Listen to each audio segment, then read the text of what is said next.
cangegangkeun disebutnya apa ya, di di kangkangin gitu ya, di kitukeun pimpingna pokoknya dikitukeun dikangkangin gitu. Itu keluar asap hitam, bus bus bus bus, dicium, bau ban kebakar weh, parah. Si Agatha tuh didengkakeun lah, cek bahasa Sunda namanya didengkakeun, cengegang itu langsung keluar asap hitam tuh, bus bus bus gitu, bau ban kebakar weh, hangit, parah ya. Makanya jangan mau sama mereka itu, bau. Belum tidur, belum. Weh, Bang Radit, naik Bang Radit. Kalau muslimah ya Allah, masya Allah, semerbak dan sewangi bunga kasturi gitu kan. Harum banget kalau muslim ya. Padahal anggarnya baunya itu ya beda sama oten. Hangit hangu nih, kayak pindang yang baru di itu ya, yang baru di apa tuh ya, Dokter Alban ya Allah. Bang Radit naik Bang Radit. Itu beda lah sama muslim ya. Pada aing cangang sia anjing coba majikan aing. Oke, karek-karek lah. Lamun aya nu daekeun eta ge lah, anu budak teuing kana naon geus ngasaan ieu. Nah, gitu ya, teman-teman ya. Pindang mujair, iya, pindang mujair. Kena dipot lagi nggak nih? Ayo, kalau kena dipot lagi awas nih. Salib saya patah-patahin. Ten, naik sini Ten. Biar apa namanya? Tadi kok banyak poten, sekarang kok pada nggak mau naik. Cuma mau itu doang. Kalah debat langsung report gitu ya, kalian itu ya, takut ya? Nggak usah takut kalian. Tunjukkan kebenaran, tunjukkan kepalsuan kalian ya, tunjukkan. Kita akan apa namanya, akan memberikan yang spesial.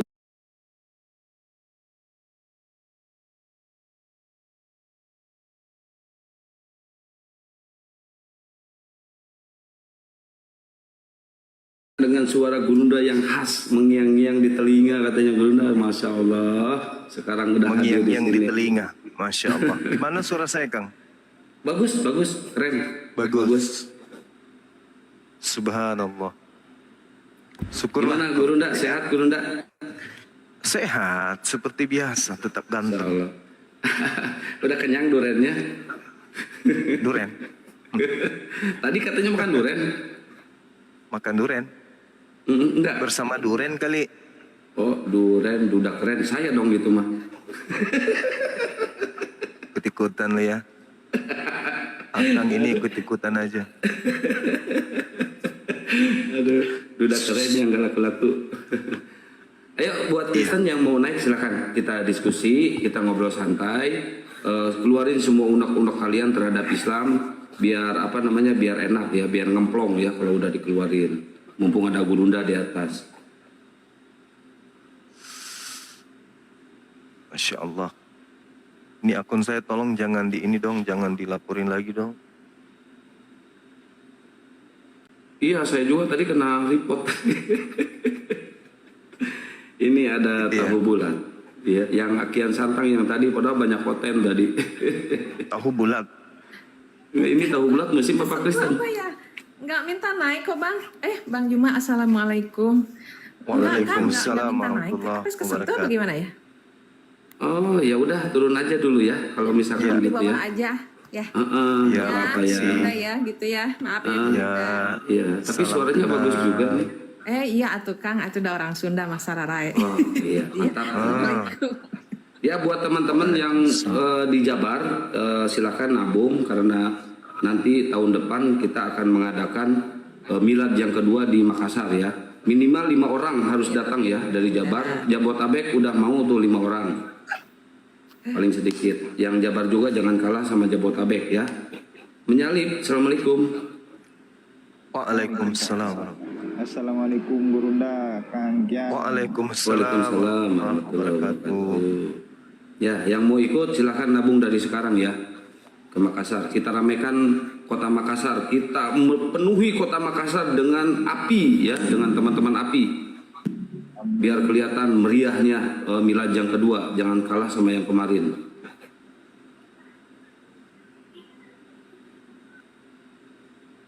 Amin.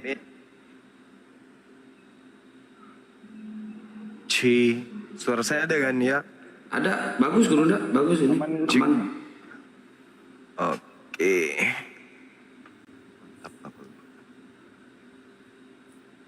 Otenya belum naik. Ini ada ini. Selamat malam Bang. Halo, Bang Surya. Oh, nggak ada suara. Ini ada.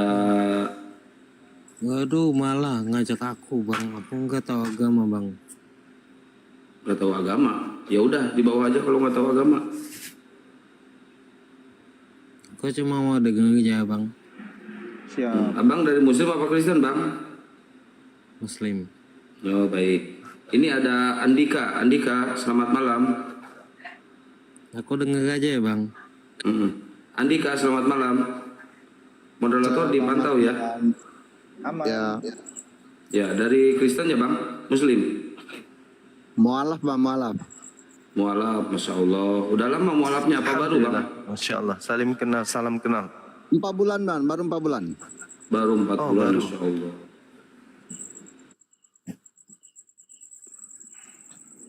Kalau aku cerita sih bang, perjalanan saya jadi mualaf, lucu bang.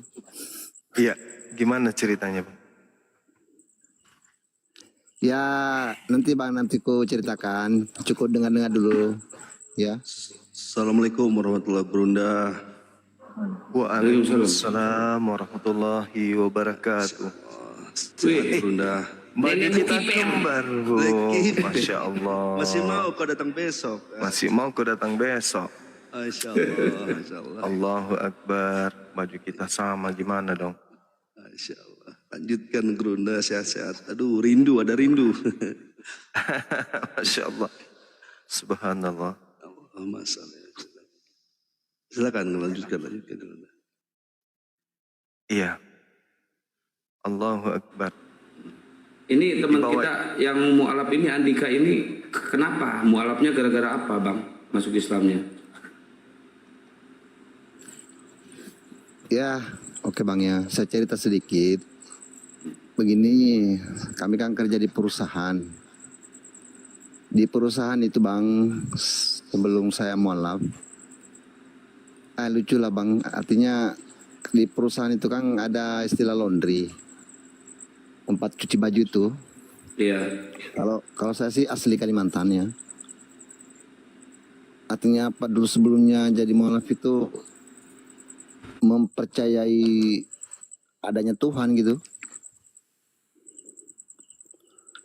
Nah, setelah saya masuk di perusahaan, ada karyawan laundry itu, perbedaannya itu bang, dari baju aja kami itu kan di setiap laundry itu berbeda-beda pakaiannya. Artinya dipisah lah ya, dari Iya. muslim dengan non muslim ya. Tahu. Tapi yang paling lucunya ini karyawan laundry ini non muslim bang. Tapi Ya. dia yang bicara ke kami itu, loh mas, kenapa? Ini kok dari Ketawa muslim dulu, ah. ini, Pasti lucu. dari muslim ini kok Bau badannya. bajunya kok enggak anu ya, pakaian dalamnya lah ya bang ya, enggak apa kali ya, kok dari non muslim bau badannya pakaiannya ya kurang anu lah bang ya, boleh dibilang lah. Jadi aku nanya kenapa kayak gitu ya, jadi pertanyaan lah bang. Jadi sampai saya telusuri ke teman-teman yang muslim lah ya, kebetulan juga di di sebelah itu muslim juga. Jadi saya tanya, ada istilah itu bang, apa kalau di muslim istinja lah, ya kayak gitulah. Jadi aku tanya, apa itu istilah tinja? Mandi, mau obera, semuanya lah pakai istilah tinja. Baru juga aku dengar. Assalamualaikum Bang, ada yang warahmatullahi kayak gitu. wabarakatuh. Waalaikumsalam warahmatullahi Itu bukan istinja bang. Kalau si istinja itu buang air besar. Kalau ada mandi dan sebagainya namanya toharoh bang. Lanjut. Kalau saya sih bangnya baru kurang paham juga sih bang kalau yang kayak gituan ya, karena baru juga sih.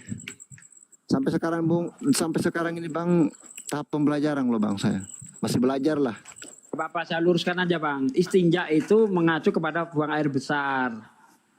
Dan buang air kecil itu istinja. Kalau mengenai pembersihannya termasuk mandi, cebok dan sebagainya itu namanya toharoh bang. Ya itu aja. Lanjut. Assalamualaikum tunggu, guruku, Masya Allah. Waalaikumsalam warahmatullahi wabarakatuh, Syekh. Apa kabar? Wih, Syekh pula, Allahu Akbar. Gimana? Gurunda, Juma. Waalaikumsalam warahmatullahi wabarakatuh. Masya Allah. Izin saya sebentar Gurunda, saya curhat. Siap. Ya. Mati mikir. Saya Mau curhat bosku. ya. Iya. Jadi saya Gurunda 7 tahun yang lalu sebenarnya saya kurang tertarik dengan debat-debat. Karena kenapa? Saya belum pernah melihat, tetapi saat saya melihat Gurunda di YouTube, situ saya timbul ketertarikan dan lalu saya menjadi apologet di TikTok berdebat. Ternyata saya sekarang menjadi orang nomor 1 dibenci oleh orang oten-oten. Wis. Yang kedua Gurunda, mohon pahami saya. Waktu kejadian Isra Mi'raj, apakah Nabi Muhammad berjumpa sama Allah? Mohon pahami saya, Gurunda. Jadi kalau berjumpa tanpa perantara, maksudnya komunikasi tanpa perantara, iya betul. Sama seperti Nabi Musa alaihissalam. Tetapi kalau bertemu langsung dalam bentuk wujud Allah dengan baginda Rasulullah Muhammad SAW itu tidak. Seperti itu Bang. Tapi Rasulullah kemudian berkomunikasi langsung dengan Allah, ya, tanpa ada penghubung kemudian antara malaikat. Jadi Rasulullah Muhammad SAW itu bercakap langsung dengan Allah, tapi melalui tabir. Seperti itu Bang. Ya, terima kasih Bang. Iya. Satu lagi Gurunda. Iya. Dalam Al-Quran kan dikatakan Allah di saat hari akhir nanti semua makhluk akan dimatikan. Termasuk malaikatkah yang dimatikan? Semuanya makhluk. Semua makhluk akan dimatikan. Ya, termasuk malaikat. Termasuk malaikat pencabut nyawa juga pun mati. Oke, yang pertama dibangkitkan siapa? Malaikatkah dulu? Iya. Karena malaikat nantinya yang akan diperintahkan untuk meniupkan ruh kembali kepada jasad manusia. Siap. Yang dimatikan terakhir? Yang dimatikan terakhir maksudnya malaikat maut. Makhluk yang terakhir dimatikan. Malaikat maut. Malaikat maut. Terima kasih Gurunda. Iya.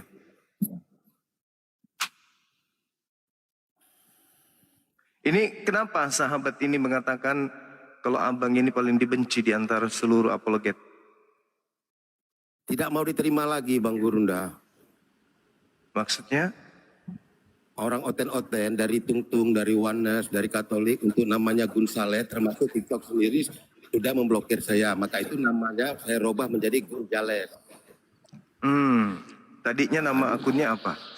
Gun Saleh dulu waktu ada kita mualafkan Dira, ada Gurunda juga masuk di grup saya itu waktu itu sama Pak Dance. Gitu dulu. Iya. Setelah itu saya nggak pernah lagi diterima. Yang juga kadang-kadang juga saya sayang. Ada juga grup-grup Muslim kadang-kadang juga tidak mau menerima orang Muslimnya untuk berdiskusi. Gitu Gurunda. Apakah ada bagian grup-grup itu merasa Islam dia lebih benar atau bagaimana Gurunda? Ya kalau itu saya nggak tahu. Tergantung daripada yang punya komal Bang. Melihat kita ini. Gitu. Siap. Sangka baik aja Bang. Orang Muslim sesama Muslim itu diutamakan sangka baik saja. Benar. Ya, enggak boleh kita bersangka buruk sesama Muslim. Itu intinya. Insya Allah kalau kita sangka baik, apa yang kita sangkakan itu betul, kita dapat pahala. Kalau yang kita sangkakan itu tidak betul, kita tidak berdosa. Begitu cara sikap seorang Muslim. Bang. Siap. Ya. Nah ini terakhir Gurunda. Kenapa yang si rambut gondrong itu yang dulunya dia jualan somai, kenapa sangat benci sama Gurunda? Semua komal dia memfitnah Gurunda. Kenapa Gurunda? Artinya dakwah Bang Juma berhasil. Siap. Terima kasih. Karena dakwah yang berhasil itu akan dibenci oleh orang kafir dan orang munafik. Kalau ada orang munafik dan orang kafir itu ngefans kepada kita, perlu dipertanyakan dakwah Anda. Betul enggak, Ki? Ya. Ya udah Betul, itu siap. jawabannya. Karena saya tidak membilang orangnya, dia sekarang sering di roomnya bidadari. Hanya satu yang dia benci di situ, selalu dia bikin tagline, muridnya Zuma sesat. Biarin aja, enggak apa-apa itu, Bang. Bidadari itu Bu Yuni kan? Benar. Oh ya udah, Nggak kita apa-apa, nggak usah nggak bahas apa-apa. panjang kalau Bu Yuni. Benar. Enggak apa-apa, memang begitu, Bang. Oke, ini Orang ada kafir dan ACL, munafik Muslim itu apa akan Kristen? bersatu gitu. ACL, Muslim apa Kristen Bang? ACL, Muslim bang. ada yang mau disampaikan Bang? Enggak bang. Oke, silakan nyimak dulu ya. Iya. Kang monitor, ini aku udah jadi moderator Kang, ternyata Kang, yang ini Kang. Udah ya, udah mantap. Saya jambak oten-oten di bawah itu banyak, lebih dari 20 orang. Kenapa nggak berani naik?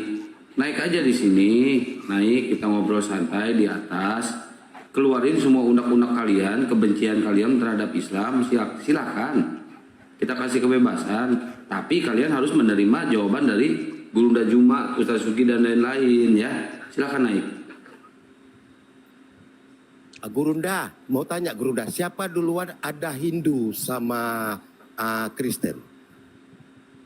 Gurunda. Ya lebih dulu Hindu. Lalu orang itu mengambil nama Kristen itu dari Krishna. Itu tidak ada literasi dari sana, Pak. Berarti dulu Yang saya temukan. Nggak tahu kalau abang ini mungkin. Kalau saya enggak. Di zaman Musa sudah ada Hindu.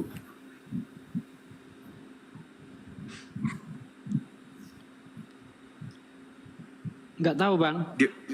Gimana pertanyaannya ini apa ini Bang? Pertanyaannya maksudnya gimana? Mau nguji saya atau apa ini? Bukan Bang, ini kan sebelum ada oten-oten saya yang jadi kan Bang gini Bang Jumba. Maaf sekali.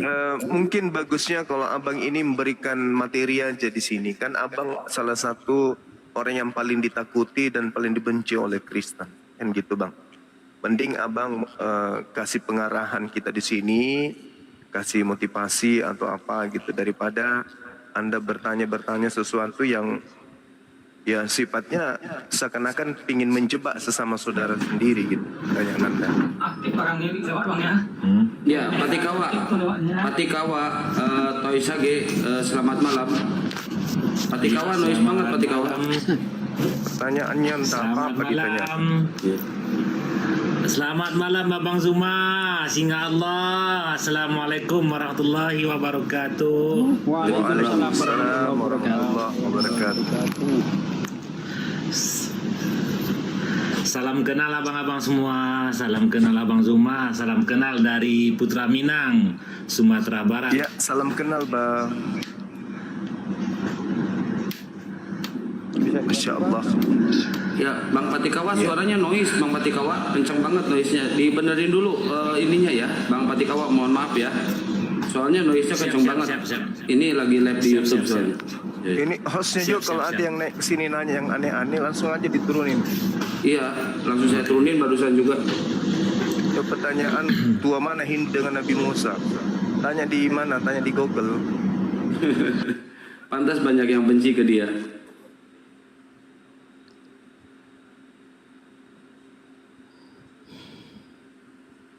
Ya, buat teman-teman Kristen silakan naik kalau mau berdiskusi silakan. Anda dijauhi lah Bang, karena pertanyaan Anda itu aneh-aneh gitu loh. Apa juntrungannya ya? Iya. Gak ada hubungannya apologet ditanya yang kayak gitu-gitu. Bukan kita nggak mau bertanya, nggak mau menjawab. Tapi pertanyaan-pertanyaan kayak begini, pertanyaan yang apa? Tujuannya apa ya kira-kira? Kabar butuh juga pertanyaannya. Assalamualaikum warahmatullahi wabarakatuh. Waalaikumsalam warahmatullahi wabarakatuh. Masya Allah. Kami lagi sedang kurs ini Bang Juma, 40 hari bersama jamaah tabligh. Kami rombongan dari Bali. Masya Allah, mantap. Dakwah Sekarang mati-matian lagi dalam dakwah. Mati Dakwah dalam sampai dakwah. mati. Masya Allah. Tidak akan berhenti dakwah sebelum mati. Ya, warna, Masya Allah. Saya mualaf. Rombongan jamaah ini ada 5. Kami termasuk 5 jamaah ini mualaf. Kami lagi di Taiwan. Masya Allah. Alhamdulillah, Masya Allah. Sedang keluar di mana nih Bang? Taiwan. Subhanallah. Taiwan. Dakwah Wih, bersama mantap. jamaah di Taiwan. Mantap, Kita sebarkan mantap, nama mantap. Allah Akbar, Allah Akbar. Allah doakan kami. Saya juga doanya. karkun Bang. Allah. Karkun dingin Allah. tapi. Masya Allah. Nah kebetulan ini Bang Juma di sini. Alhamdulillah banyak taskilan ya. Alhamdulillah. Alhamdulillahnya tuh hidayahnya nih dapat. Masya Allah. Banyak yang mau masuk Islam. Masya Allah. Masya Allah, Allahu Akbar. Jadi Ini apa ya? Allah Akbar, Kalau Allah Akbar. kalau masing-masing Allah setiap Subhanahu wa umat ta'ala. Islam itu, bentar Bang Masya ya. Allah. Setiap umat Islam itu dakwah dengan caranya masing-masing. Betul. Yang tablik dengan caranya, yang apologet dengan caranya. Insya Allah, Islam akan Insya Allah. tersebar ke seluruh dunia. Insya Allah. Insya Allah. Masya Ya. Allah. Allahu Akbar. Alhamdulillah. Masya Allah. Subhanallah. Ini insya Allah Bang Zuma, kami di Taiwan cuma hanya 15 hari. Nggak bisa panjang waktunya karena memang dibatasi oleh perizinan dari Kedubes Taiwan. Maksudnya Kedubes dari Indonesia di Taiwan. Gitu Bang Zuma. Oh gitu. Iya, Jadi cuma 5 hari aja. 15 hari Bang Zuma. Oh 15 hari, Nanti lumayan lah saya itu. ke Malaysia lagi karena di sana ada markas jamaah tabligh juga di Malaysia di Sri Petaling. Oh mantap. Iya. Jadi Masya gini Allah. Bang, jamaah tabligh yang bawa ke Makassar pertama kali itu ayahandanya Bang Zuma. Allah, Masya Allah. Daerah Sulawesi Selatan Masya bagian dulu. Allah, Allah sholli ala Muhammad, Masya Allah. Ini Jadi luar biasa nih. kita bukan orang anti jamaah tabligh, pendukung. Allah hidayah, Masya Allah. Iyalah, Syukran. pendukung kita. Ya, saya juga maaf aja dengan Islam ini baru menjalani sebenarnya sudah hampir 1 tahun. Tapi Masya Allah saya dengan Bermualaf 1 tahun. ya maksud Allahu saya ini Akbar. jalani 1 tahun dengan Islam, menjalani dengan paham agama, buka kitab Fadilah Amal, Masya Allah di situ saya banyak mengerti tentang hadis, Masya Allah. Ini Barakallah. minta doanya Bang Zuma, semoga menjadi asbab hidayah di negeri Taiwan ini, negeri kafir ini. Amin. Amin. Masya Antumlah yang doakan kami karena orang yang sedang khurut itu orang yang sedang berkorban untuk agama, baik harta, waktu, tenaga. Antum yang doanya makbul untuk kami. Bukan kami, bukan. Kami mah cuma cuap-cuap doang di medsos. Antum yang kerja nyata bisa ini ya. diberangkatin ini. Allahu Akbar, subhanallah. Bapak diberangkatin, insya Allah. Bang Juma bisa diberangkatin ke IPB, insya Allah. Bismillah. Amin. Amin. Insya Allah, Masya Allah. Insya Allah. Saya mau ambil ikut bagian 4 bulan Bang Zuma jalan kaki. Mantap. Ya, Insya Allah. Oke Bang, kita sambut yang baru datang. Lainnya gantian ya Bang ya. Mohon maaf ya Bang. Bang Randy tadi udah open camp Islam Kristen Bang. Islam. Oh Islam. Ya apa yang mau disampaikan Bang? Alhamdulillah dengan puji syukur Yang Maha Kuasa. Saya salut sama Bang Zuma.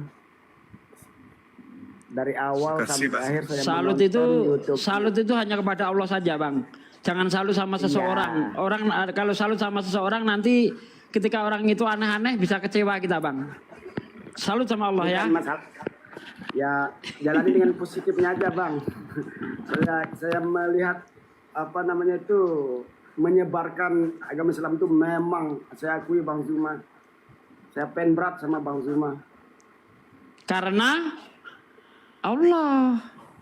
Ya karena Allah memang. Nah gitu dong, yang dilupakan Allah itu jangan dilupakan. Ya. Alhamdulillah Segala puji bagi Allah. Semoga Bang Zuma selalu diberi pelindungan, kesehatan sama Amin. Amin. Amin ya Allah, ya Allah ya Rabbal alamin. Amin. Oke Bang ya, kita sambut yang lainnya Bang. Bang Victor, Islam Kristen Bang Victor. Kristen. Oh Kristen, nah silakan Akhi Juma. Apa yang mau disampaikan Bang? Silakan Bang. Tidak, cuman mau ikut aja aku maunya. Cuman mau dengar-dengar, nyimak-nyimak saja sebenarnya. Iya, baik. Jadi gini teman-teman sekalian, bismillahirrahmanirrahim. Tadi itu ada yang komentar di bawah, kenapa umat Islam itu acap kali kemudian membahas atau usil terhadap ajaran di luar Islam, khususnya agama Kristen. Sebenarnya kami tidak usil dan kami tidak sibuk dengan mengurusi kemudian agama Kristen itu tanpa sebab. Namun oleh karena kami umat Islam memiliki buku panduan, kitab panduan berupa Al-Quranul Karim yang menjadi acuan kemudian untuk memberikan peringatan dan memberikan kemudian ajaran kepada umat terdahulu, yang mana umat terdahulu ini banyak kemudian menyalahi daripada apa yang diperintahkan oleh Tuhan. Contoh misalnya di dalam Al-Quran surah An-Nisa di ayat 21. Di situ Allah Subhanahu wa taala menjelaskan, ada yang noise. Innal ladina yakfuruna bi ayatillah wa yaqtuluna an-nabiyyina bighairi haqq. Jadi Allah memerintahkan sesungguhnya orang-orang yang mengingkari ayat-ayat Allah. Apa perintah akhirnya kemudian? Sampaikanlah kepada mereka kabar gembira. Fabasyirhum bi'azabin alim. Apa kabar gembira bagi orang-orang yang kemudian ingkar terhadap ayat-ayat suci Allah? Kabar gembiranya adalah bahwa mereka akan mendapatkan azab yang pedih. Loh kok bisa jadi kabar gembira? Itu kan kabar yang menyakitkan. Kabar yang tidak mengenakkan kemudian. Tetapi menurut kami umat Islam tidak berhenti sampai di situ aja. Bahwa ketika diperintahkan kemudian fabasyirhum bi'azabin alim, sampaikanlah kabar gembira kepada mereka yang ingkar kepada ayat-ayat suci kami. Apa kabar gembiranya? Azab yang pedih. Nah kalau sudah menerima kabar itu bahwa orang-orang kafir di luar Islam akan menerima azab yang pedih, lalu meninggalkan kemudian kekafiran mereka, maka kabar yang tadinya pedih itu menjadi kabar gembira. Itu satu konsep. Artinya apa? Sama seperti ketika Yesus menerangkan di dalam Matius 7 misalnya Bang. Nomor 22, 23. Itu adalah kabar gembira. Apa kabar gembiranya? Pada hari terakhir nanti banyak orang yang berseru kepadaku. Tuhan, Tuhan. Yesus, Yesus. Mar, Tuhan, Tuhan. Bukankah kami telah bernubuat demi namamu? Bermujizat pakai namamu juga. Mengusir setan pakai namamu juga. Lalu Yesus mengatakan apa? Pada hari terakhir nanti, pada saat itulah aku akan berterus terang kepada mereka. Enyahlah daripadaku. Aku tidak mengenal kalian. Kalian semua adalah pembuat kejahatan. Tidak mengenal kalian. Artinya, ketika orang Kristen menyadari akan dalil yang ada dalam Matius 7 nomor 22 sampai nomor 23, itu adalah kabar gembira. Artinya kabar gembiranya adalah ada kesempatan kemudian untuk meninggalkan ajaran itu. Ada kesempatan kemudian untuk keluar dari kelompok orang-orang yang akan diusir oleh Yesus. Itu kabar gembiranya. Dan kalau tidak mengindahkan itu, ya maka kabar gembiranya itu adalah siksaan yang pedih ini, asap yang pedih ini, ya orang-orang di luar Islam itu ketika berbicara mengenai dalil Bible, kebanyakan dari mereka itu tidak menggunakan ini untuk menelaah, tapi hanya percaya saja. percaya. Saya kira begitu, Bung. Dasar pijakan umat Islam itu membahas kemudian agama terdahulu dalam kaidah bertuhan, berkitab suci, beramal atau perbuatan prosesi ibadah. Itu harus dibahas oleh umat Islam, karena umat Islam memiliki sebuah kitab yang merupakan panduan akhir dari seluruh kitab yang pernah diwahyukan oleh Allah. Jadi kesimpulannya, tidak layaklah kemudian Orde Baru membahas reformasi. Tapi yang layak adalah reformasi membahas Orde Baru dan membahas Orde Lama. Seperti itu adanya. Jadi Islam dengan Al-Quran, Kristen dengan Bible, Yudaism dengan kitab Tanak. Yang mana yang bisa mengkritisi? Islam ke Kristen atau Kristen ke Islam? Maka sejatinya yang mengkritisi itu adalah yang datang terakhir untuk memperbaiki yang sudah pernah ada. Selayaknya reformasi memperbaiki Orde Baru, dan Orde Baru tadinya memperbaiki Orde Lama. Inilah yang terjadi sekarang ini. Nah, jadi sejatinya kalau umat Kristen sudah bisa meloloskan kemudian dalil-dalil dalam Bible untuk ditelaah, untuk lolos dalam telaah pikiran atau akal kita, barulah kemudian layak untuk membahas Islam. Saya kira begitu, Bung. Terima kasih. Ya, baik. Mungkin Bang Victor bisa menjelaskan tentang kekristenan. Pijakan apa dasar pijakan Anda tentang kekristenan? John Wick, Muslim apa Kristen John Wick? Saya Kristen. Baik, silakan kalau Anda mau bernarasi apa pijakan Kristen tentang ketuhanan ini. Maksudnya gimana? Pijakan Anda, dasar Anda menuhankan Yesus itu apa dasarnya, Bang? Silakan. Oh, oke. Tapi penjelasannya panjang sih. Gak apa-apa, jelasin aja. Nanti mungkin Gurunda bisa membantah nanti, bisa meluruskan. Silakan. Iya. Selamat malam ya semuanya. Saya juga sering lihat debatnya Bang Zuma nih di medsos. Salam Ya, kenal, makasih, Bang. Salam Makasih, kenal. sama-sama. Walaupun kita beda iman, tapi kita tetap saudara sebangsa setanah air betul, ya. betul. Iya. Siap. Jadi gini, dasar saya pribadi, kalau saya secara pribadi, saya tadinya juga bukan Kristen, dari agama lain, tapi bukan Islam. Saya dari agama lain yang bukan Islam juga, tapi bukan Kristen.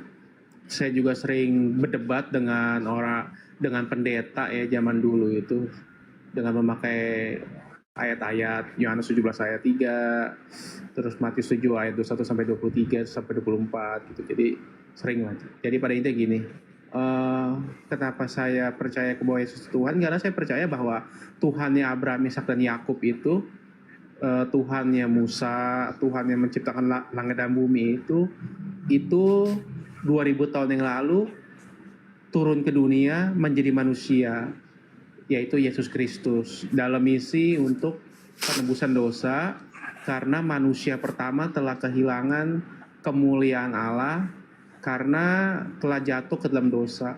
Karena sebenarnya dosa itu apa sih?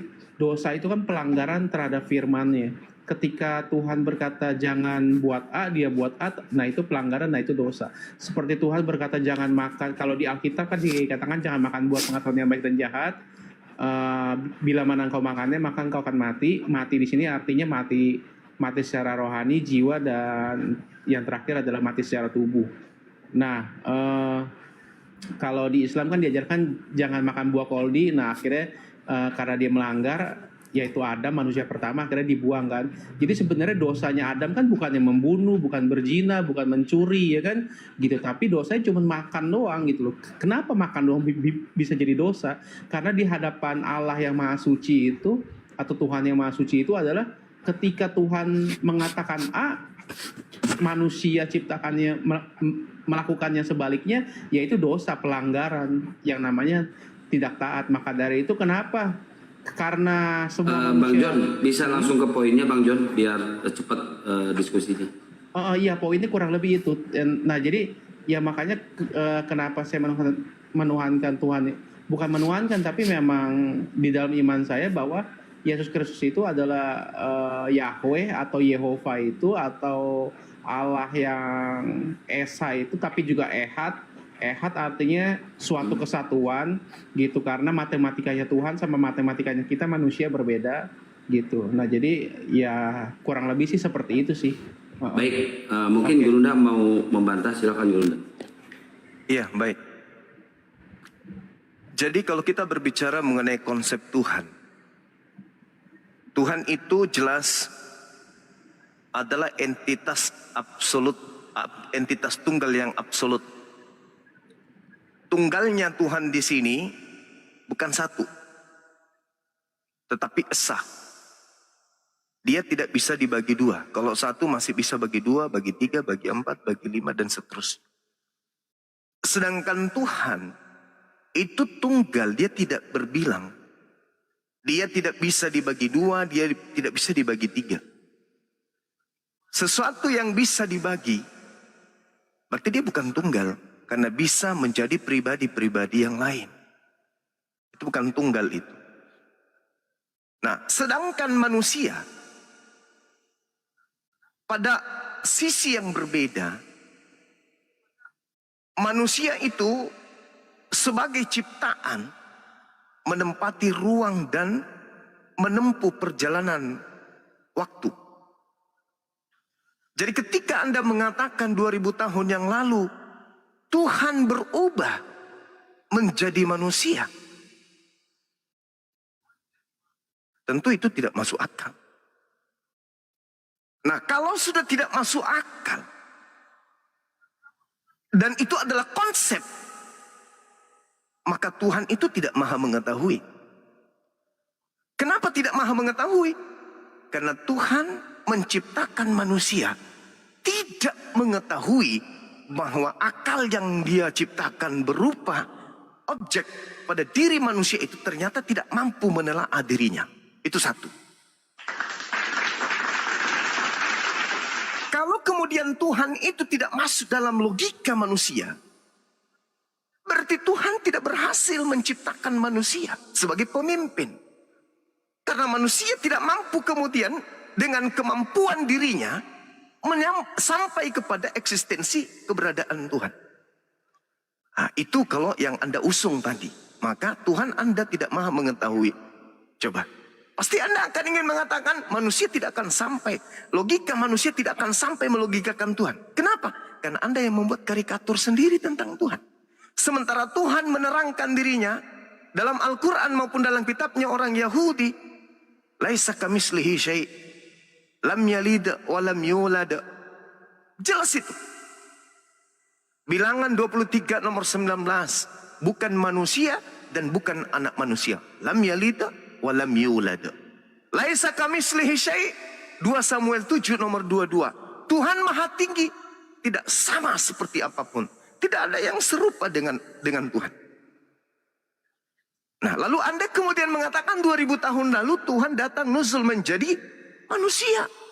Berarti Tuhan datang dalam bentuk ciptaan. Ini sudah tidak masuk akal. Sudah nggak masuk akal. Kalau Tuhan tidak masuk akal, di mana akal ini adalah sesuatu yang Tuhan ciptakan sebagai bahan mutlak dimiliki oleh manusia untuk mengetahui dirinya, maka Tuhan yang Anda sembah itu tidak maha mengetahui. Gagal dia.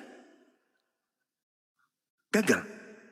Nah, inilah yang dikatakan oleh kitab saudara dalam Yohanes 1 nomor 18. Tidak ada satupun manusia yang pernah melihat Tuhan. Bahkan Yesus Matius 5 nomor 37. Tuhan yang mengutus aku, kamu tidak pernah melihatnya dan suaranya pun tidak bisa kau dengarkan. Bahkan Paulus sendiri dalam 1 Timotius 6 nomor 16. Dialah satu-satunya yang tidak pernah tersentuh oleh kematian. Bersemayam dalam terang. Tak ada seorang pun yang pernah melihatnya. Dan tak akan pernah ada manusia yang pernah melihatnya. Baginya hidup yang kekal. Nah, sedangkan Yesus tidak bisa masuk kaidah itu. Berarti Yesus itu bukan Tuhan. Dengan kata lain, Anda mengatakan Tuhan Anda turun ke bumi menjadi bukan Tuhan. Lalu mati untuk menjadi Tuhan kembali. Itu konsep entah dari mana datangnya. Karena konsep itu tidak diajarkan oleh para nabi termasuk Yesus. Bahkan Yesus mengatakan, kalau Anda lihat di dalam Yohanes 7 nomor 28-29, di situ sangat jelas Yesus mengatakan, aku bukan Tuhan. Kalau Anda ada yang bertanya, wahai Bang Suma, di mana Yesus mengatakan dirinya bukan Tuhan? Jawab, Yohanes 7 nomor 28 nomor 29. Yesus berkata dengan jelas, aku bukan Tuhan. Kenapa saya mengatakan begitu? Karena Yesus mengatakan, kamu tidak mengenal Bapa, tapi kau mengenal aku. Berarti aku bukan Bapa. Jelas itu. Nah, jadi, ya, tapi itu tidak apa-apa. Itu adalah konsep keyakinan saudara. Kita menghargai iman saudara, kepercayaan saudara. Tapi ketika berbicara mengenai Tuhan dalam skala global, maka konsep bertuhan Anda itu sangat keliru. Tidak ada diajarkan oleh para nabi termasuk Yesus. Demikian. Ya, baik, silakan Bang John atau Bang Victor mau membantah, silakan. Bang John, Bang Victor silakan. Ya, kalau dari saya yang pertama memang gini ya, memang Tuhan itu sebenarnya kan irasional, di luar batas akal manusia ya. Yang pertama, tapi yang tadi ayat-ayat yang Bang Zuma bilang itu memang benar, itu ada di Alkitab. Memang sebenarnya memang Alkitab itu juga untuk dimengerti makna yang sesungguhnya itu memang harus secara roh, karena apalagi perjanjian baru itu beda, perjanjian lama sama perjanjian baru itu sangat berbeda. Perjanjian lama adalah di mana Tuhan itu mengadakan perjanjian secara fisik, secara lahiriah, dan kutuk dan berkatnya juga diterima juga secara fisik oleh bangsa Israel pada masa itu. Tetapi di perjanjian baru itu Tuhan mengikatkan dirinya dengan perjanjian secara roh. Makanya berkat atau kutuk yang diterima juga secara roh gitu. Jadi sebenarnya itu yang tadi yang Bang Suma bilang saya kurang gitu ingat, tapi yang pasti tadi saya ada ingat mengenai yang ayat-ayat tersebut seolah-olah kontradiksi dengan sisi ketuhanannya Yesus Kristus memang. Tapi gini, tapi kalau mau lihat ketuhanannya Yesus Kristus itu lebih jelasnya itu di dalam kitab Wahyu itu lebih jelas Bang. Karena di kitab Wahyu pasal 1 ayat 8 itu dikatakan yang waktu Yesus Kristus menampakkan diri kepada Rasul Yohanes itu memang itu, nah itu benar-benar rupanya seperti apa itu, nah itu yang seperti di kitab Wahyu, memang sebagai waktu dia turun ke bumi sebagai manusia, ya memang rupanya sebagai manusia dapat dilihat, dapat dipegang, makanya dapat disalib, bahkan sampai disiksa dan lain sebagainya. Gitu. Mungkin bisa langsung dibantah, Bro, enggak tiktokan aja di Wahyu 8 itu. Iya. Oke, baik, Bung. Nah, ini ketika kemudian Yesus berkata ya di dalam Yohanes 8 nomor Yohanes 12 nomor 49. Aku tidak berkata-kata dari diriku sendiri. Apa yang aku katakan adalah apa yang diperintahkan oleh Tuhanku untuk aku katakan dan aku sampaikan. Nomor 50-nya, dan firman Tuhan itu kekal. Artinya tidak akan pernah berubah. Ini ucapan Yesus pada masa beliau penginjilan. Dan masa penginjilan Yesus, saya sebagai apologet nih, bersama dengan guru-guru saya yang ada di sini.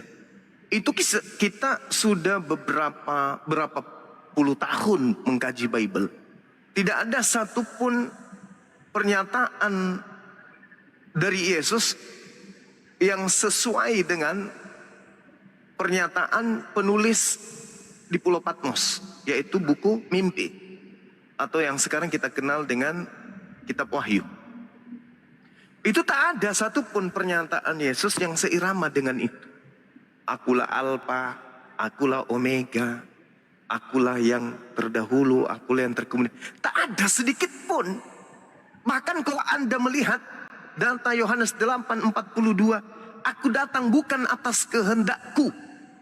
Berarti yang maha berkehendak itu bukan Yesus. Yesus ini adalah makhluk baru, ciptaan baru. Sedangkan Alfa dan Omega itu adalah pernyataan yang muncul kemudian di tahun 100 sampai 130 di Pulau Patmos. Tidak sesaman dengan Yesus. Dengan kata lain, Yesus pada zamannya bukanlah Tuhan. 100 tahun kemudian lebihnya di abad keempat pastinya barulah Yesus itu Tuhan. Ini sesuatu yang perlu Anda pahami dengan baik. Apakah kitab Wahyu ini ada pada zaman Yesus? Tak ada. Lalu bagaimana kemudian pernyataan manusia dianggap sebagai konsep utama untuk mempertuhankan anak Maria? Apa dasar pijakannya? Tidak ada. Yesus tidak pernah mengatakan itu. Munculnya pernyataan akulah Alfa Omega. Ya, itu pernyataan yang 70 tahun bahkan 100 tahun muncul kemudian setelah Yesus. Lalu bagaimana caranya kemudian untuk memberikan klarifikasi bahwa ini adalah betul adanya dari Yesus. Sedangkan Yesus mengatakan, waspadalah kepada penyesat yang datang setelahku mengaku sebagai Yesus. Sedangkan yang datang di Pulau Patmos, akulah Yesus. Tunas Daud, bintang timur gilang gemilang. Itu siapa? Itu Yesus. Setahu kita Yesus itu sudah tak ada di bumi. Di masa tahun 33. Terangkat dia. 34 gak ada. Sampai hari ini Yesus tidak pernah turun. Kalaupun ada yang ngaku-ngaku Yesus, kembali kepada pernyataan Yesus. Bahwa hati-hati akan datang Yesus palsu. Sementara kedatanganku yang kedua nanti di akhir zaman ditandai dengan cahaya yang bersinar dari timur sampai ke barat. Dan menurut kesaksian malaikat di dalam Lukas kitab saudara diterangkan bahwasanya di Kisah Para Rasul diterangkan bahwasanya Yesus akan datang lengkap dengan jasadnya sebagaimana engkau melihat dia terangkat ke langit, demikian juga Yesus akan datang. Sama seperti engkau melihat ketika dia terangkat. Berarti kedatangan Yesus nanti yang kedua lengkap dengan jasad. Sementara yang datang di Paulus hanya cahaya, yang datang di Ananias hanya suara, yang datang di Pulau Patmos juga hanya suara. Siapa dia? Bukankah iblis juga mampu mengatakan itu? Akulah Yesus. Apa susahnya Yesus mengaku? Akulah Yesus yang kau niaya. Susah enggak? Tidak sama sekali. Tidak. Jangankan mengaku Yesus, bahkan kemudian mencobai Yesus, menggendong Yesus sampai ke hubungan bait suci pun iblis bisa. Apalagi kalau hanya mengaku, akulah Yesus yang kau niaya. Akulah Yesus sang bintang timur. Nah, coba Anda buat ini rentetannya. Yesus datang tidak mengajarkan dirinya Alfa dan Omega. Begitu dia terangkat meninggalkan dunia, muncul makhluk mengaku Yesus dan mengatakan, akulah Alfa dan Omega. Kira-kira siapa makhluk ini? Nah, kalau di Al-Quran kami patokannya jelas. Fawailul lilladzina yaktubuna al-kitaba biaidihim thumma yaquluna hadza min indillah. Jelas itu. Celakalah orang yang menulis sebuah buku dan mengatakan ini dari Allah, padahal itu adalah ucapan mereka sendiri, tulisan tangan mereka sendiri. Nah, sekarang kalau Anda mengatakan kitab Wahyu itu adalah bukan tulisan tangan sendiri, tapi itu adalah firman Tuhan, boleh tidak Anda memberikan mata rantai kemudian pemberitaan dari Yesus di masa 30 tahun, di usia 30 tahun sampai 33, sampai kepada penulisan Wahyu antara tahun 90 sampai tahun 130. Bisa enggak? Kalau tidak berarti Al-Quran betul. Famailul lilladzina yaktubuna al-kitaba biaidihim. Celakalah mereka yang menulis kitab dengan tangan mereka sendiri. Nah, kalau penulis Wahyu tidak sendiri menuliskan, berarti ada klarifikasi, ada legitimasi, ada pernyataan, ada penunjukan langsung dari Yesus. Benarkah itu ada? Silakan saudara buktikan. Oke bang. Aduh, pertanyaannya banyak nih. Saya jawab satu-satu dulu ya. Silakan. Yang pertama gini, oke. Tadi kan Bang Juma bilang nggak ada yang statement di kitab Wahyu yang waktu Yesus Kristus menampakkan diri kepada Paulus waktu masih jadi Saulus, itu kan seolah-olah kontradiksi dengan pernyataannya di keempat kitab utama, di keempat kitab Injil yaitu Markus, Lukas, Yohanes ya kan. Tapi di kitab Matius itu ada loh Bang, waktu Tuhan Yesus berkata, dia bilang ketika anak manusia datang nanti, di Matius 25, ketika anak manusia datang nanti maka akan menghakimi dan para malaikat akan berserta dengan dia gitu ya kan, dan memisahkan kambing dan domba gitu. Nah kurang lebih seperti itu. Terus baru ketika Yesus juga mengatakan, Petrus di atas batu karang ini aku akan mendirikan jemaatku dan pintu alam maut tidak akan menguasainya. Nah kurang lebih seperti itu. Jadi ada juga statement-statement yang lain yang hendak diselaraskan dengan apa yang di kitab Wahyu dan di kisah para rasul waktu Tuhan Yesus menampakkan diri kepada Rasul Yohanes, sama Rasul Paulus. Itu yang pertama. Terus yang kedua itu kalau tadi Bang Zuma bilang benang merahnya itu maksudnya memang Alkitab itu yang menulis itu semua Perjanjian Lama sampai Perjanjian Baru itu, kitab Perjanjian Lama ditulis oleh para nabi, Perjanjian Baru ditulis oleh para rasul. Memang semua tulisan manusia, tapi manusia yang diilhami sama Roh Kudus. Terlebih lagi di kitab Perjanjian Baru di mana kami percaya bahwa Roh Allah itu ada di dalam hidup kami, karena ketika manusia dilahirkan itu sebenarnya manusia itu kan terdiri dari tubuh, jiwa, dan roh. Tapi ketiganya satu. Tapi sebenarnya itu rohnya itu ketika manusia lahir itu sebenarnya sudah putus hubungan. Makanya manusia itu seperti di beberapa ajaran agama itu mengajarkan bahwa seolah-olah Tuhan itu sangat jauh di sana dan manusia itu sangat susah untuk menggapai Tuhan yang Maha Suci itu. Nah, tapi kalau di dalam kekristenan itu kami percaya bahwa ketika kami lahir baru, Roh Tuhan itu atau Roh Allah itu turun masuk ke dalam kami, maka roh kami yang tadi mati dihidupkan kembali, makanya kami bisa berkomunikasi, bahkan kami bisa mendengar suara Tuhan, dan bahkan ada yang mendapatkan karunia untuk mendapat penglihatan tentang surga dan tentang neraka dan tentang alam roh gitu, kurang lebih seperti itu. Terus tadi ada pertanyaan lagi yang apalagi ya tadi ya saya lupa sih. Ya kurang lebih seperti itulah. Tapi pada intinya gini sih, pada intinya memang Alkitab itu memang agak sukar dipahami kalau hanya dibaca dengan sebatas logika kita, karena akal manusia itu kan terbatas ya.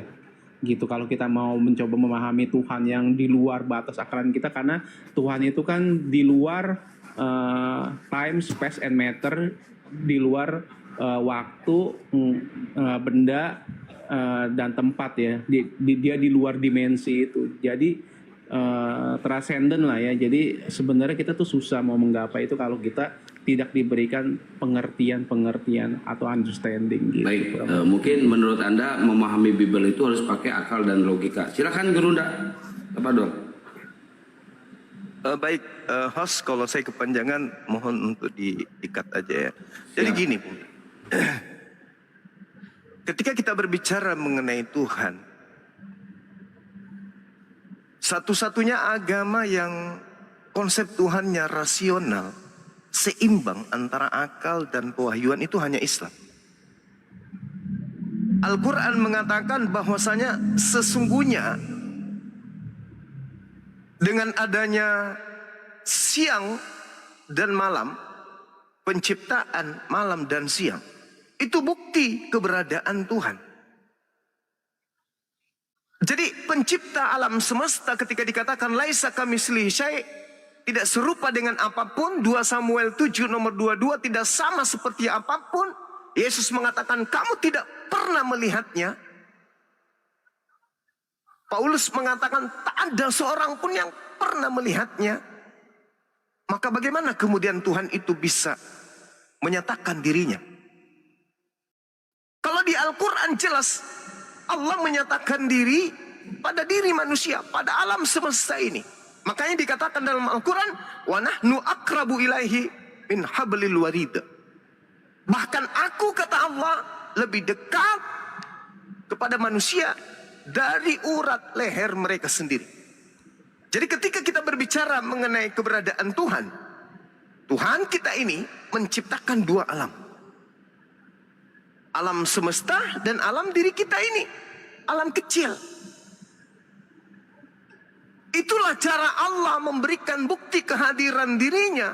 Allah menciptakan alam semesta, alam jagat raya ini sebagai tempat tergantungnya gugusan bintang-bintang.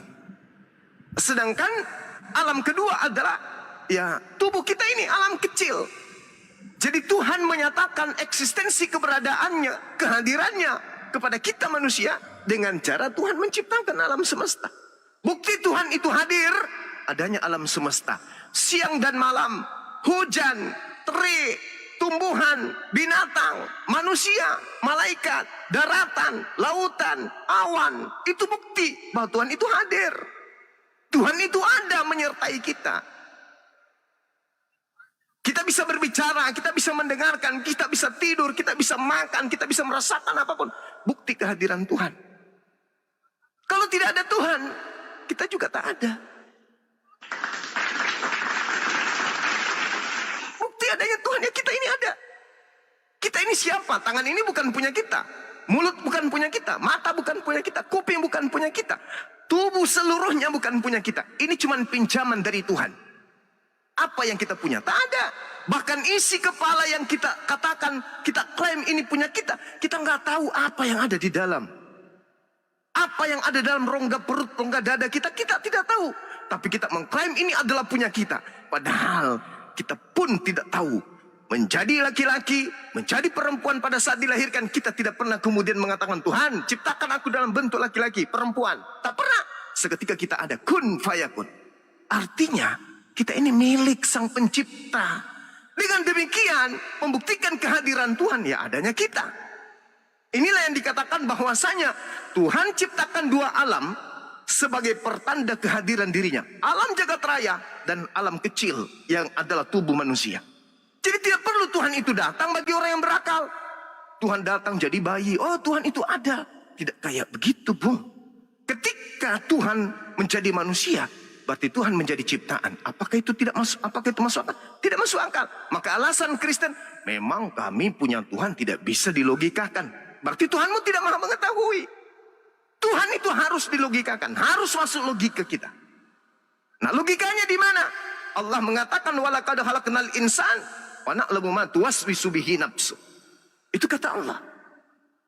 Bahwa aku menciptakan manusia dan sungguh kami menciptakan manusia dan mengetahui apa yang dibisikkan oleh hati mereka. Berarti Tuhan tahu apa yang ada dalam benak kita. Berarti Tuhan itu dekat. Tuhan itu ada, Tuhan itu hadir. Tuhan ada di antara kita. Siapa yang menurunkan hujan? Siapa yang mengatur semua alam semesta ini? Ya Tuhan. Sama seperti ketika kita naik pesawat, kita duduk di belakang, kita nggak tahu pilot. Siapa yang mengarahkan pesawat ke kiri, siapa yang mengarahkan ke kanan, siapa yang mengarahkan naik, mendarat dan seterusnya. Pilot. Meskipun kita tidak lihat pilotnya, tapi ada yang mengatur pesawat. Begitulah Allah. Meskipun kita tidak lihat Allah, tapi Dia yang mengatur alam semesta ini. Itu. Jadi Allah itu masuk logika. Di luar logika, ya, itu agama Anda. Saya kira begitu. Ya. Jadi dalam hal yang tadi Bang Zuma bilang kalau Tuhan itu ada dengan bukti bahwa Dia menciptakan alam semesta, alam kita, dunia dan alam jagat raya. Saya setuju dalam hal itu, saya setuju. Yang Bang Zuma bilang saya setuju. Cuman saya juga dulu mempelajari gini Bang. Hampir semua agama saya pelajari memang walaupun nggak full 100% ya, tapi karena dulu saya sempat mencari, memang di dunia ini kan ada banyak agama, ya kan? Pasti kan nggak mungkin semuanya benar, pasti ada salah satu yang benar gitu ya kan, gitu. Nah berarti agama yang mana? Nah kalau boleh nih saya ingin bertanya apa tentang Islam Bang, kalau boleh Bang. Silakan. Boleh, silakan Bang. Iya, dulu kan saya pernah belajar bahwa Islam itu ada sebelum lahir itu ada 4 alam ya, alam kandung dan alam apalagi itu saya lupa ingat lah, kurang lebih seperti itu. Nah, saya sempat belajar juga sejarahnya Nabi Muhammad yang diimani oleh umat Muslim ya kan. Nah, cuman masalah gini kan dikatakan kan bahwa Islam itu kan agama penyempurna ya kan, yang datang terakhir. kenapa Allah itu tidak menciptakan atau menurunkan agama Islam itu dari awal supaya manusia tidak tersesat, yang pertama, ya kan? Yang kedua itu adalah... Bang, boleh satu-satu nggak pertanyaannya, biar Siap, kena siap. ke poinnya. Siap, boleh. Oke, berarti pertanyaannya kenapa Allah tidak menurunkan Islam ini dari pertama itu ya, Iya. Bang? Iya. Oke, silakan Gerunda, pertanyaan yang keren, bagus. Iya, jadi gini, Bung. Kalau kita melihat di dalam Al-Quran, surah Al-Ma'idah, Al-yawma akmaltu lakum dinakum. Pada hari ini telah kusempurnakan nikmat. Di antara nikmat yang disempurnakan oleh Allah itu adalah nikmatnya, sempurnanya kaidah aturan-aturan main yang dibutuhkan oleh umat manusia. Itu dulu poinnya. Itu harus diimani dulu. Nah, kenapa Islam itu tidak disempurnakan pada zaman Adam? Bahaya itu, Bang. Kok bisa kayak gitu? Yes. Karena Islam itu mencakup banyak hal. Islam itu tidak hanya mencakup satu hal saja, tapi mencakup segala hal yang dibutuhkan oleh umat manusia. Kesempurnaan Islam itu bertolak tumpu kepada semua aspek yang dibutuhkan demi kemaslahatan umat manusia. Contoh, ibadah haji misalnya.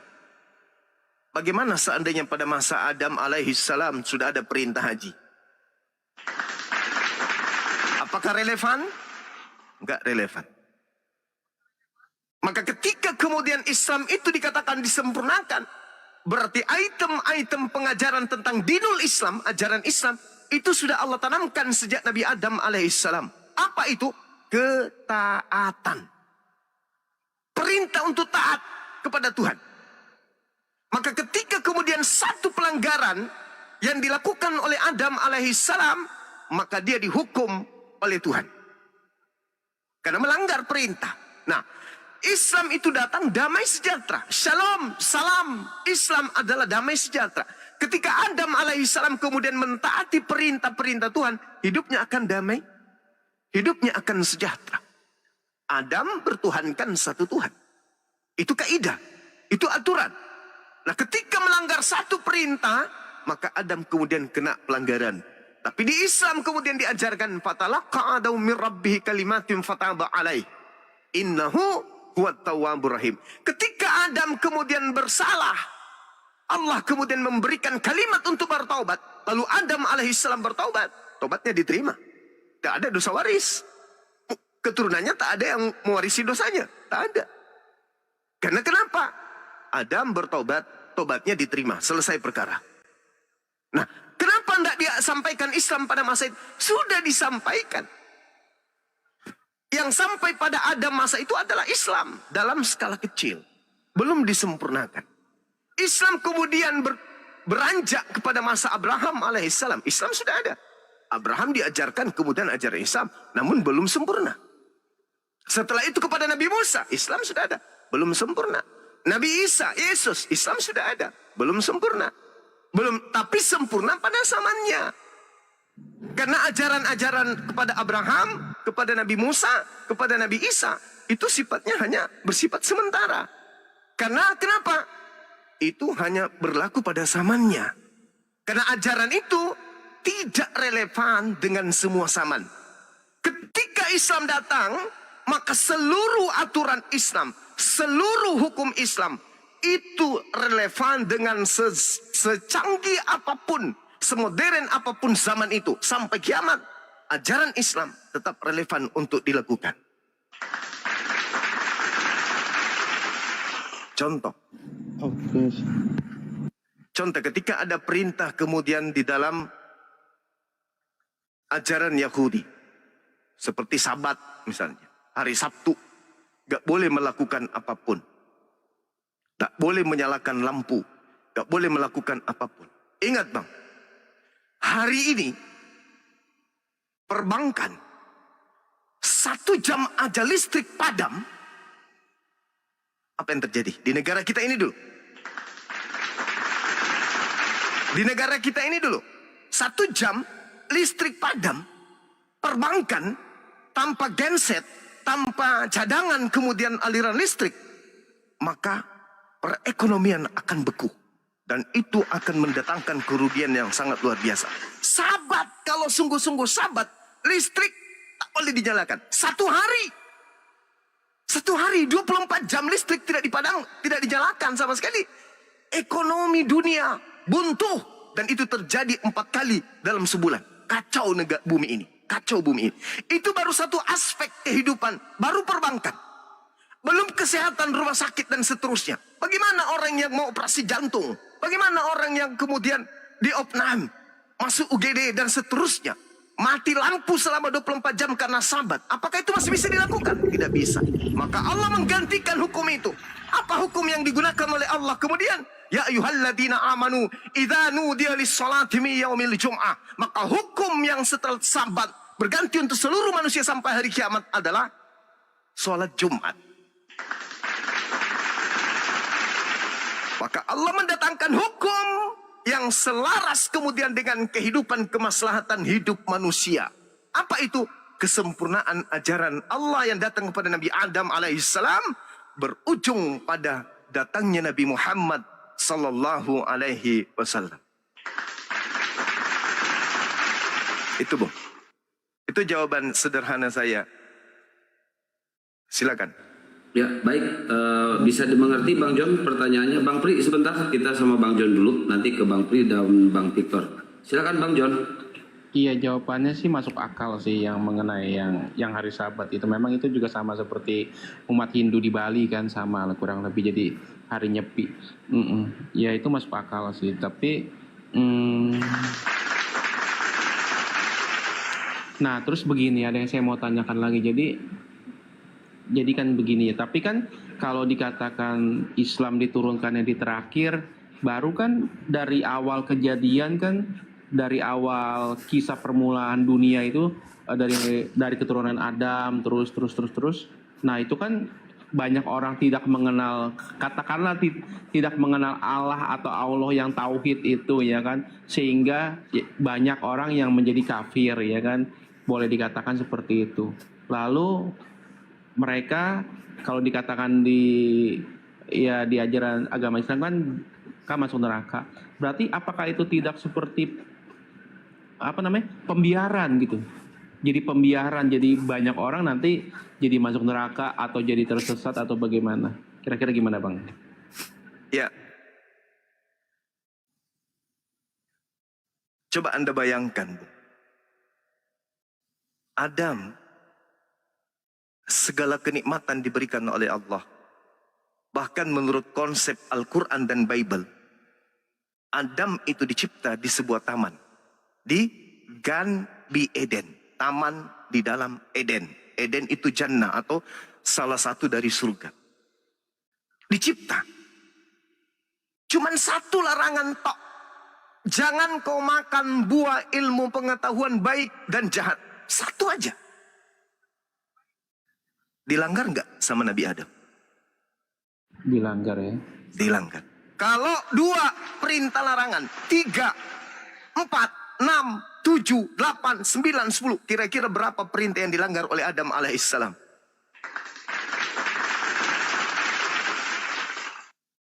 Bisa dihitung kalau ajaran Al-Quran dibawa pada masa Adam alaihissalam, maka Adam tak layak masuk surga. Karena akan penuh dengan pelanggaran-pelanggaran. Sama seperti ketika Nabi Musa diajarkan perjanjian baru. Allah mengatakan memberikan ketetapan kepada Nabi Musa. Dalam Al-Quran surah Al-A'raf ayat 145. Perintahkan kepada kaummu untuk berpegang teguh kepada hukum Tauratku. Apa yang terjadi Bung? Dilanggar. Ini baru hukum-hukum yang datang skala kecil kepada umat Bani Israel. Sedangkan mereka, kalau Anda melihat Bible, mereka minta makanan dari langit, turun dari langit. Mereka minta kemudian diselamatkan, turun dari langit. Mereka kemudian ingin melihat kuasa Tuhan, turun dari langit. Apa yang mereka minta? Tuhan seketika beri secara spontan kepada mereka. Apakah mereka taat? Tidak. Sedikit aturan dikasih, dilanggar. Coba Anda baca Matius 23. Nomor 1, nomor 2, nomor 3. Anda baca itu. Diberikan aturan, dilanggar. Anda baca Ulangan 1. Bagaimana pelanggaran-pelanggaran yang diciptakan kemudian yang dilakukan kemudian oleh orang Yahudi. Padahal aturan mainnya sedikit. Ulangan 11 nomor 30. Perintah yang kuberikan kepadamu itu ringan, mudah, dekat untuk kau jalankan. Tapi dilanggar. Bagaimana kalau ajaran Al-Quran yang dikasih kepada mereka? Semuanya akan dilanggar. Itu satu. Yang kedua, Al-Quran berbeda dengan kitab-kitab sebelumnya, Bung. Taurat datang, ada jaminan Allah, ada jaminan Elohim. Aku wahyukan Taurat, aku juga yang akan menjaganya. Ada? Nggak ada. Zabur, ada? Ada. Injil, ada perintah? Ada. Kenapa? Allah Maha tahu. Umat di mana kitabku, aturanku, aku wahyukan adalah umat yang tegar tengkuk. Dia tidak bisa memegang amanah. Sehingga hukum yang datang kepada mereka, ketika hukum ini diberlakukan untuk seluruh umat manusia sampai hari kiamat nanti, maka semua manusia akan tersesat. Kenapa? Karena kitabku, firmanku sudah dirubah-rubah oleh mereka. Maka aturan mainku yang berguna untuk manusia seluruhnya sampai hari kiamat, harus kuamanahkan kepada bangsa yang bisa memegang amanah, yaitu Bani Yishmael.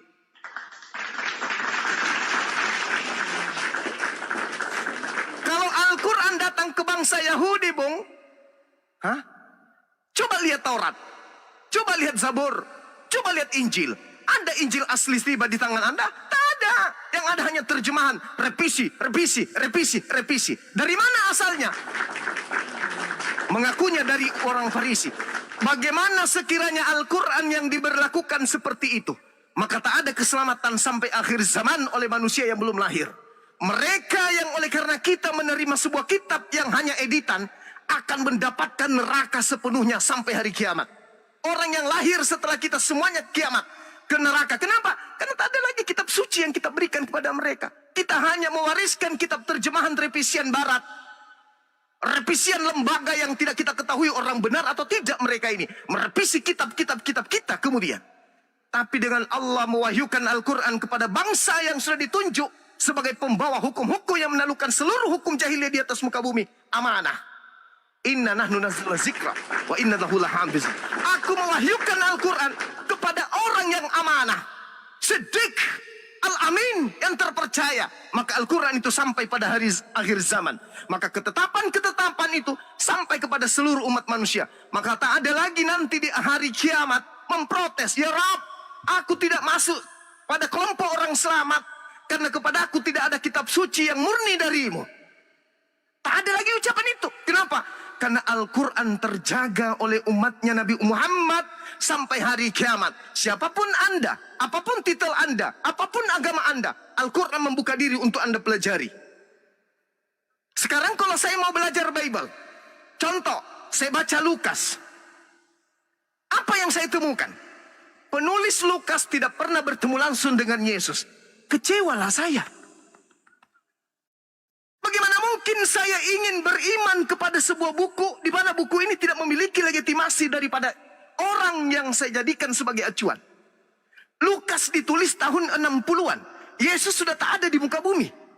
Yang menuliskan hanya hasil dari penyelidikan. Tidak ada kemudian rekomendasi dari Yesus terhadap kitab ini. Tidak ada legitimasi dari Yesus. Tidak ada pengesahan dari Yesus. Tidak ada ucapan sedikit pun dari Yesus tentang buku ini.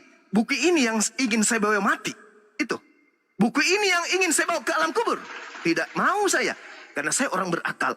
Maka harus ada sebuah buku dalam pegangan iman saya. Di mana buku itu murni dari yang diberi. Dari Nabi Muhammad diberikan murni sampai hari ini. Dan buku itu berfungsi disebabkan karena akal dan buku ini satu panduan. Jadi Al-Quran harus datang kepada orang amanah. Siapa yang amanah di antara orang-orang Yahudi? Sedangkan Yesus yang datang membangkitkan orang mati, membuat orang buta melihat, orang lumpuh berjalan, anggur dibuatnya air menjadi anggur, badai dibuatnya kemudian menjadi tenang, bahkan orang mati pun dihidupkan. Tapi apakah mereka sadar untuk menerima kenabian Nabi Yesus, Nabi Isa? Tidak. Mereka hanya menganggapnya lelucon. Jadi kalau Al-Quran datang kepada mereka pada zaman mereka, Al-Quran hanya dijadikan sebagai permainan saja. Jangankan Al-Quran, Tuhan datang melalui Nabi Musa, laut dibelah. Mereka beriman? Tidak. Tidak beriman. Coba Anda bayangkan, Bung, ya. Kekuasaan yang menduduki kemudian Yerusalem. Di masa pembuangan. Kemudian mereka masuk ke tanah Kanaan. Kemudian sampai kepada Palestina, Yerusalem. Mereka dijajah oleh Romawi. Ada di antara mereka yang berjuang untuk membebaskan Palestina, Yerusalem, Israel? Tidak ada. Mereka masa bodoh. Mereka mencari kambing hitam. Sampai Yesus juga menjadi korban sebagai kambing hitam. Lebih baik Yesus mati daripada bangsa kita dirampas oleh orang Roma. Kenapa tidak berjuang? Kenapa enggak berjuang? Untuk membebaskan Palestina, Israel dari kungkungan penjajahan Romawi. Kenapa? Mereka masa bodoh. Nabi Musa aja disuruh berperang. Weh Musa, kau ajaklah Tuhanmu untuk berperang. Kami tunggu aja di sini. Setelah kamu menang, barulah kami masuk ke dalam tanah Kanaan. Itu tabiat mereka. Yesus datang, dijadikan kambing hitam. Ada mereka bersatu untuk mengusir Romawi? Tidak. Siapa yang datang mengusir Romawi? Membersihkan ajaran pagan dari Palestina. Kaumnya, umatnya Nabi Muhammad sallallahu alaihi wasallam. Ingat, Bu. Ingat. Menurut tradisi orang-orang Katolik, sebelum kemudian Indonesia merdeka, misionaris dari Jerman sudah menapaki kakinya di tanah pertiwi ini. Belanda datang menjajah. Jerman sudah membawa agama Kristen masuk ke pertiwi. Ada mereka berjuang untuk melawan Belanda? Mereka justru datang melalui kaki tangan Belanda masuk ke Nusantara ini. Jerman yang membawa agama Katolik di tanah Medan, tanah orang Batak, tidak ada perlawanan terhadap Belanda. Tapi umatnya lah Rasulullah Muhammad sallallahu alaihi wasallam yang kemudian berjuang mengusir penjajah. Jadi Palestina, Yerusalem, Israel bersih dari penjajah berkat umatnya Nabi Muhammad. Nusantara bersih dari penjajah berkat umatnya Nabi Muhammad sallallahu alaihi wasallam. Kenapa bisa demikian? Karena Al-Quran itu harus murni disampaikan sampai hari kiamat. Bagaimana dengan Taurat? Ada aslinya? Tunjukkan kepada saya. Bagaimana dengan Zabur? Ada aslinya? Tunjukkan kepada saya. Bagaimana dengan Injil? Ada aslinya? Tunjukkan kepada saya. Bagaimana dengan Al-Quran? Aslinya mana? Nih. Di dalam pikiran dan akal umat Islam seluruhnya. Itulah Al-Quran. Saya kira begitu, Bung. Kenapa Al-Quran itu datang bukan pada zaman dahulu? Kenapa Islam datang bukan pada zaman dahulu disempurnakan? Datang pada masa Nabi Muhammad SAW. Karena disitulah kemudian lahir manusia suci di atas muka bumi yang bernama Nabi Muhammad SAW yang dibuatkan oleh Yesus dan juga Nabi Musa di dalam Ulangan 18 nomor 18 sampai nomor 19 dan juga di dalam Yohanes 16 nomor 7 sampai nomor 15. Demikian. Masya Allah, jawaban dari Gurunda sangat berkelas dan berilmu. Allahu Akbar. Mungkin Bang Victor mau menambahkan? Bang Victor. Baik, saya mau sedikit. Tadi saya dengar tentang pengetahuan cara beriman dari Islam ya, pengetahuan. Nah, saya tadi kan dengar tentang kabar baik ya, yang ada menurut Bang Juma itu kabar baik ternyata itu suatu hukuman atau apalah istilahnya itu, kabar baik itu. Nah, itu dari secara logika pengetahuan kita itu juga nggak masuk akal ya.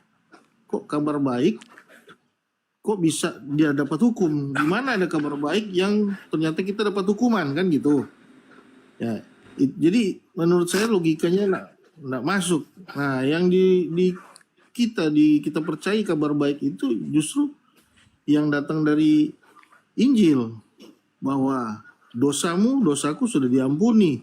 Itu berita baik yang kita terima, yang itu yang jelas-jelas baik gitu. Secara logika masuk, ya kan, dosa kita diampuni, yang ditebus oleh Yesus.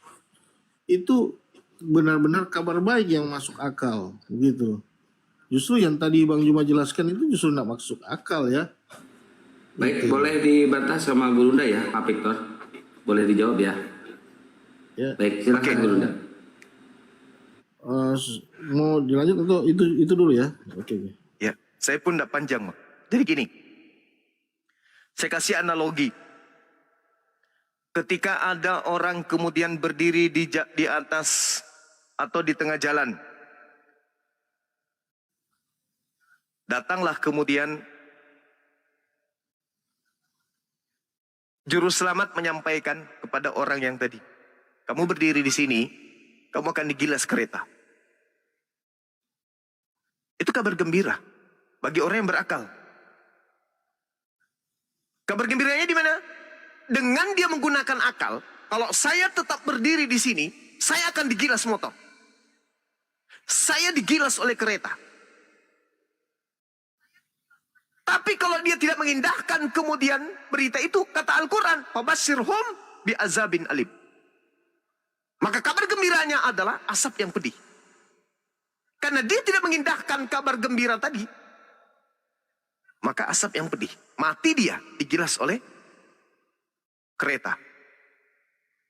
Dengan adanya pemberitahuan kepada mereka bahwa ketika Anda mengindahkan perintah pernyataan tersebut, maka Anda akan meninggalkan tempat itu dan akan Anda mendapatkan keselamatan.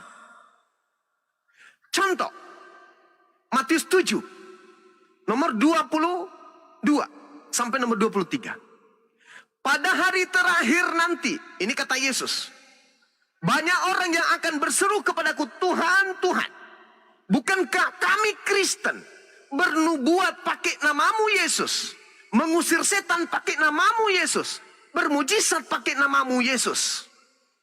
Nomor 23. Pada hari itulah, pada saat itulah aku Yesus akan berterus terang kepada mereka, enyahlah daripadaku, aku tidak mengenal kalian, kalian semua adalah pembuat kejahatan. Kalau saudara menggunakan akal,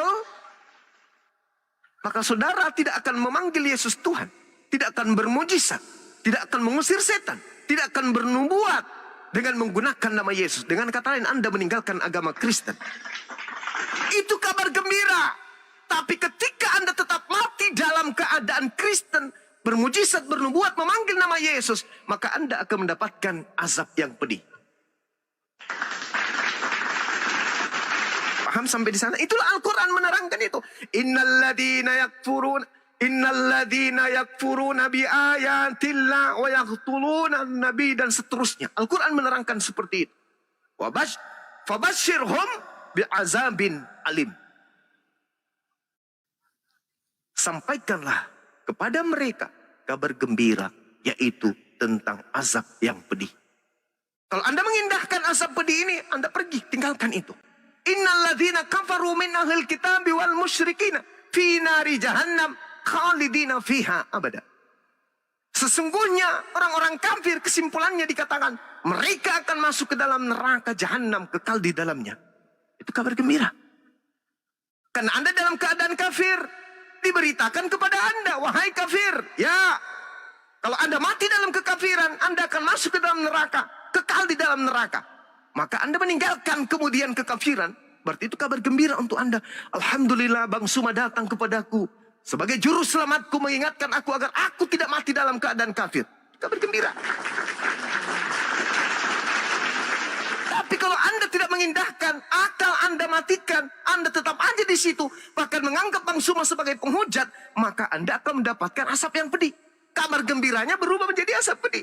Karena tidak mengindahkan kabar gembira yang datang kepada umat Islam itu Anda. Al-Quran menerangkan orang kafir masuk ke neraka. Yesus menerangkan orang yang memanggilnya pun masuk ke neraka. Matius 13 nomor 50. Semua pembuat kejahatan akan dilemparkan ke dalam api neraka. Sedangkan orang yang memanggil Yesus Tuhan, engkau semua adalah pembuat kejahatan, enyahlah daripadaku, aku tidak mengenal kalian. Pembuat kejahatan dilempar ke api neraka. Kurang apa lagi?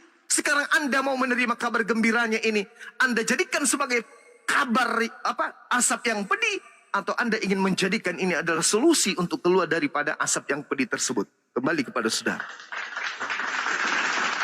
Ya, Baik, teman-teman mohon ditetap layar ya biar komannya kuat karena akun Gurunda banyak yang kena report. Mudah-mudahan yang ini kuat. Silakan Pak Victor.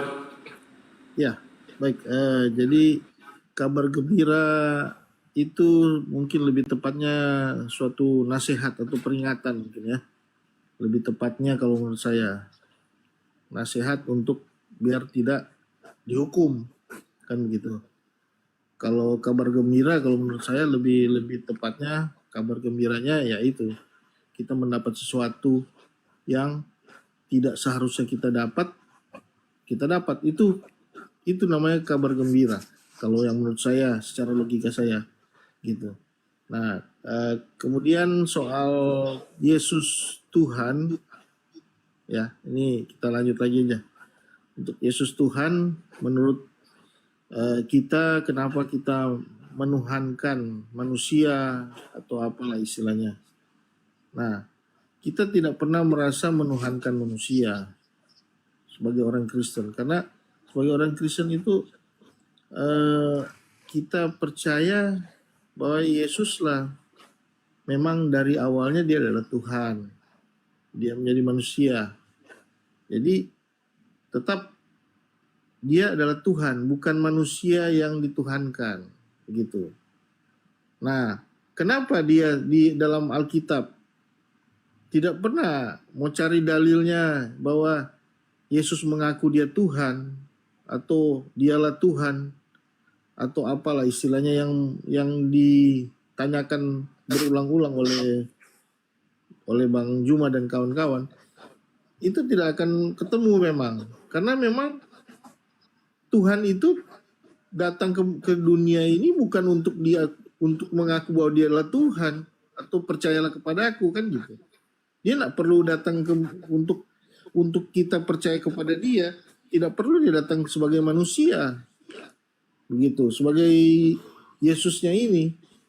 Karena dia memang Tuhan, dia tidak perlu kita sembah, dia Tuhan, kita tidak perlu kita muliakan, dia tetap mulia.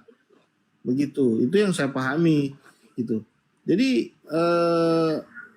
dalil-dalil apapun yang untuk biar orang Islam percaya bahwa Yesus itu Tuhan memang tidak ada dan tidak diperlukan untuk percaya kepada Yesus. Begitu. Kita percaya kepada Yesus karena dia perbuatan dia di kayu salib itu gitu. Jadi itulah yang saya cuma mau kasih tahu bahwa nggak perlu ada kata Yesus Tuhan dan sembahlah dia, begitu. Semua orang Kristen pasti seperti itu. Ya, mungkin matinya Yesus di tiang salib itu kabar baik buat Kristen. Silakan Gurunda Juma. Jadi gini, Bung. Allah Subhanahu wa taala menjelaskan di dalam Al-Qur'anul Karim, A'udzubillahi minasyaitonirrajim, wa makaru wa makarallah wallahu khairul makirin. Mereka orang-orang kafir membuat tipu daya. Kemudian Allah membalas tipu daya mereka.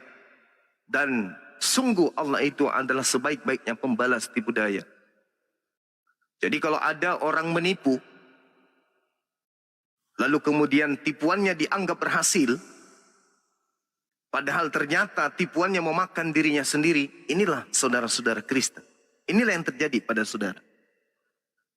Anda mencoba mengatakan Yesus itu adalah Tuhan. Dari aspek mana kira-kira? Sementara Yesus membantah dirinya Tuhan.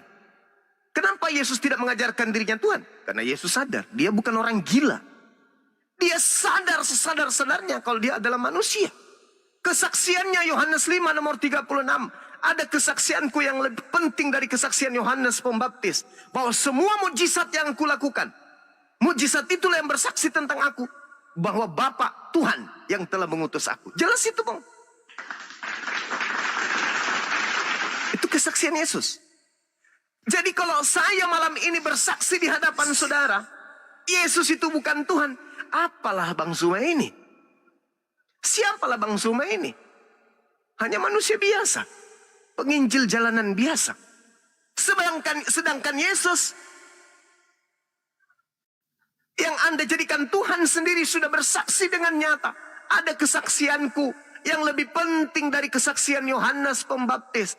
Bahwa semua pekerjaan yang diperintahkan Bapa untuk aku kerjakan, pekerjaan itulah kemudian yang aku lakukan. Dan pekerjaan itu yang bersaksi tentang aku. Bahwa engkaulah yang telah mengutus aku. Engkau mengutus aku. Aku bukan Tuhan, aku utusan. Hidup kekal itu, Yohanes 17 nomor 3, adalah mereka mengenal engkau satu-satunya Tuhan yang benar. Satu-satunya Tuhan yang benar, engkau. Aku bukan Tuhan, aku harus kau kenal sebagai utusan Tuhan. Kalau Yesus pun bersaksi demikian, Anda menolaknya. Lalu bagaimana mungkin Anda bisa percaya kepada Bang Zuma? Semua kuserahkan kepada Allah. Tapi saya ingin mengatakan begini, Bu. Dalam Yohanes 7 nomor 28-29, Yesus telah menerangkan.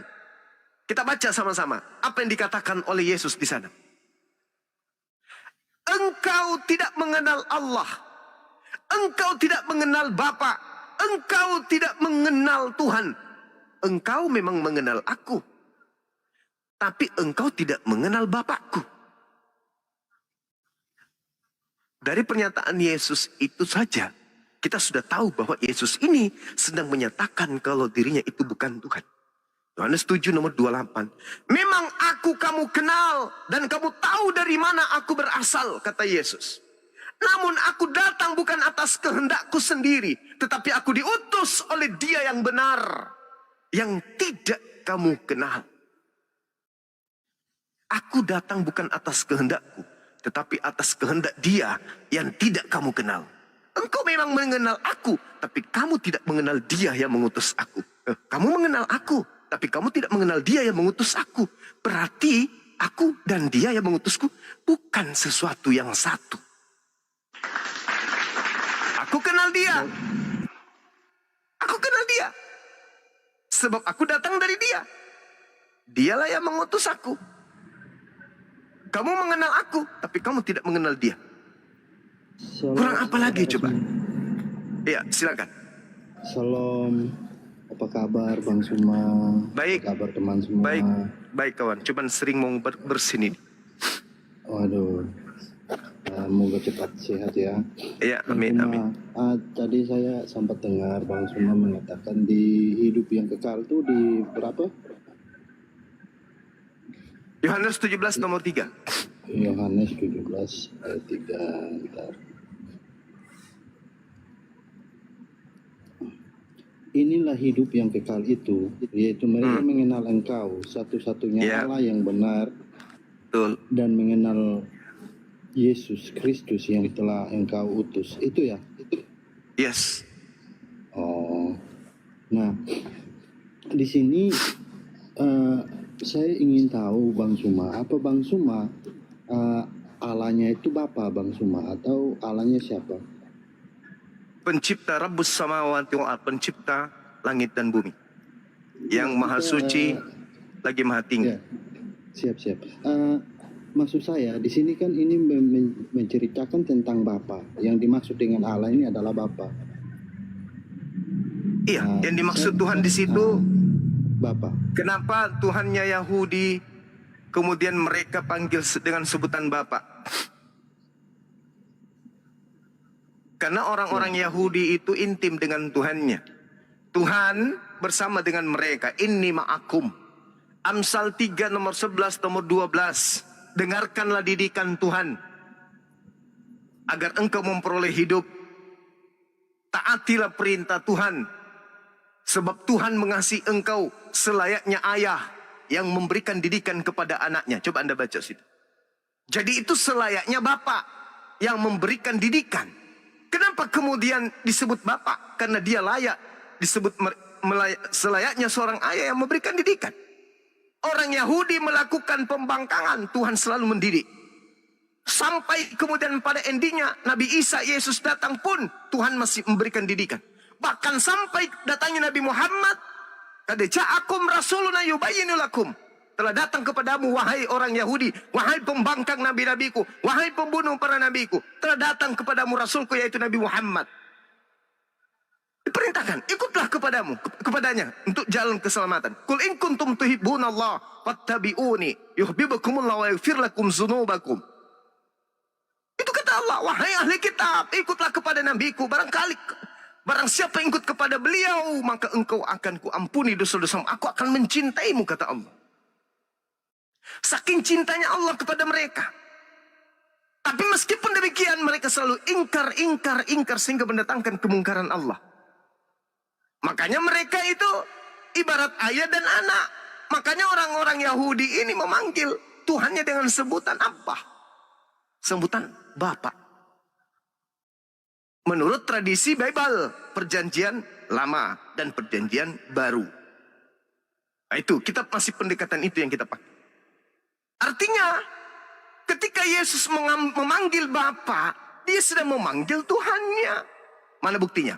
Kisah Para Rasul 4, nomor 30. Coba Anda baca pelan-pelan. Apa yang dikatakan di sana? Yesus disebut sebagai hamba yang suci. Dalam Al-Quran, Inni Abdullah atani al-kitaba wa ja'alani nabiyan. Aku ini adalah hamba Allah. Jelas itu. Al-Quran, pernyataan Yesus dalam Bible saudara pun mengatakan bahwa dirinya adalah hamba. Yohanes 4 nomor 22. Aku Yesus menyembah apa yang aku kenal. Kalian menyembah apa yang tidak kalian kenal. Yesus hamba. Inni Abdullah atani al-kitaba wa ja'alani nabiyan. Yesus mengaku itu, Bung. Jadi ketika ada orang bertanya, Anda bertanya, apakah Allah sama dengan Bapa? Ingat, Bapa yang Yahudi maksud adalah Elohim. Yesaya 59 nomor 15. Elohim adalah hakikat yang maha tinggi dan juga maha suci.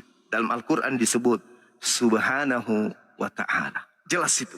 Jadi kita tidak bisa kemudian memungkiri bahwa apa yang datang berupa pernyataan-pernyataan Tuhan kepada Bani Israel itu adalah pernyataan yang berasal dari Sang Hakikat Subhanahu wa ta'ala. Demikian. Oke, terima kasih Bang Suma. Nah, saya hanya bertanya, apakah Tuhannya Bang Suma itu Bapa sama seperti yang dikatakan di tadi Yohanes itu atau tidak? Nah, Bang Suma seharusnya menjelaskan itu. Nah, ya sama, Bung. Tadi Bang Suma. Nah, masalahnya mungkin coba Bang Suma tunjukkan kepada saya di Al-Quran di mana ada tertulis bahwa disebutkan Allah itu adalah Bapa. Nah, itu tolong tunjukkan kepada saya. Terus nanti Bang Suma juga di sini saya temukan bahwa Tuhan bangsa Israel itu mungkin kita lihat di Kejadian 17 itu ketika Abraham berumur 99 tahun, maka Tuhan menampakkan diri kepada Abraham. Ya, jadi Tuhan menampakkan diri kepada Abraham. Di Kejadian 18 ayat 1 juga di sana Tuhan menampakkan diri kepada Abraham. Nah, saya ingin tahu dari Bang Suma, apakah Allahnya Bang Suma itu menampakkan diri dan itu kepada siapa? Silakan Bang Suma. Oke. Anda bisa membaca kemudian di dalam Al-Quran surah Al-A'raf.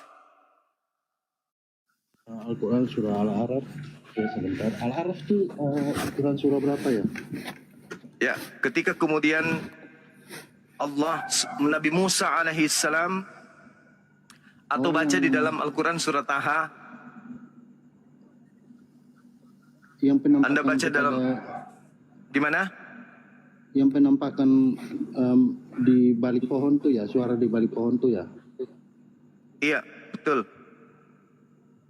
Itu kan di Musa kan itu sudah ada tertulis di dalam Kejadian, Bang Suma. Maksud saya, maksudnya?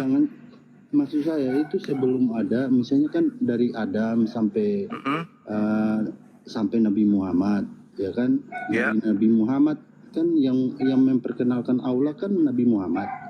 Nah, itu start dari sana. Itu Allah pernah menampakkan diri start dari sana. Itu kepada siapa?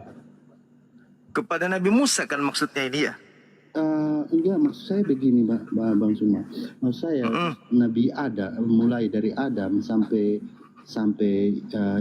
Yesus atau Isa itu kan itu sebelum Nabi Muhammad datang kan memperkenalkan Allah, ya kan? Nah, itu start dari Nabi Muhammad itu sampai sekarang itu Allah pernah menampakkan diri kepada siapa? Loh, tadi bukannya di awal tadi saya sudah membacakan ayat suci Al-Quran ya? Dalam Al-Quran surah Qaf ayat 16 coba Anda baca. Kaf itu ukuran surah berapa ya? Ayat surah berapa itu teman-teman? Qaf itu surah berapa ya? Ada yang tahu?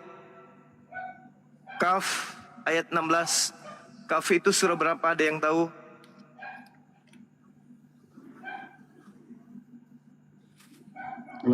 Ya, tapi saya cari. Alhamdulillah. Netizen di bawah, makasih, syukran. Surah Kaf ayat 16.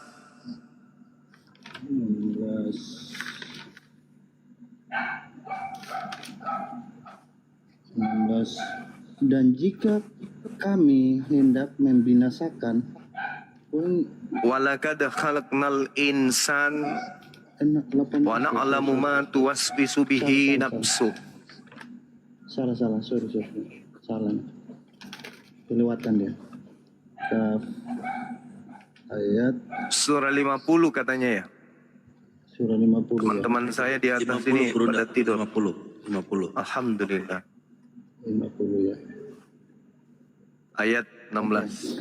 Dan dalam kurung ingatlah ketika kami berfirman kepada para malaikat. Itulah sujudlah kamu kepada Adam. Kok bisa ya? Itu ya. Kok larinya Benar. ke situ ya? Itu Shad. Ini Kaf. Yang ini. saya maksud Kaf. Al-Kaf ini. Iya, ini Al-Kaf. Bukan ya. Al-Kaf Surah tapi Kaf. Bukan Kaf ke 50 Bang, kalau Kaf 50, kalau Al-Kahf itu ke 18. Yang 50 Bang Pri. Oh, yang surat ke-50 ya. Iya. Ya. Oke. Bentar ya.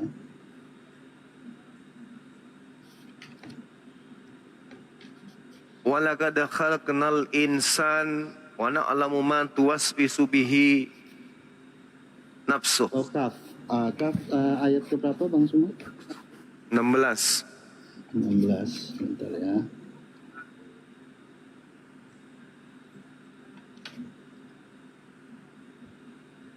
Dan sungguh kami telah menciptakan manusia itu. Iya, benar. Dan mengetahui apa yang dibisikkan oleh hatinya. Dan kami lebih dekat kepadanya daripada urat lehernya. Itu ya? Ya. Yes. Iya, maksud saya di mana dia menampakkan dirinya Bang Suma. Oke, baik. Oke. Sekarang begini, Bu. Kalau Anda makan, dalam tubuh Anda itu masuk nutrisi makanan, apakah Anda yang mengatur ini yang ke tangan, ini yang ke kaki, ini yang ke otak, ini yang ke mata?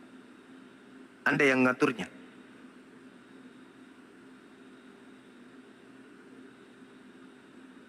Terima kasih Bang Suma. Saya tahu itu Tuhan yang ngatur. Hanya masalahnya di sini Bagus, kan Masya Allah. ada Tuhan dari Yahudi kan mengatakan Tuhannya benar. Kristen mengatakan Tuhannya benar. Terus saudara juga pasti mengatakan Tuhannya benar. Nah, permasalahannya di sini saya temukan bahwa di sini Tuhan di Kejadian ini kitab orang Yahudi mengatakan bahwa Tuhan menampakkan diri kepada Abraham di Kejadian 17 ayat 1, bahkan Kejadian 18 Tuhan menampakkan diri. Bahkan di ayat-ayat yang lain, kitab yang lain itu mengatakan Tuhan menampakkan diri. Bahkan Musa yang tadi saudara bilang itu Tuhan menampakkan diri. Nah, yang saya tanyakan Bang Suma, itu Tuhan aulanya Bang Suma itu menampakkan diri, yang memperkenalkan kan Rasulullah. Nah, itu Tuhan yang menampakkan diri setelah dia memperkenalkan itu menampakkan dirinya kepada siapa? Mungkin Rasul atau kepada sahabat-sahabat. Allah menampakkan dirinya, menyatakan kehadiran dirinya dengan menciptakan alam semesta ini, dengan menciptakan kemudian sejumput alam kecil pada diri manusia, Allah menyatakan diri, Allah menyatakan kehadirannya. Sekarang begini, Bung.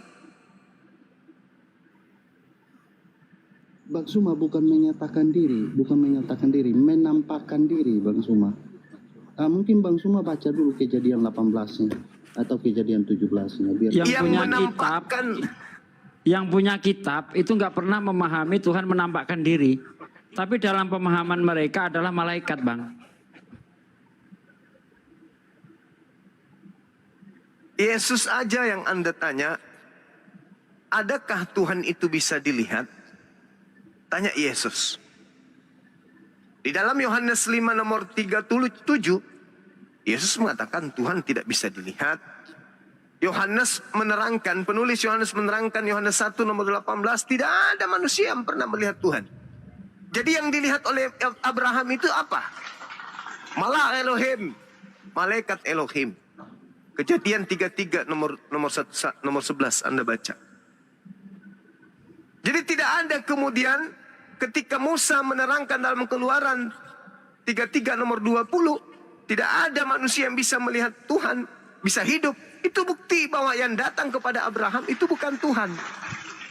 Andai saja yang datang kepada Abraham itu Tuhan, matilah Abraham. Berdasarkan Keluaran 33 nomor 20. Sebab tidak ada manusia bisa hidup dengan melihat wajahku, tak ada. Mati manusia itu. Jangankan manusia, alam semesta ini akan hancur lebur. Jadi tidak ada. Lalu bagaimana Tuhan itu kemudian menyatakan dirinya kepada manusia? Dengan Tuhan menciptakan alam semesta. Makanya dikatakan dalam Al-Quran, وَلَقَدْ خَلَقْنَا الْإِنسَانَ وَنَعْلَمُ مَا تُوَسْوِسُ بِهِ نَفْسُهُ وَنَحْنُ أَقْرَبُ إِلَيْهِ مِنْ حَبْلِ الْوَرِيدِ. Selamat malam, damai sejahtera. Iya, damai sejahtera. Oleh karena itulah kemudian ketika umat Islam itu ditanyai, seperti pertanyaan saudara, bagaimana Allah menampakkan dirinya? Allah menampakkan diri dengan cara memperlihatkan alam semesta ini. Allah menampakkan kehadirannya dengan cara menciptakan manusia ini. Makanya saya katakan tadi, yang mengatur pertumbuhan kuku, yang mengatur pertumbuhan semua tubuh kita ini, itu siapa? Anda? Bukan. Bukan Anda yang mengatur. Yang mengatur itu adalah Allah. Maka Allah menyatakan, wa nahnu aqrabu ilaihi min hablil warid. Kehadiranku di tengah-tengah manusia, yaitu aku lebih dekat daripada urat leher mereka sendiri. Sebab kenapa? Aku yang mengatur tubuhnya. Coba, kenapa gigi tidak bertumbuh selayaknya kuku? Kuku ini, Bung, kalau usia kita 20 tahun, dan Anda tidak pernah mengguntingnya sampai mulai dari sejak Anda lahir, itu sudah sampai, apa, kalau Anda di Jakarta ini, mungkin sudah sampai di Kalimantan, panjangnya kuku Anda itu. Tapi kenapa gigi tidak memanjang seperti itu? Siapa yang mengatur itu? Allah. Bagi orang yang berpikir, pasti ada yang mengaturnya. Itulah Allah yang kami sembah, yang mengaturnya. Meskipun tak nampak, tapi kami meyakini bahwa Allah itu ada. Oke, Anda coba lihat di dalam 1 Timotius 6 nomor 16, boleh Anda bacakan ke saya? Boleh dibaca, Bang? 1 Timotius 6 nomor 16. Bentar, 1 Timotius nggak ada pasal 6, Bang Suma. 1 Timotius 6 ayat 6 mungkin. 1 Timotius nggak sampai pasal 6 dia. 1 Timotius ya. Saya salah. 1 Timotius 6 ayat 6. Tesalonika, sorry. Tadi saya buka. Saya kira Tesalonika tadi. 1 Timotius 6 ayat 16. Ayat 16 ya? Iya, 16. Ya. Dialah satu-satunya yang tidak takut kepada maut, bersemayam dalam terang yang tidak terhampiri. Seorang pun tidak pernah melihat dia. Dan memang yang itu ya. Dan memang manusia tidak dapat melihat dia. Baginya lah hormat dan kuasa yang kekal. Amin. Ya. Itu siapa bang? Iya, itu Yesus atau tanya. Tuhannya Yesus? Tanya dulu, itu Yesus atau Tuhannya Yesus? Ini Bapak Bang Suma. Tuhannya Yesus kan? Ini Bapak. Ya itu letaknya, itu bapaknya Yesus, Tuhannya Yesus kan? Iya, ini Bapak. Jadi, oke Bang Suma, memang Bapak itu kami umat Kristen tidak pernah mengklaim bahwa Bapak itu dapat dilihat seperti itu, Bang Suma. Tapi Itulah tidak yang kami tertulis sembah. Yang maha suci lagi maha tinggi. Nah masalahnya Bang Suma, Tuhannya Bang Suma Allah, sedangkan Tuhannya kami itu Bapak Bang Suma. Itu letak perbedaannya. Mati bijak. Gitu ya. Jadi Iya. Anda ingin membedakan Tuhan kami yang tidak menjadi Yesus dan Tuhannya Yahudi yang menjadi Yesus. Apa dasarnya Anda membedakan itu? Begini Bang Suma, tadi kita bahas bahwa Tuhan menampakkan diri, mau dia pakai malaikat, mau dia pakai Tadi Anda membaca 1 Timotius tadi tuh, itu salah. Iya, itu benar Bang Suma. Tapi Lalu Anda tetap mengatakan dia Tuhan mengambil wujud. menampakkan diri. Iya, dia memakai wujud malaikat. Karena tidak tertulis bahwa melihat malaikat orang akan mati kan, Bang Suma? Oh, Atau berarti ada menurut saudara Tuhan Anda itu berubah wujud menjadi malaikat gitu? Mungkin Bang Suma baca dulu kejadiannya Bang Suma, biar Bang Suma tahu. Kejadian berapa? Kejadian 17. Ini bukan kejadian 17, bukan. Kejadian 17 ayat 1, coba baca dulu Bang Suma. Coba Anda baca, coba. Oke, saya tampilkan ya. Ya.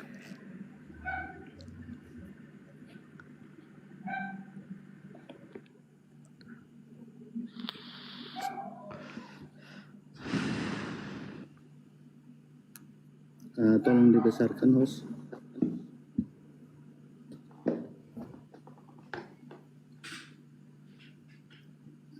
Bisa tolong dibesarkan? Ini ketika Abraham berumur 99 tahun, maka Tuhan menampakkan diri kepada Abraham, ya, di Kejadian 18-nya. Kemudian Tuhan menampakkan diri kepada Abraham. Lagi-lagi dia menampakkan diri ini. Nah, pertanyaan saya kan tadi sudah jelas bahwa saya minta kalau emang Tuhan Bang Suma itu sama seperti kami, karena yang saya dengar dari pernyataan Bang Suma bahwa Tuhan itu tidak pernah menampakkan diri kepada siapapun. Bahkan tadi Bang Suma coba ambil untuk bilang Tuhan menampakkan diri kepada Musa, tapi itu kan di perjanjian lama sudah ada. Nah, saya minta yang memperkenalkan Allah ini kan Rasulullah. Nah, itu kita start dari sana. Seharusnya kita start dari sana, mungkin kepada sahabat atau kepada siapa. Setelah start dari Rasulullah itu yang memperkenalkan Allah kepada seluruh umat gitu loh, Bang Suma. Oke. Jadi Allah atau Tuhan yang datang kemudian kepada Nabi Musa atau kepada Abraham melalui perantaraan malaikat, Anda ingin mempersamakan kedatangan Allah itu sama seperti itu dalam kitab Kejadian. Padahal kata ra'ah di situ, Allah memperlihatkan atau menyatakan, ya, bukan kemudian Allah itu datang dalam bentuk wujud. Kata ra'ah itu bisa juga diartikan menyadarkan atau menyadarkan Abraham bahwa dia sedang berinteraksi dengan Tuhan. Di dalam Al-Quran surah Asy-Syura ayat 51, tidak patut bagi manusia untuk berjumpa langsung dengan Tuhannya. kecuali melalui 3. Wahyu, tabir, malaikat. Yang dilakoni oleh Abraham itu malaikat. Coba Anda baca di dalam Kejadian 22 nomor 11. Ya, saya Baca di tahu, situ. yang saya tahu memang itu malaikat. Dia datang berupa malaikat. Hanya kan masalahnya di sini saya ingin tahu, mungkin Tuhannya Bang Suma mungkin ada menampakkan diri, mau melalui malaikat kayak melalui siapa kayak, tapi Tuhannya itu datang dan menampakkan diri kepada mungkin Rasulullah atau sahabat-sahabatnya, mungkin ada tertulis di dalam kitab saudara atau gimana. Qul nazzalahu ruhul kudus. Roh Kudus datang 22 tahun lebih kepada baginda Rasulullah Muhammad sallallahu alaihi wasallam. Itu. Kalau Anda ingin mengatakan bahwa Tuhannya orang Islam harus datang kepada Nabi Muhammad, selayaknya Tuhannya datang kepada Abraham. Ingat, yang datang kepada Abraham malaikat, yang datang kepada Nabi Muhammad juga adalah seorang malaikat, sosok malaikat maksud saya. Jadi gimana dong? Yang datang kepada Nabi Muhammad itu malaikat itu Tuhan atau bagaimana? Atau utusan? Itu malaikat. Itu malaikat Tuhan. Qul nazzalahu ruhul kudus min rabbika bil haqq. Dia adalah Roh Kudus. Malaikat Tuhan. Iya, malaikat kan sama dengan utusan kan? Iya. Ya, utusan. Nah, ini masalahnya bukan utusan, Bang Suma. Loh, lalu yang datang kepada Abraham ini siapa? Ini bukan utusan, Bang Suma. Itu apa? Kalau bukan utusan? Tuhan yang mengambil wujud malaikat itu, tapi Tuhan sendiri. Tidak ada itu, Bang. Enggak ada. Tidak ada Tuhan menjelma menjadi bukan Tuhan. Itu tak ada. Di mana dalilnya Tuhan menjelma jadi bukan Tuhan?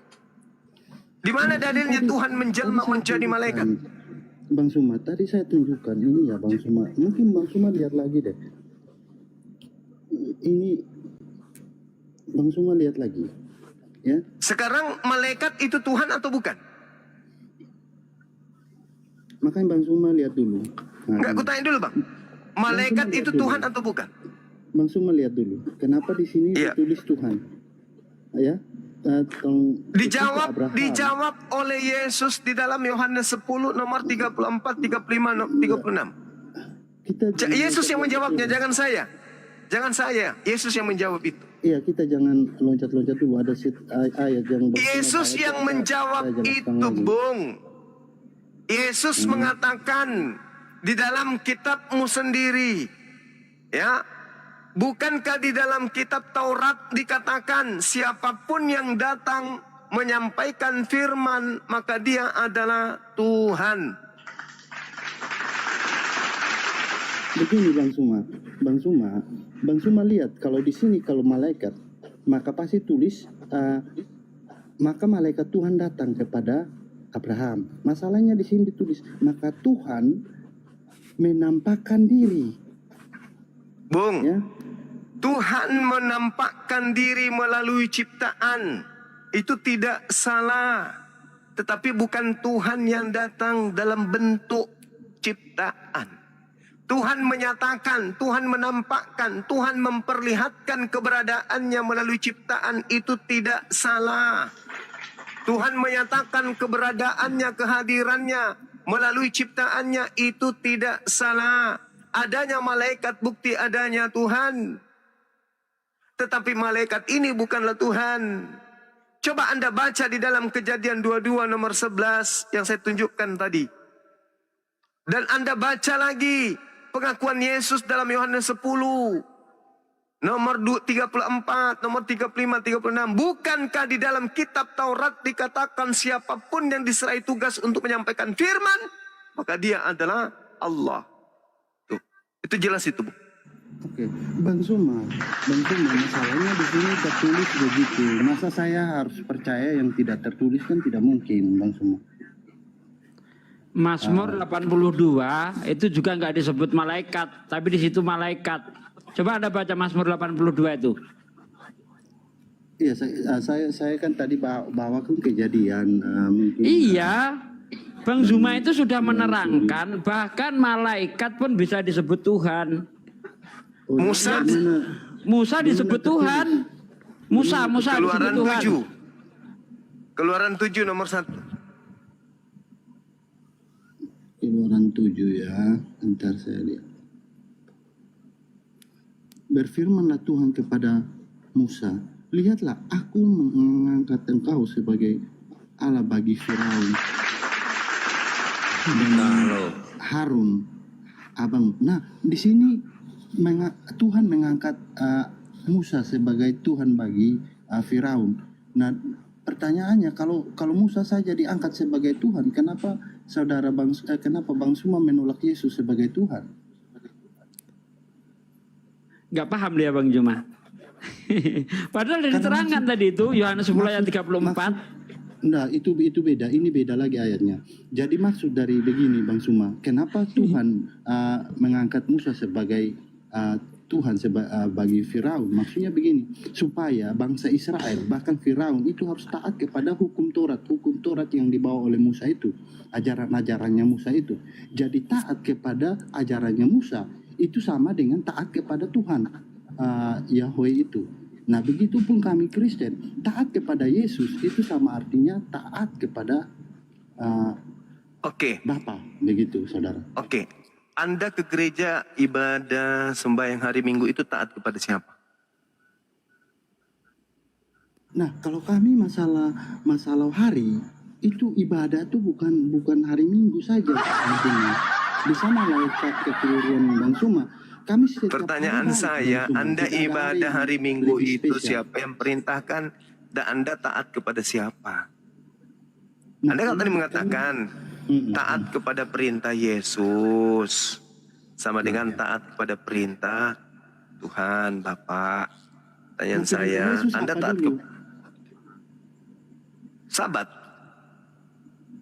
Minggu? Perintah Yesus, Sabat. Sabtu. Oke, saya akan tunjukkan kepada Bang Suma bahwa di mana Yesus meniadakan hari Sabat, bahkan itu alasan kenapa Yesus disalib ya. Tunggu saya Yesus meniadakan hari Sabat. Ya, nanti itu pada panen bukan panen metik gandum Matius 12 ya. itu. Lukas 1 sampai Matius 15. Lukas Lukas 6 ayat 1 sampai 11 tuh. Kalau kita baca itu di sana bahkan Yesus pun menyembuhkan orang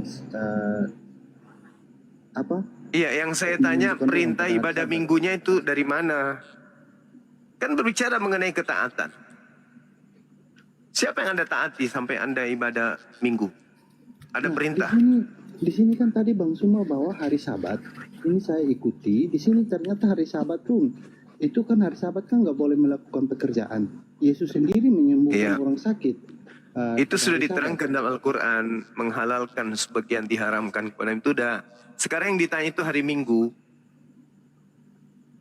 Berarti bukan hari Sabat yang spesial dong? Iya, sekarang hari Minggu itu siapa perintahkan? Semua hari spesial kan? Nah, kalau Bang Suma bertanya kenapa Kristen beribadah hari Minggu, itu karena pas kenaikan Bang Suma. Ini kan Yesus. Ada perintah. Kalau perintahnya itu yang dua perintah itu, kasihilah Tuhan Allahmu dengan segenap hatimu, dengan segenap budimu. Allah perintahkan ibadah hari apa? Seperti dirimu sendiri. Itu hukum Taurat itu Bang, itu hukum Taurat, bukan ajaran Kristen itu ajaran Yahudi. Loh, itu dua perintah itu ada tertulis di dalam kitab perjanjian. Iya, tapi itu adalah kandungan Taurat Bang.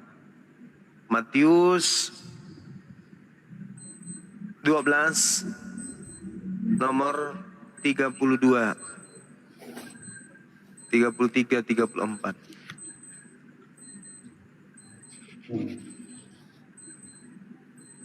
Jadi hukum kasih itu adalah kandungan daripada Taurat. Sedangkan Taurat tidak dijalankan lagi. Bang Suma, berarti kita fix dulu bahwa Allah Bapak tidak pernah menampakkan diri kepada Rasulullah dan para sahabat. Itu berarti Allah itu tidak Allah yang Bang Suma percaya itu tidak sama dengan Allah. Kenapa loncat-loncat Bang Pri? Bang Pri kalau diskusi jangan loncat-loncat biar nggak pusing. Sekarang begini, Bung. Sekarang begini. Apakah Tuhannya Yahudi pernah menampakkan diri kepada Paulus? Oh, kan tadi saya bahas tuh tentang Tuhan Yesus itu kitab Kejadian tuh kitabnya siapa Bang Suma? Itu Tuhannya, itu orang Yahudi punya. Yang saya tanya, iya. Apakah Tuhannya Yahudi pernah menampakkan diri kepada Paulus? Kan tadi saya sudah tunjukkan bahwa Yahudi Tuhannya bisa menampakkan diri. Nah sekarang kalau masuk kepada perjanjian baru, itu bahkan lebih real lagi Tuhan menampakkan diri. Begitu. Tuhan turun langsung jadi manusia. Nah pertanyaan saya, Tuhannya Bang Suma ini yang mana? Kok sekarang Bapak tidak, Bapak di Al-Quran tidak ada Bapak. Yang ada saya temukan Allah. Terus kami umat Kristen itu percaya bahwa Tuhan yang benar itu adalah Tuhan Bani Israel. Nah sekarang Bang Suma bahkan kalau masuk ke dalam Al-Quran, Tuhan yang benar itu menurut Al-Quran itu Tuhan dari Mekah.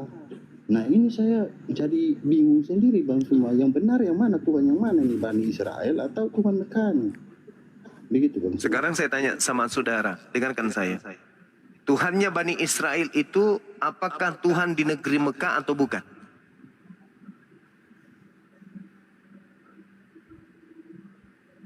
Pertanyaannya bagaimana Bang Suma biar saya bisa cerna maksudnya. Tuhannya Bani Israel apakah bukan Tuhan untuk negeri Mekah? Tuhan untuk semua bangsa, hanya Tuhan tuh. Berarti Tuhannya Bani Israel juga Tuhannya negeri Mekah. Untuk semua bangsa, bukan cuma Mekah aja. Berarti Tuhannya Bani Israel juga adalah Tuhannya negeri Mekah. Kalau Tuhan Bani Israel kan Tuhan semua bangsa maksudnya, Bang Suma. Berarti Tuhan bukan Tuhan bagi negeri Mekah. Bukan cuma Mekah saja, untuk semua bangsa Bang Suma. Saya tidak tanya bangsa lain, Bung. Saya cuma tanya, apakah Tuhannya Bani Israel juga Tuhan bagi negeri Mekah? Iya.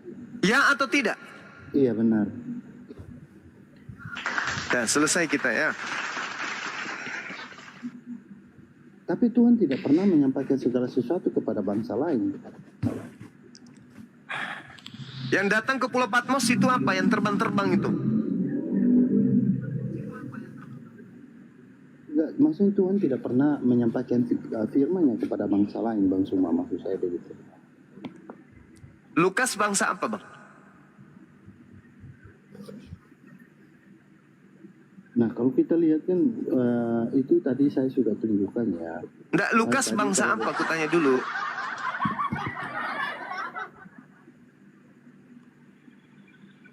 Lukas saya kurang tahu, Bang Suma. Iya, saya bukan gereja. Lukas itu orang Yunani, kawan seperjalanan Paulus, dia tabibnya Paulus. Yunani dia, lo kenapa hilang? Aduh, memang susah nih orang ini.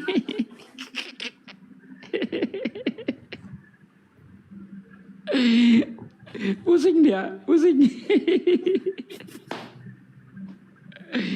Aduh, lainnya. Ya, jadi saya mau meluruskan sedikit nih Bang Zuma. Jadi tadi apa yang dibilang sama Brother Free itu sebenarnya mengenai ibadah di hari Minggu itu, sebenarnya Sabat itu bukan ditiadakan. Hari Sabat itu digenapi. Sabat tetap hari Sabtu, hari ke-7, hari perhentian. Kalau hari Minggu itu sebenarnya itu, kenapa orang Kristen itu ibadah di hari Minggu secara ritual ya, secara ritualitas itu karena memperingati hari kebangkitan Yesus Kristus, bukan hari kenaikan. Tadi Bang Pri juga kurang tepat ya gitu. Jadi hari Minggu itu karena memperingati hari kebangkitan Yesus Kristus, dan kurang lebih di abad ketiga itu disahkan oleh Konstantinopel ya kurang lebih seperti itulah. Tapi pada intinya orang Kristen itu dapat ibadah di hari apa saja dan kapan saja dan di mana saja itu dapat ibadah. Terlebih lagi ibadah orang Kristen itu sesungguhnya itu di Roma 12 ayat 1 yaitu mempersembahkan hidup kita sebagai persembahan yang hidup, yang suci dan yang berkenan kepada Allah. Tapi yang tadi Bang Fri itu dengan Bang Zuma itu diskusikan itu sebenarnya itu lebih ke arah konsep sih. Kalau konsepnya di Islam itu kan bahwa kan Allah itu tidak beranak dan diperanakan dan tidak dapat diserupakan dengan apapun juga. Kalau Allah itu dapat diserupakan maka itu bukan Allah ya kan, kurang lebih kan doktrinnya kan seperti itu. Makanya kalau tadi Bang Fri itu ingin menyamakan atau ingin ya apalah gitu ya nggak akan ketemu titiknya karena memang konsepnya berbeda gitu. Sedangkan kalau di dalam kekristenan sendiri konsepnya Tuhan atau apa ya atau Allah itu ya itu Tuhan itu merevealkan, menyatakan dirinya dalam teofani, di dalam seperti di Perjanjian Lama waktu menyertai bangsa Israel keluar dari tanah Mesir menuju tanah perjanjian, dikejar oleh tentara Mesir, itu menyertainya dengan tiang awan dan tiang api, ya kan? Gitu. Nah, memang kalau di dalam konsep keislaman kan memang kan Allah itu tidak menampakkan diri secara seperti di iman orang Kristen, memang ya berbeda, maka nggak akan ketemu titiknya gitu, kurang lebih seperti ya, itu. bukan cuma Kristen aja Bang, sama Yahudi juga beda Kristen itu, karena orang Yahudi juga tidak punya pemahaman sebagaimana Kristen. Orang Yahudi nggak punya pemahaman Tuhan datang sebagai apapun itu, tidak, dia itu hanya menunjukkan apa ya, menunjukkan eksistensinya, bukan menunjukkan dia berubah jadi tiang awan, tiang api, tidak seperti itu. Itu dalam konsep Yahudi, Bang. Tapi pada realitasnya memang di kitab Perjanjian Lama itu atau kitab orang Yahudi itu memang Tuhan menyatakan dirinya dalam berupa-rupa. Salah satunya tiang awan dan tiang api, memang ada itu dicatat. Iya, orang Yahudi nggak punya pemahaman seperti itu, nggak ada pemahaman itu. Makanya kalau Anda lihat di dalam 2 Tawarikh 6 ayat 18 itu Tuhan tidak meninggalkan tempatnya. Dia cukup dari kediamannya mampu mengampuni manusia, nggak perlu turun dia, Bang. Di situ dikatakan, benarkah Tuhan tidak tinggal bersama kita? Bukankah langit yang mengatasi segala langit tidak sanggup menampungnya? Apalagi rumah yang kudiami ini. Jadi tidak mungkin Tuhan datang ke dunia, tidak. Orang Yahudi nggak punya pemahaman seperti itu. Makanya Tuhannya Kristen sama Tuhannya Yahudi itu beda. Beda. Orang Yahudi nggak punya pemahaman, nggak pernah menyamakan Tuhannya dengan Tuhannya orang Kristen. Makanya orang-orang Yahudi menganggap kalian ini penyembah-penyembah najis atau habodah jahrah. Makanya ya, mereka itu lebih suka ibadah di masjid daripada di gereja.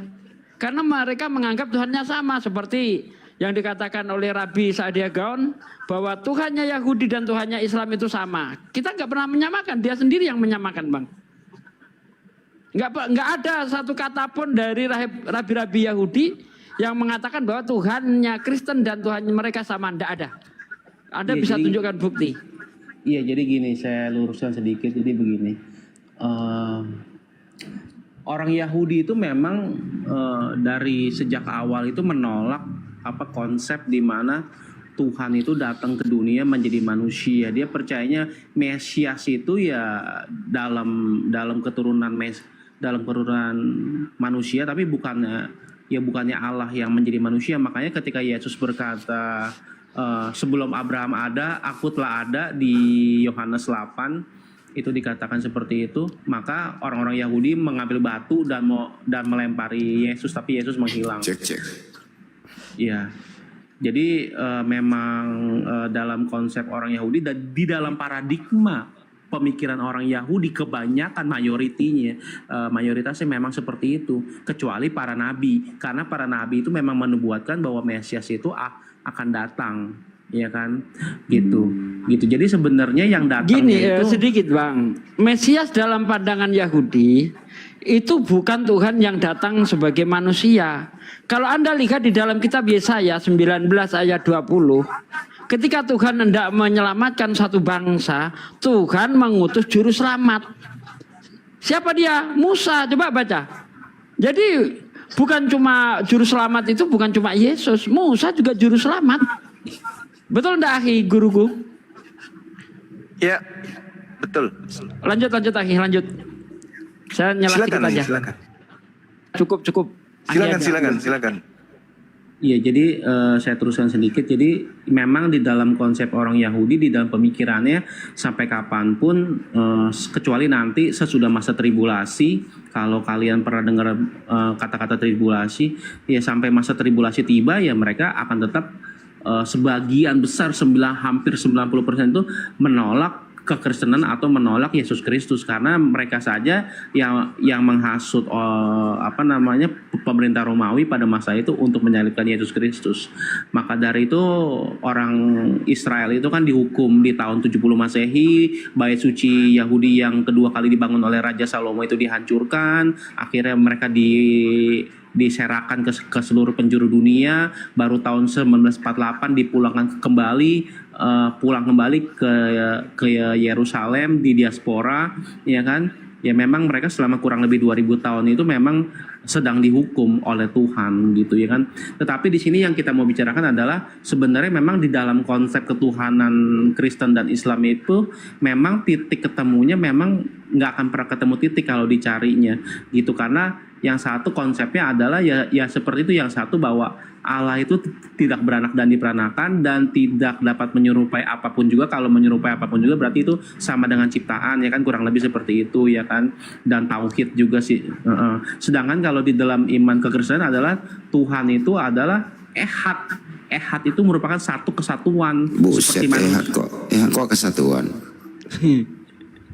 Iya, ehad itu merupakan Kata ehad kalau itu ditujukan kepada Tuhan dalam pandangan Yahudi sekalipun itu tidak unity dia. Bukan seperti orang kawin yang tadinya berpisah lalu kumpul dikatakan ehad, bukan seperti itu. Seperti di dalam kitab Kejadian 2 ayat 24. Ya, mereka menjadi satu daging, ehad, bukan seperti itu konsep Tuhan. Kalau itu diletakkan kepada Tuhan, ehad, itu maknanya tunggal. Makanya Yesus berkata, engkaulah satu-satunya, artinya tunggal. Bukan unity, Bang. Kalau satu-satunya itu tunggal, bukan trinitas. Trinitas itu dari beberapa bagian menjadi satu.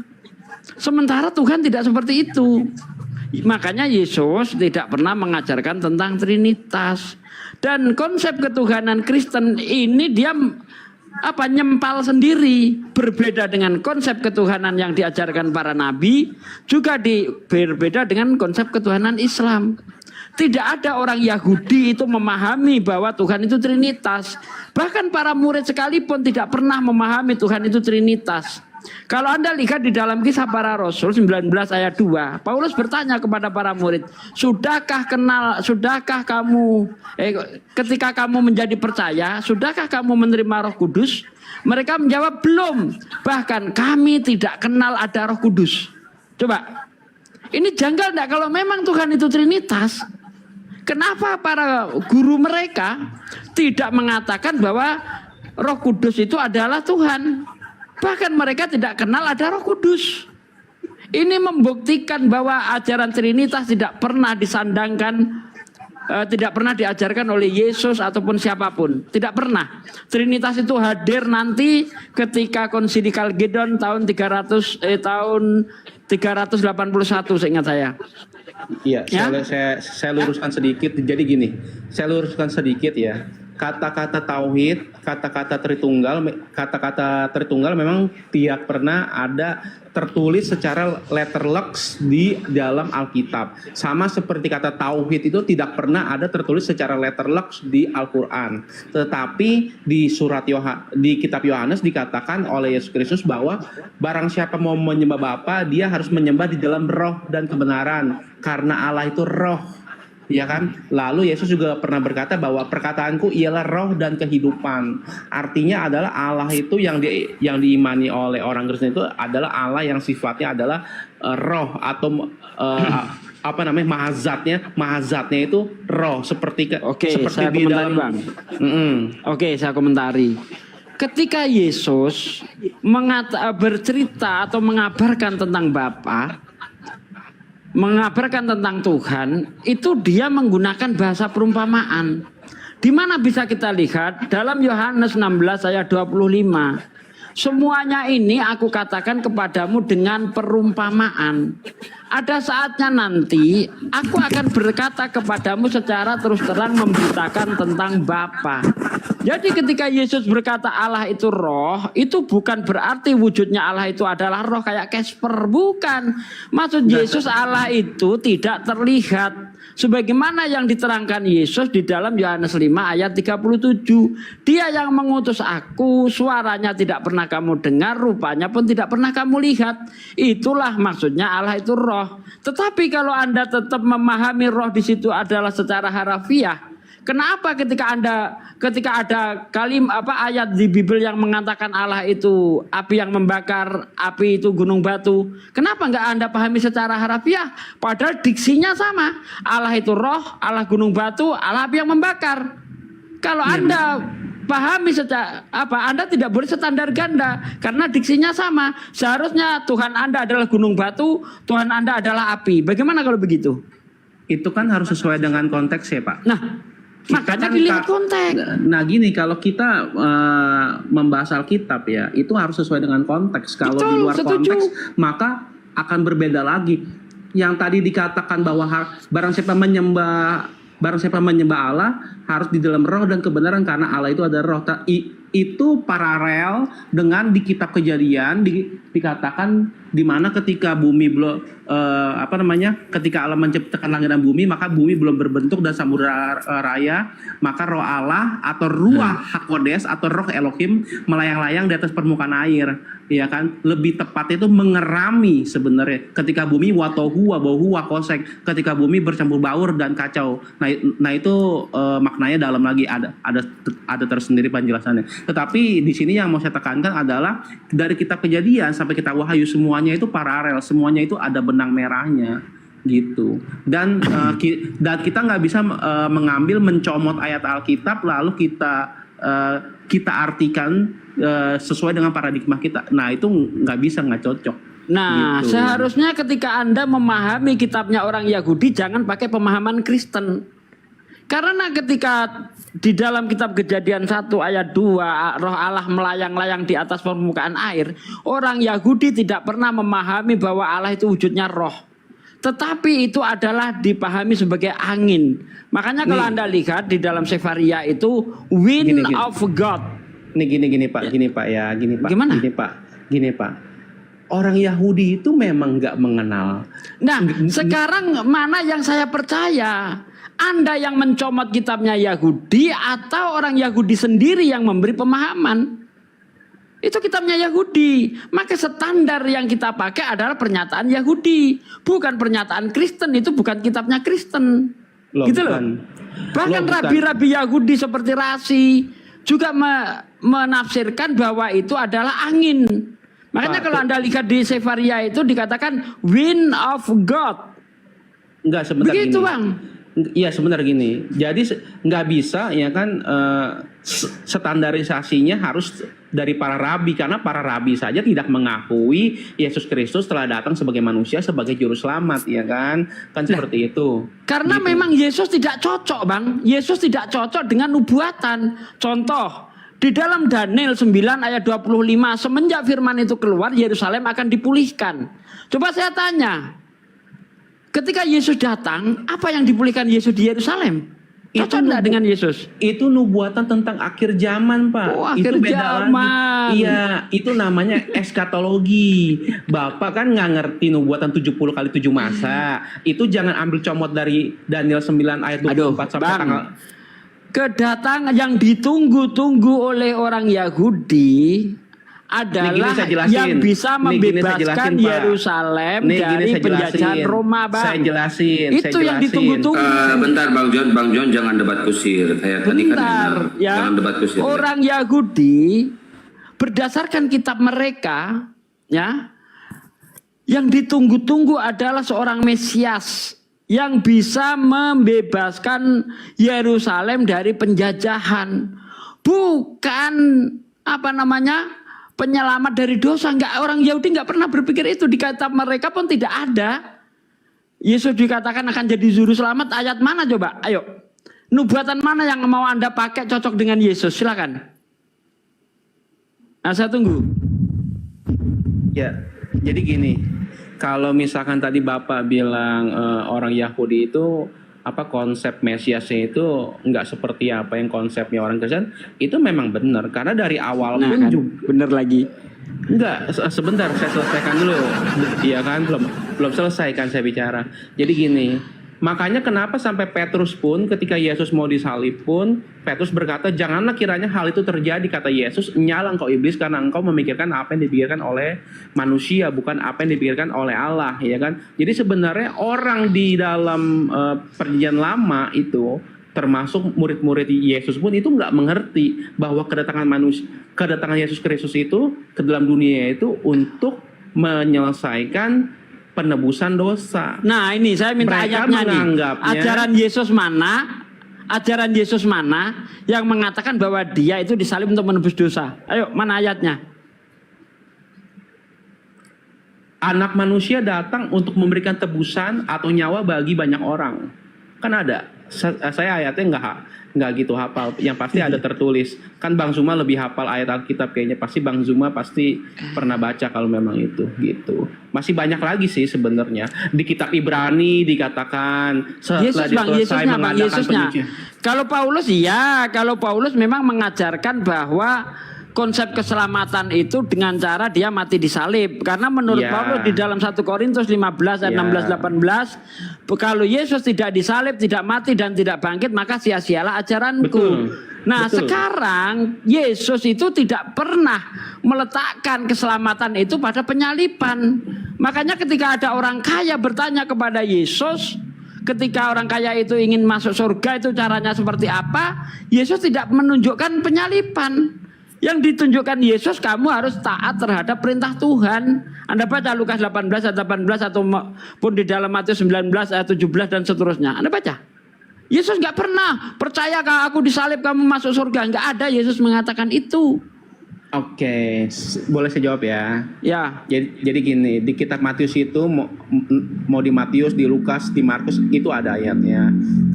Ketika Yesus mengatakan, aku datang untuk memberikan nyawaku bagi tebusan bagi banyak orang. Itu ada ayatnya, silahkan dicari sendiri. Itu yang pertama. Yang kedua, Yesus Kristus berkata di kitab Yohanes, aku memberikan hidup yang kekal kepada mereka, dan barang siapa yang percaya kepadaku, ia akan hidup walaupun ia sudah mati.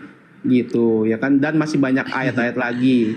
Oke. Gitu, ya kan? Jadi gini, Bang. Oke. Untuk bisa mendapatkan hidup yang kekal, itu bukan percaya Yesus Tuhan ataupun mati disalib, tidak. Yohanes 17 ayat 3, ini ayat ini sangat populer. Hidup yang kekal itu mengenal hanya ada satu Tuhan, ya, dan mengenal Yesus yang diutus. Itu saja. Itulah hidup yang kekal. Tidak pernah Yesus mengatakan percaya aku Tuhan, nggak ada. Makanya di dalam Yohanes 3 ayat 16 dikatakan karena begitu besar kasih Allah terhadap dunia, maka dia mengaruniakan anaknya yang tunggal supaya setiap orang yang percaya mendapatkan hidup yang kekal. Percaya apa? Percaya dia sebagai utusan, bukan percaya dia sebagai Tuhan. Itu nggak ada. Di mana percaya aku Tuhan masuk surga? Nggak ada, Bang. Ini gini ya. Saya jelasin dulu ya satu-satu ya. Kalau tadi kan Bapak kan memakai Yohanes 17 ayat 3 ya. Itu sebenarnya itu di bawahnya itu ada ayat-ayat selanjutnya, Pak. Jadi nggak bisa dipakai sepenggal gitu aja. Karena dulu saya saksi Yehova. Saya ini dulu saksi Yehova. Saya sering menyerang iman kekristenan dari sisi kemanusiaannya. Coba Anda baca di ayat 8. Yohanes 17 ayat 8 Anda baca. Yesus ingin dikenal sebagai Tuhan atau utusan Tuhan? Baca ayat 8. Itu Yohanes 17 itu doa Yesus. Doa Yesus untuk murid-muridnya. Iya, doa Yesus untuk murid-muridnya. Di situ juga harus dilihat bahwa dia berkata, Bapa permuliakanlah namamu yang telah Engkau berikan kepadaku sebelum dunia ada, ya kan? Jadi itu sebelum dunia ada, Yesus Kristus sudah ada bersama-sama dengan Allah di alam kekekalan, di luar dimensi waktu, space, matter, and time, di luar dimensi waktu, tempat, dan materi, ya kan? Gitu. Nah, jadi Allah itu kalau dikatakan Allah itu satu, ya memang tunggal, ya memang itu tunggal. Tapi Allah itu kan kita harus mengerti konsep kealahan adalah sebenarnya kita kan harus percaya bahwa Allah itu maha hadir, dia itu omnipresent. Dia ada di surga, dia ada di bumi, dia ada di planet Mars, dia ada di planet Jupiter pun dia bisa ada di dalam waktu yang bersamaan. Yang hadir kekuasaannya atau pribadinya? Bisa dua-duanya. Kenapa tidak? Kalau pribadinya berarti dia membelah diri gitu. Bisa jadi, kenapa tidak? Itu namanya teologi amuba, Bang. Loh, Pak, kalau Anda baca 2 Tawarikh 6 ayat 20 ayat 18. Tuhan itu nggak pernah meninggalkan tempatnya. Bahkan di situ dikatakan bahkan langit yang mengatasi segala langit tidak sanggup menampungnya. Apalagi rumah yang kudiami ini. Di ayat 21, ketika kita berdoa minta ampun, Tuhan dari kediamannya berkata dosamu keampuni, selesai, Bang. Nggak ada Tuhan turun ke dunia, itu nggak pernah diajarkan para nabi, nggak ada seperti itu. Gitu loh. Anda ini entah dapat dari mana, di mana coba tunjukkan kepada saya di dalam kitab Perjanjian Lama Tuhan akan datang sebagai manusia. Mana, Bang? Tunjukkan, Bang. Di dalam Perjanjian Lama, Bang. Iya. Yesaya 9 itu kan udah jelas ya. Seorang anak telah lahir, itu sudah terjadi atau belum terjadi, Bang? Karena di dalam kebudayaan orang Yahudi itu, ya kan, kata-kata nubuatan itu seolah-olah sudah terjadi tetapi sebenarnya belum terjadi. Anda lihat, Bang, di dalam kitab Yesaya 1 ayat 1, penglihatan Yesaya bin Amos itu hanya ruang lingkupnya mana? Penglihatan yang telah dilihat Yesaya bin Amos pada zaman Yotam, ya saya bukakan deh kalau saya salah nanti ya. Nih, ini ruang lingkupnya nih, nggak sampai ke zaman Yesus. Nih, penglihatan yang telah dilihat Yesaya bin Amos tentang Yehuda dan Yerusalem dalam zaman, nih garis bawahi, dalam zaman Uzia, Yotam, Ahaz dan Hizkia, raja-raja Yehuda. Gak sampai ke zaman Yesus. Makanya kitab Yesaya 9 ayat 5, ayat 6 dan seterusnya itu orang Yahudi gak pernah memahami itu untuk Yesus. Karena di situ dikatakan seorang anak telah lahir bagi kita, seorang putra telah diberikan kepada kita. Kata telah itu kalau di dalam bahasa Arab itu namanya fi'il mahdi. Kejadian yang sudah terjadi. Itu juga yang dipahami oleh orang Yahudi. Ya tidak pernah orang Yahudi memahami itu nubuatan untuk Yesus, Bang. Nggak ada. Iya jelas orang Yahudi memang nggak pernah percaya kan, karena Anda tadi mengatakan nubuatan itu seolah-olah terjadi. Loh gini, kalau orang Yahudi percaya, orang Yahudi nggak akan menyalibkan Yesus Kristus. Gitu. Ya, Bang, apakah ini kan bercerita tentang kepahlawanan? Ya, seorang pahlawan yang akan membebaskan bangsa Israel sebagaimana yang pernah terjadi di zamannya Gideon. Baca ayat sebelumnya, Bang. Ya memang harapan mereka seperti itu, Mesiasnya akan tampil seperti Saul dan atau Daud. Memang harapan mereka seperti itu, sama seperti nanti di akhir zaman. Mereka akan mengharapkan datangnya seorang Mesias, tapi yang datang nanti adalah Mesias yang palsu di akhir zaman nanti. Yang seperti sekarang ini bukan bercerita tentang akhir zaman, Bang. Ya, ini bukan bercerita tentang akhir zaman Yesaya ini. Iya, tapi semuanya itu saling ini terkait, bukan nubuatan. Ini bercerita tentang seorang yang anak yang sudah lahir, yaitu Hizkia. Hizkia inilah nanti yang tampil sebagai pahlawan membebaskan bangsa Israel itu dari penjajahan Raja Asyur. Ya itu kan tafsiran Anda. Loh, ini dibaca, ini bener ketafsiran gimana sih? Makanya jangan dicomot ayat itu, baca dari ayat 1 terus baca. Ya, di situ sangat jelas nih. Engkau telah kalau kita baca dari ayat sebelumnya, ya.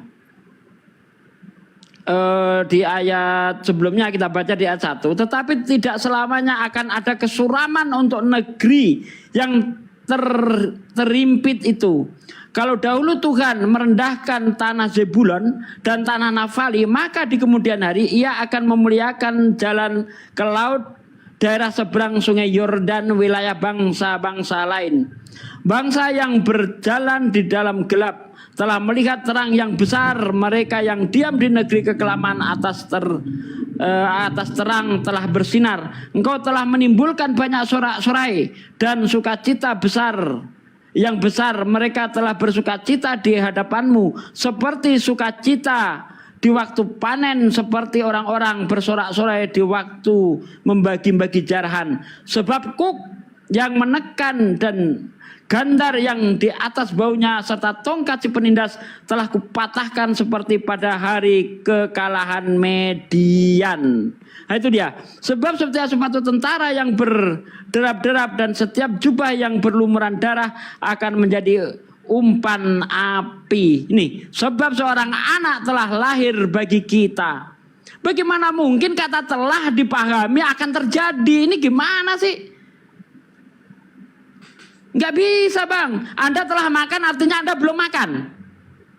Mungkin bunyinya gini, telah akan terjadi mungkin bunyinya.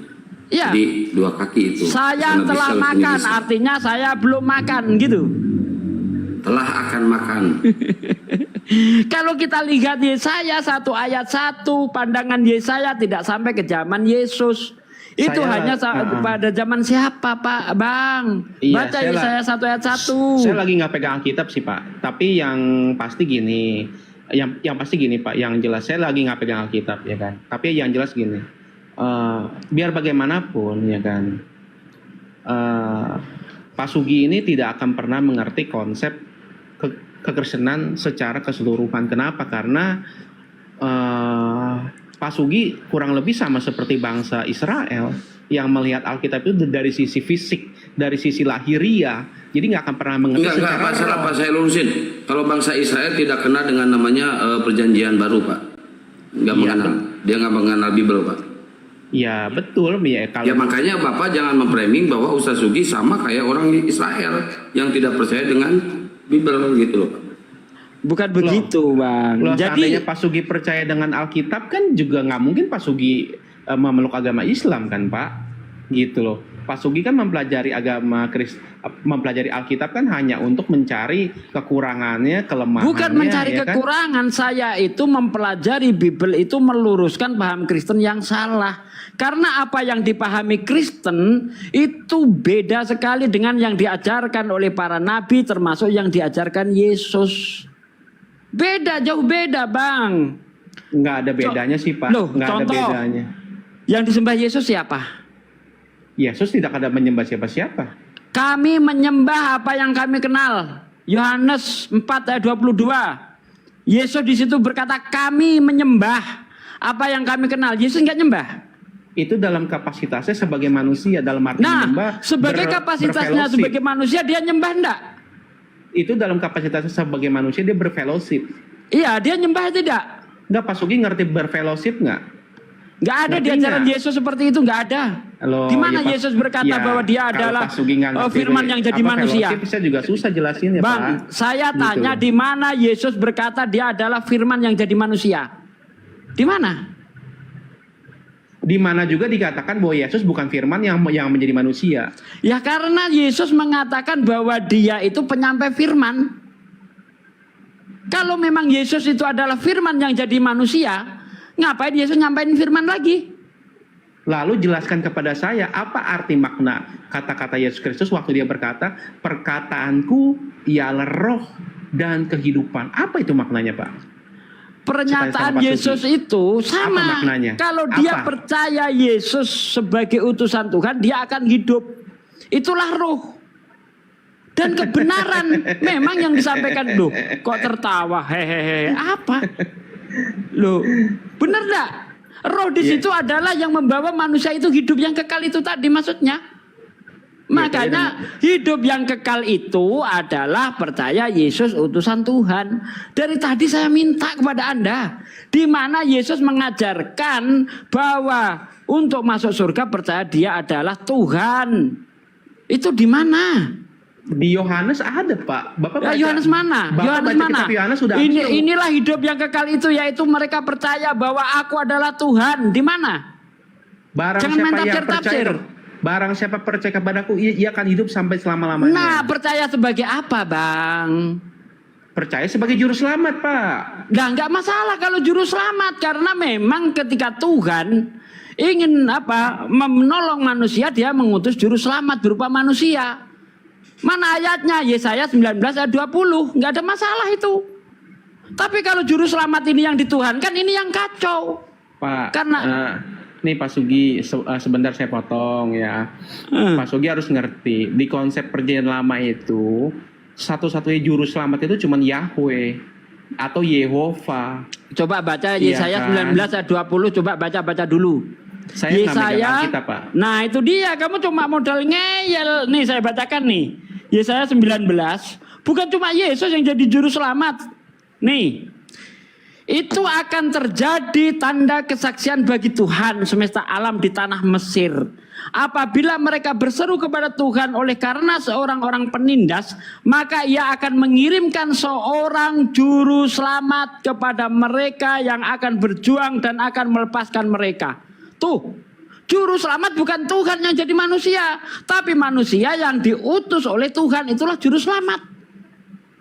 Nih gini, maksudnya ayat itu begini Pak, itu diteguhkan oleh kitab Ibrani, di mana di zaman dahulu Allah telah berulang kali berbicara melalui nabi-nabinya, tetapi di zamannya akhir ini Allah berbicara melalui anak yang tunggal, yaitu firman yang turun ke dalam dunia. Ibrani entah kitab karangan siapa kau bawa-bawa. Sekarang Yesusnya sendiri kita pegang. Ya, kita pegang Yesus sendiri itu. Adakah Yesus menjelaskan bahwa Dia adalah firman yang jadi manusia? Adakah Yesus menjelaskan bahwa dirinya adalah Tuhan yang jadi manusia? Adakah Yesus menerangkan syarat masuk surga percaya Yesus sebagai Tuhan? Tidak ada. Gini Pak Sugi ya, di perjanjian lama itu para nabi itu jika menyampaikan firman Allah itu mereka selalu berkata Allah telah berfirman, dengarkanlah firman Allah. Tapi kalau di perjanjian baru Yesus selalu berkata, aku berkata kepadamu sesungguhnya. Selalu Dia berkata seperti itu. Gak pernah Dia berkata Allah berfirman kepadaku. Gak pernah Dia berkata seperti itu, Pak. Yesus berkata di dalam Yohanes 5 ayat ke-30 atau di dalam Yohanes 12 ayat 49, perkataanku bukan dari diriku, tetapi yang aku sampaikan itu berasal dari Bapakku. Apa bedanya? Nih gini, itu konteksnya adalah ketika Dia berbicara dengan orang Yahudi, dengan ahli Taurat dan orang Farisi yang tidak mempercayai bahwa Yesus ini adalah bahkan kepada muridnya sendiri, Yohanes 17 ayat 8, segala firman-Mu yang engkau sampaikan kepadaku telah aku sampaikan kepada mereka. Iya, saya hafal sebagian. Berarti Yesus itu menerima firman. Kalau Yesus menerima firman, berarti Tuhan berfirman kepada Yesus. Gitu loh. Betul enggak? Itu dalam konteks itu kemenanggulangan ya kan? Suatu kesatuan di dalam Bapa dan Anak gitu. Aduh, di mana lah satu kesatuan? Anda masih bawa-bawa Trinitas. Yesus tidak pernah ngajarin Trinitas. Bahkan sudah saya bilang tadi, Kisah Para Rasul 19 ayat 2, para murid tidak pernah dengar ada Roh Kudus. Masih bawa-bawa Trinitas lagi. Ketika Paulus bertanya kepada para murid, ketika kamu sudahkah kamu menerima Roh Kudus ketika kamu menjadi percaya? Mereka menjawab belum. Bahkan kami tidak pernah dengar ada Roh Kudus. Mungkinkah yang Roh Kudus ini Tuhan tapi nggak pernah diajarkan? Misalnya ada orang mu'alaf nih. Sudahkah kamu mengenal Allah ketika kamu menjadi Islam? Belum. Bahkan kami tidak pernah dengar ada Allah. Lucu enggak? Padahal ini dasar ketuhanan ini. Trinitas dasar ketuhanan Kristen. Tapi nggak pernah diajarkan kalau Roh Kudus itu Tuhan. Bahkan para murid nggak pernah dengar ada Roh Kudus. Iya, maka sungguh ini aneh. Saya jelasin Pak, ya bagi Bapak aneh karena Bapak belum mengerti. Saya jelasin makanya. Oke, ya kenapa kan? para murid nggak pernah dengar ada Roh Kudus? Makanya kena gini, Roh Kudus itu baru bisa dicurahkan, baru bisa turun hanya ketika Yesus sudah selesai mengadakan penyucian dosa. Makanya ketika dia mati dan bangkit, dia naik ke surga, ya kan, dia mengadakan penyelesaian dosa, ya kan, penyucian dosa di ruang maha suci, baru dia turun kembali menyatakan diri selama 40 hari kepada para murid, baru dia berkata, engkau jangan pergi dari Yerusalem sampai janji Bapa terjadi, artinya sampai Roh Kudus dicurahkan kepadamu. Itulah di Kisah Para Rasul 2 itu hari Pentakosta di mana Roh Kudus dicurahkan baru selama 2000 tahun. Inilah yang dinamakan zaman Roh Kudus atau zaman anugerah. Barang siapa yang percaya kepada Yesus Kristus sebagai juru selamat dan Tuhan, maka ia diselamatkan. Inilah yang dinamakan anugerah, Pak, yang tidak akan pernah bisa dimengerti oleh orang dunia, termasuk oleh orang Yahudi. Sebagian besar. Anda mengatakan ketika Yesus setelah bangkit barulah Roh Kudus curahkan. Nah, Kisah Para Rasul ini kejadiannya kan Yesus setelah bangkit. Tapi faktanya para murid nggak pernah dengar ada Roh Kudus. Padahal ya di dalam kitab orang Kristen itu, ini Roh Kudus, ini Roh Kudus. Aneh. Karena gitu karena itu sifatnya rahasia, Pak.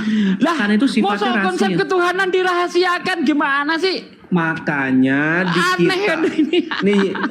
makanya di kitab Efesus, di kitab Galatia itu dijelaskan rahasia yang telah turun-temurun berabad-abad. Artinya Trinitas itu ada nanti setelah Yesus. Yesus nggak pernah mengajarkan Trinitas.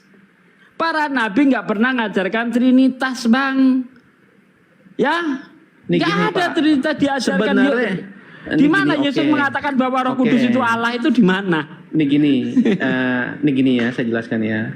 Di dalam kitab Yohanes itu sudah diberitakan bahwa kata Yesus, nanti Bapa akan gue yang harus hadapin dia nih, Pak. Bentar, enggak apa-apa Bang Adi. Gimana Bang? Ya, jadi gini. Di kitab Yohanes dikatakan bahwa aku akan mengutus kepadamu seorang penolong yang lain, yaitu Roh Kudus, ya kan? Nggak ada, yaitu Roh Kudus nggak ada. Jangan ditambah-tambah. Roh kebenaran. Roh kebenaran. Nah, Roh kebenaran ya, bukan Roh kebenaran, Bang. Sang penghibur. Iya, sang penghibur atau Roh kebenaran. Julukannya banyak, Pak.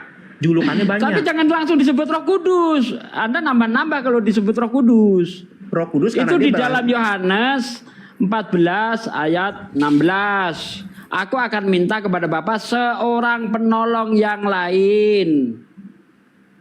Iya, itu, Bang. Betul. Karena memang Roh Kudus itu kan dari asal kata Ruach HaKodesh. Oke, Bang. Ruach Elohim. Oke ya, Yesus berkata begini, Yohanes 16 ayat 7. Banyak hal yang harus aku bentar saya bukakan deh ya. Yohanes 16 ya. Yohanes 16. Bentar saya bukakan. Ini menurut Yesus ya. Iya, kalau nggak salah kata-katanya banyak hal yang harus kukatakan kepadamu, tapi saat ini engkau belum dapat menerimanya, ya kan? Bentar, ya, bukan itu. Seperti itu.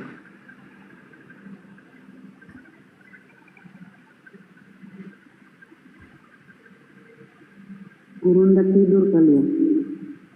Bentar ya. Assalamualaikum warahmatullahi wabarakatuh. Lanjut. Nih. Di ayat 7, namun benar yang kukatakan ini kepadamu adalah lebih berguna bagi kamu jika aku pergi. Sebab jikalau aku tidak pergi, penghibur itu tidak akan datang kepadamu. Tetapi jikalau aku pergi, aku akan mengutus dia kepadamu. Ini tidak bisa dikatakan itu Roh Kudus, Bang. Karena Roh Kudus itu, baik Yesus pergi atau tidak pergi, Roh Kudus sudah datang. Roh Kudus pernah memberkati Elizabeth. Roh Kudus pernah memberkati Maria. Roh Kudus pernah hadir ketika Yesus dibaptis. Saya jelaskan. Ingat, syaratnya Roh Kudus. Sebentar, syaratnya penghibur itu datang, Yesus harus pergi. Iya. Sementara Roh Kudus, baik Yesus pergi atau tidak pergi, Roh Kudus tetap datang dan sudah datang. Jadi itu bukan Roh Kudus. Oke, gini saya jelasin Pak Sugi. Saya jelasin yang pertama. Sebenarnya saya udah tahu maksudnya Pak Sugi itu sebenarnya kalau menurut di dalam iman Pak Sugi kan itu kan Nabi Muhammad, betul nggak? Ya kan? Oke, tapi di sini saya akan jelaskan begini, ya kan? Kalau Pak Sugi tadi statementnya seperti itu, Roh Kudus telah turun di zaman-zaman sebelum Yesus lahir pun memang betul. Itu tapi Roh Kudus hanya turun dan menginggapi, tetapi tidak diam stay sampai selama-lamanya. Tetapi ketika Yesus Kristus telah mati dan bangkit naik ke surga, dia mencurahkan Roh Kudus. Roh Kudus itu diam di dalam diri orang percaya atau di dalam diri orang Kristen yang sudah lahir baru, itu diam sampai selama-lamanya. Bukan sekedar kalau dia Roh Kudus itu bukan sekedar turun naik. Kalau di dalam perjanjian lama, dengerin dulu Pak sebentar. Kalau di dalam perjanjian lama, ketika Saul berbuat dosa atau tidak taat, itu Roh Kudus bisa meninggalkan Saul. Maka dari itu Daud berdoa, janganlah ambil rohmu yang kudus daripada aku. Ya, tapi di perjanjian baru itu Roh Kudus tidak akan pernah meninggalkan orang-orang percaya karena dikatakan dia akan menyertai kami. Kita lihat ciri-cirinya, Bang. Kita lihat ciri-cirinya. Iya. Sang penghibur itu ketika dia datang, dia akan menyatakan hukum kepada bangsa-bangsa. Ya, ayat 13. Ia akan membawa manusia ke seluruh kebenaran, dia akan menyatakan hukum kepada bangsa-bangsa. Kalau itu Roh Kudus, hukum apa yang dinyatakan kepada bangsa-bangsa? Hukum apa? Bukan, Pak. Kalau mau melihatnya dari kitab Yohanes, karena dikatakan ini di dalam kitabmu. Tetapi apabila ia datang, yaitu Roh kebenaran, ia akan memimpin kamu ke dalam seluruh kebenaran. Belum selesai ayat. Sebab ia tidak akan berkata-kata dari dirinya sendiri, tetapi segala sesuatu yang ia dengar daripadanya itulah yang akan dikatakannya. Ia akan memberitakan kepadamu hal-hal yang akan datang. Ia akan memuliakan aku, sebab ia akan memberitakan kepadamu apa yang ditimpanya daripadaku. Coba, ini apa yang dinyatakan kepada Anda? Yaitu Roh Kudus. Yaitu Roh Kudus. Kebenaran apa yang dinyatakan? Ya, kebenaran bahwa kematian Kristus itu adalah penebusan dosa. Berita Injil adalah berita kematian tentang matinya dan bangkitnya Yesus Kristus dari kematian, mengalahkan kematian, maut dan iblis. Gitu Pak Sugi. Halo? Gini Bang. Jadi gini. Roh ya itu tidak bisa dipahami secara harafiah saja. Karena roh itu bisa berarti seorang nabi. Betul? Anda setuju tidak? Enggak setuju saya. Oke, saya bukakan ayatnya. 1 Yohanes 4 ayat 1. Saudara-saudaraku yang kekasih, waspadalah akan setiap, tetapi ujilah roh-roh itu. Apakah roh itu berasal dari Allah? Sebab banyak nabi-nabi palsu telah muncul ke seluruh dunia. Telah muncul dan pergi ke seluruh dunia. Iya. Di situ roh artinya apa, Bang? Dilanjutkan mereka adalah nabi-nabi palsu yang tidak mengakui bahwa Yesus Kristus telah datang dalam sebagai manusia. Ada di sini yang ingin kita bicarakan apa arti roh di situ, Bang? Ada ayat lanjutannya. Iya, saya hafal sampai ayat 4 itu, Bang. Tenang aja. Itu roh-roh antikristus atau roh-roh yang menolak kematian dan kebangkitan Yesus Kristus. Roh antikristus Iya, Pak Sugi nggak akan mengerti Pak konsep roh antikristus, roh Allah. Roh antikristus bisa disebut nabi palsu tidak, Bang? Di ayat itu, Bang?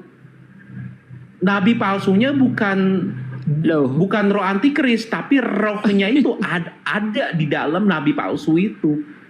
Artinya ketika orang itu berbicara ada roh. Kalau nabi benar maka yang masuk adalah roh yang berasal dari Allah.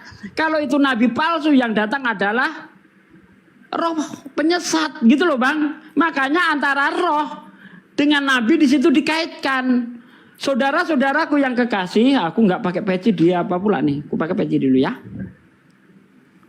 Saudara-saudaraku yang kekasih, waspadalah akan setiap roh. Tetapi ujilah roh-roh itu apakah roh itu berasal dari Allah. Sebab banyak nabi-nabi loh.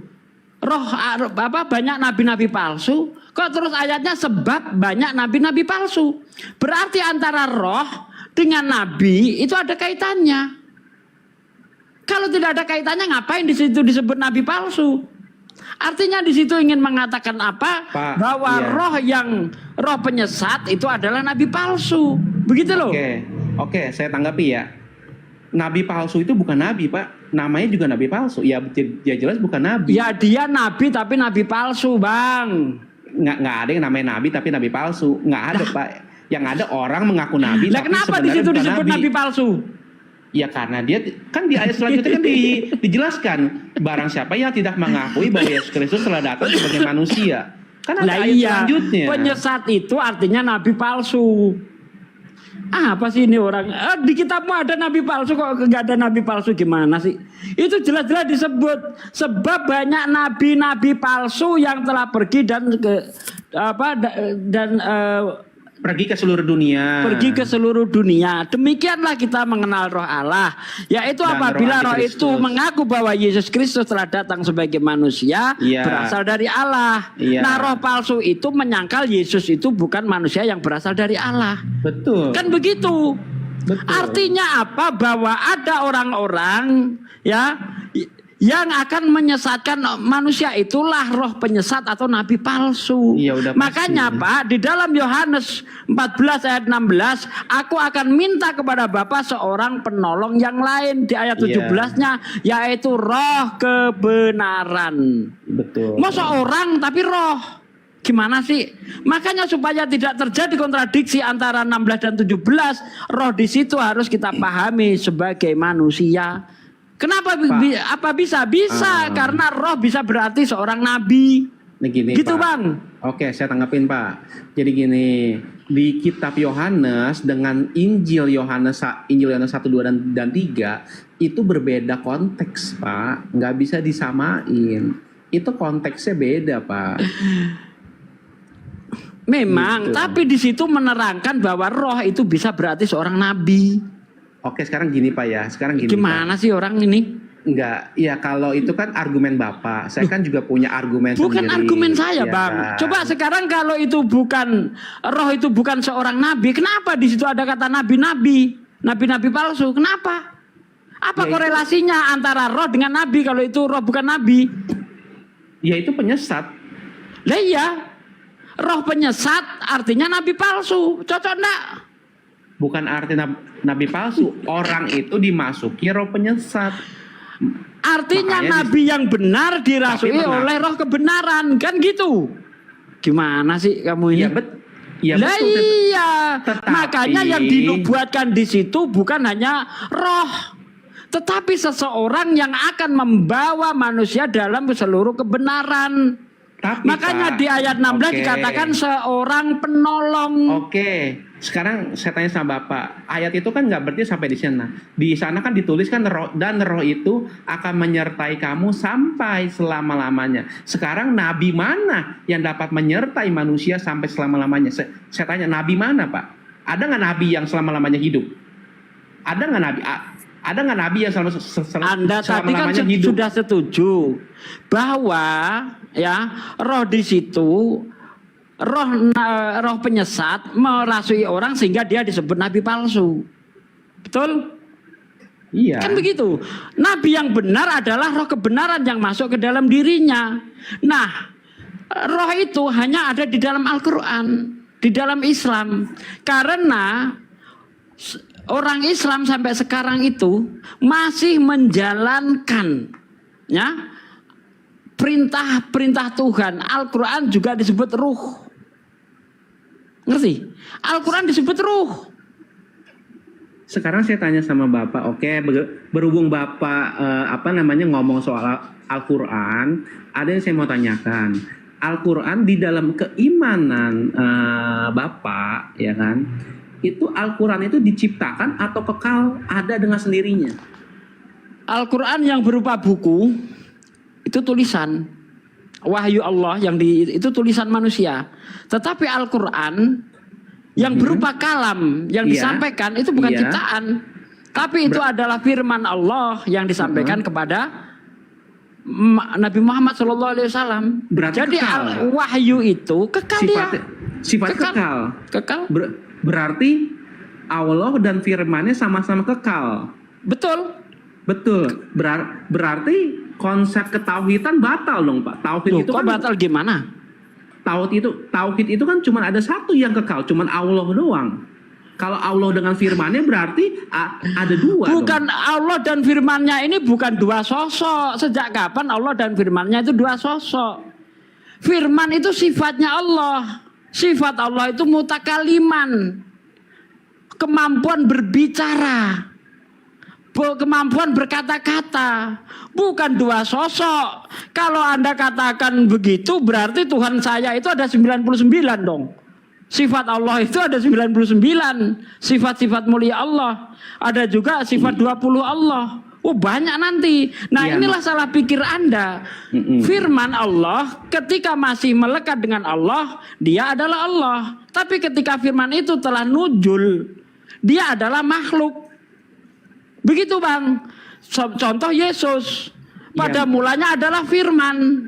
Firman itu beserta Allah. Ini masih Tuhan nih. Firman tetapi ketika dia di ayat 14. Di ayat 14 firman itu telah menjadi manusia, dia makhluk. Makanya di Wahyu 3 ayat 14 Yesus ciptaan. Tapi kan dan tuliskanlah kepada malaikat jemaat di Laodikia, inilah firman dari Amin, saksi yang setia dan benar, permulaan dari ciptaan Tuhan. Yesus ciptaan. Itu Wahyu gitu, Bang. Itu Wahyu 3 ayat 14 kalau nggak salah. Betul. Kan? Itu Wahyu 3 ayat 14 itu terjemahan Lembaga Alkitab Indonesia itu ada yang salah itu. Loh, yang salahnya mana, Bang? Bahasa Yunaninya seperti apa, Bang? Sebenarnya itu lebih tepatnya bahasanya itu dia adalah ya dan amin, firman Allah yang hidup, yang awal dan yang akhir. Loh, nggak ada terjemahan seperti itu. Bahasa Yunaninya nggak seperti itu. Ya, itu terjemahan versi Sinjon. Terjemahan versi Sinjon. Itu terjemahan dari mana seperti itu? Ya, jadi di situ sangat jelas sekali.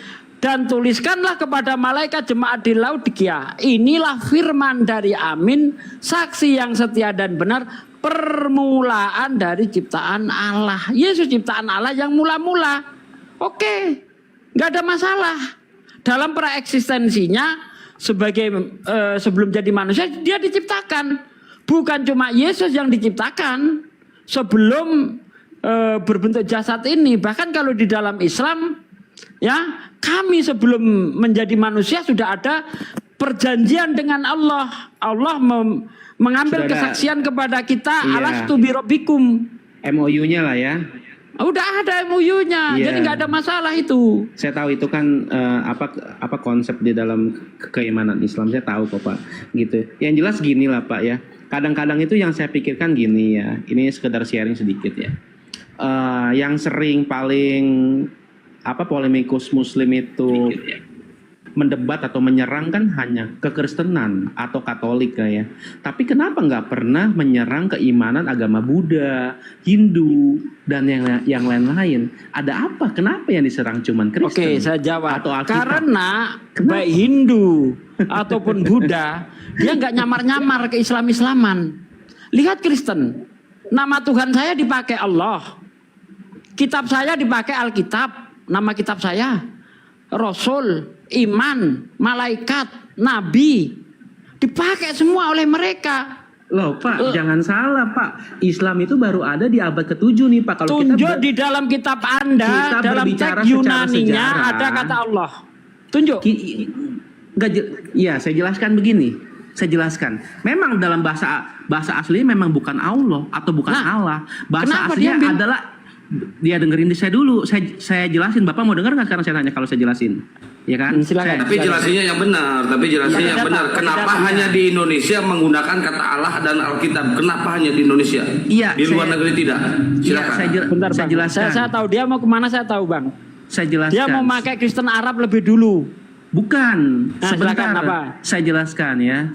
Sebenarnya di Indonesia itu terbagi ada beberapa golongan kekristenan. Tapi bagi beberapa golongan kekristenan termasuk saya, kami lebih suka menyebut nama Allah itu dengan sebutan Elohim karena lebih tepat, maknanya lebih tepat gitu loh. Kami juga tidak setuju ya kan, di dalam Alkitab ada kata-kata Allah ya kan, itu nanti jadi kontradiksi dengan umat Muslim. Seperti di Malaysia kan penggunaan hak kata-kata Allah itu kan sudah dicabut dari keagamaan Kristen. Nah, coba Iya kan? Islam kembali kepada jati dirinya. Kita nggak akan berdebat, Bang. Tuhan Iya, Anda betul. Theos. Betul. Sesuai bahasa aslinya. Betul, Utusan betul. namanya Apostolos, kitabnya Nih. Biblos. Selesai, kita nggak akan debat, Bang. Iya, Tetapi selagi orang Kristen memakai kitabnya Alkitab, tetap kita debat. Karena apa ya? Entah bentar saya ingin ngomong ya. Biblos dari bahasa Yunani, Bible dari bahasa Yunani Biblos, Bible, yang artinya kumpulan buku-buku. Biblos artinya kumpulan buku-buku. Dinamai Alkitab. Ini sangat ngawur dan bagi kami sangat bodoh. Betul. Karena Gini. Alkitab, Bang, itu artinya sebuah buku. Nih gini. Kalau mau, bentar Bang, saya belum selesai Bang. Kalau mau memakai ke Arab-Araban, jangan Alkitab, tapi kutubun, kumpulan buku-buku. Ya, ini supaya orang-orang Kristen ini nggak dibodoh-bodohin sama LAI itu. Bagi kami kalian ini lucu nih. Masa dari kumpulan buku-buku jadi sebuah buku, gimana ceritanya? Iya, ini saya jelaskan. Jadi gini. Enggak, bentar John, gua lurusin framing lu tadi. Lu tadi ngomong nggak suka memakai kata Allah tapi Elohim. Dari pertama sampai terakhir lu debat sama Gurunda selalu memakai kata Allah bukan Elohim. Nggak usah ngibul di sini John. Rekamannya masih ada. Ini live di YouTube John. Iya, karena saya sedang ngibul. Bukan sedang ngibul, Bang. Anda jangan fitnah. Anda yang ngibul dari tadi. Gantian Bang Andi. Kita kan sedang menyamakan. Kita kan sedang menyamakan pola pikir. Ya kan? Menyamakan ke-Islam-Islaman. Bukan menyamakan ke Islam-Islaman, Bang, ya kan? Gitu loh. Sebenarnya saya juga sudah belajar juga sudah lama, ya kan?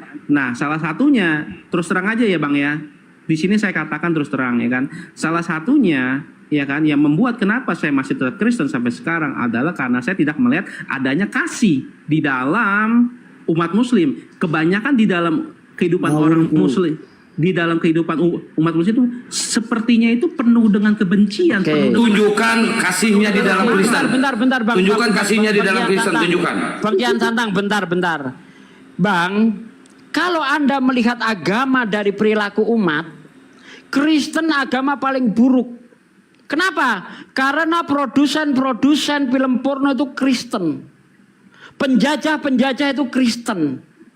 Seharusnya Bang, kalau Anda bersikap fair, melihat agama bukan dari perilaku oknum, tapi lihat ajarannya Bang. Lihat kitab sucinya. Kalau kita melihat ajaran agama dari oknum, maka tidak ada agama yang benar. Kenapa? Karena sifatnya oknum, penganut, ada yang baik, ada yang jahat. Di Islam ada yang baik, ada yang jahat. Di Kristen ada yang baik, ada yang jahat. Lihat apa yang diajarkan. Anda tadi mengatakan tidak ada kasih dalam Islam. Lihat di dalam Al-Quran, ya. Di dalam Al-Quran apa yang dikatakan? Allah tidak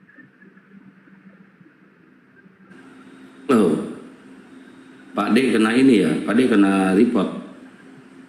Pak D kena report, bentar ya. Bang Andi bisa masuk Gurunda? Masih monitor Gurunda? Bang Andi masuk, Bang Andi. Bang Juma belum tidur itu?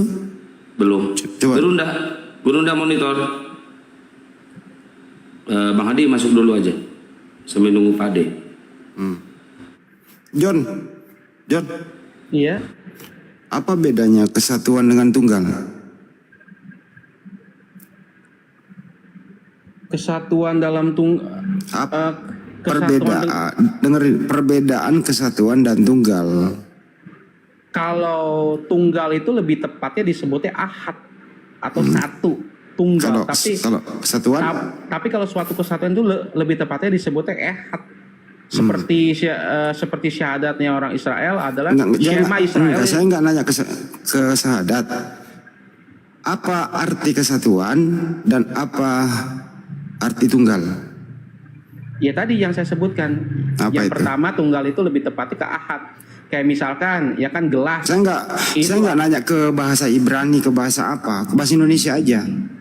Ya, tunggal itu artinya apa bahasa Indonesia? Tunggal itu lebih tepatnya kayak gelas satu, ya betul ya. Tapi Oke.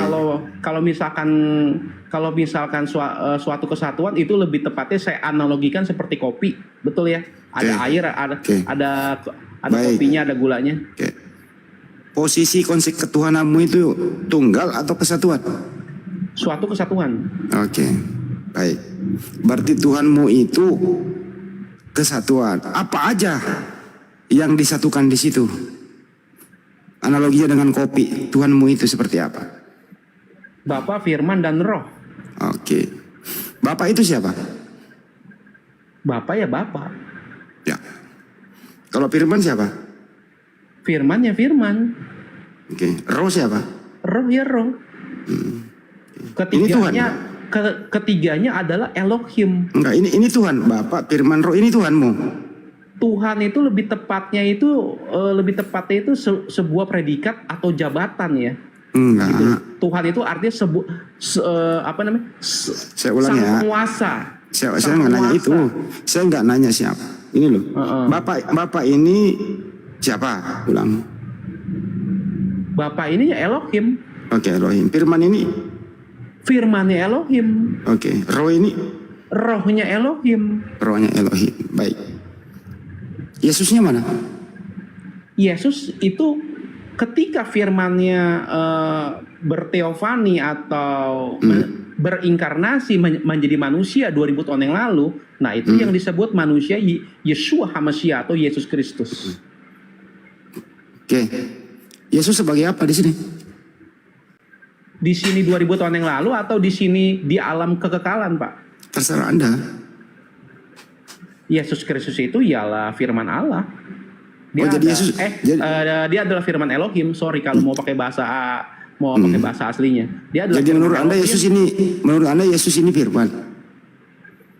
Dia firman Elohim. Oke. Jadi menurut Anda Yesus ini firman ya, bukan manusia dia ya? Firman Elohim yang menjadi manusia. Oke. Gitu, Pak. Setelah menjadi manusia masih disebut firman kah? Setelah menjadi manusia mati dan bangkit dia memakai tubuh. Jangan kebangkit dulu kan, jangan dibangkitin dulu anak orang. Mati aja belum. Tunggu ya. Setelah dia menjadi bayi misalnya, apakah masih firman dia? Ini berarti flashback ke 2000 tahun yang lalu sebelum dia disalibkan waktu masih bayi. Iya. Ketika firman menjadi bayi ya tetap dia punya dua natur. Satu kodrat ke Elohiman, satu lagi kodrat ke manusiawiannya. Makanya di dalam kodrat kemanusiaannya dia bisa lapar dan haus. Kalau jadi Yesus ini setelah menjadi bayi, dua natur gitu? Iya. Natur apa saja? Natur ke Elohiman dan natur ke manusiaannya. Oke, baik. Apanya yang Elohim dalam diri bayi? Ketika bayi dia belum melakukan pelayanannya. Saya nggak nanya kerjaannya. Saya belum nanya kerja. Masa bayi gue nanya kerjaannya? Iya, saya juga nggak tahu. Saya juga tidak tahu apa yang diperbuat waktu Yesus Kristus menjadi bayi. Saya kan makanya saya tanya. Anaknya Maria kan ini pernah jadi bayi kan gitu ya. Anda mengatakan bayi ini dua natur manusia dan natur Elohim, kan gitu ya? Apanya yang natur Elohim dalam diri bayi Yesus? Ya natur keilahiannya yang tidak bisa takluk kepada kematian. Makanya lu tahu nggak bayi Yesus terdiri dari jasmani dan rohani, paham nggak? Rohnya tapi kan bukan dari hasil persetubuhan. Saya nggak nanya dari mana asalnya. Kamu udah jadi bayi nih, outputnya udah ada nih, jangan dimundurin lagi kan gitu. Udah keluar kandungan nih kan gitu. Iya, terus? Bayi nih, udah jadi bayi Yesus nih. Iya. Nah dia punya jasmani dan rohani toh, betul? Jasmani dan rohani itu rohnya maksudnya Pak Hendy ini maksudnya roh secara apa nih? Roh secara manusia apa roh secara ilahi? Yesus itu berapa roh sih waktu dia bayi? Satu roh, yaitu roh Elohim itu sendiri. Oke, berarti rohnya Yesus roh Tuhan. Betul. Roh Elohim. Betul.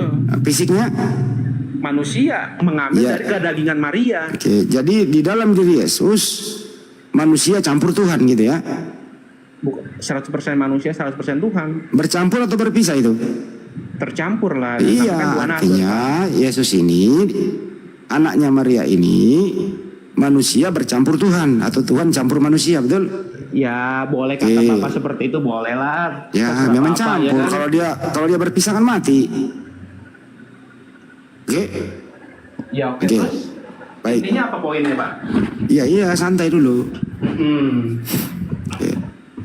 Tuhan di dalam atau Elohim dalam diri Yesus ini itu termasuk anaknya Maria juga toh? Anak Maria secara fisik, Pak. Lagi kencing dia, suara kencingnya kok kenceng banget. Mute dulu, jorok banget tuh. Kencing kok, mute dulu, jorok jijik, jorok. Ini katanya dibawa Bang Andi, ampun jangan tanya yang gitu dong, malu aku. Berarti Kok ada gini yang- Bang Andi, Kok ada yang- mensano infon polisano, di dalam tubuh Yesus terdapat roh Tuhan berarti ya. Kok Anda yang malu gitu? Bang Andi selepes, kok jangan Anda yang malu, kalau saya kan baru ngomong, kenapa Anda yang malu? Gimana, bro, buka mic-nya bro. Ini saya sederhana kan, saya wakil anak kecil ini. Aduh, giliran gue di mute deh tuh. Ya lagi kencing dia, sengaja saya mute. Jorok lagi kencing kok. Parah nih si John, gak punya adab lu. Ngomongin tuannya dia kencing. Iya. Gak ada bang, tak ada bro. Sama aja lu kencingin tuanmu itu.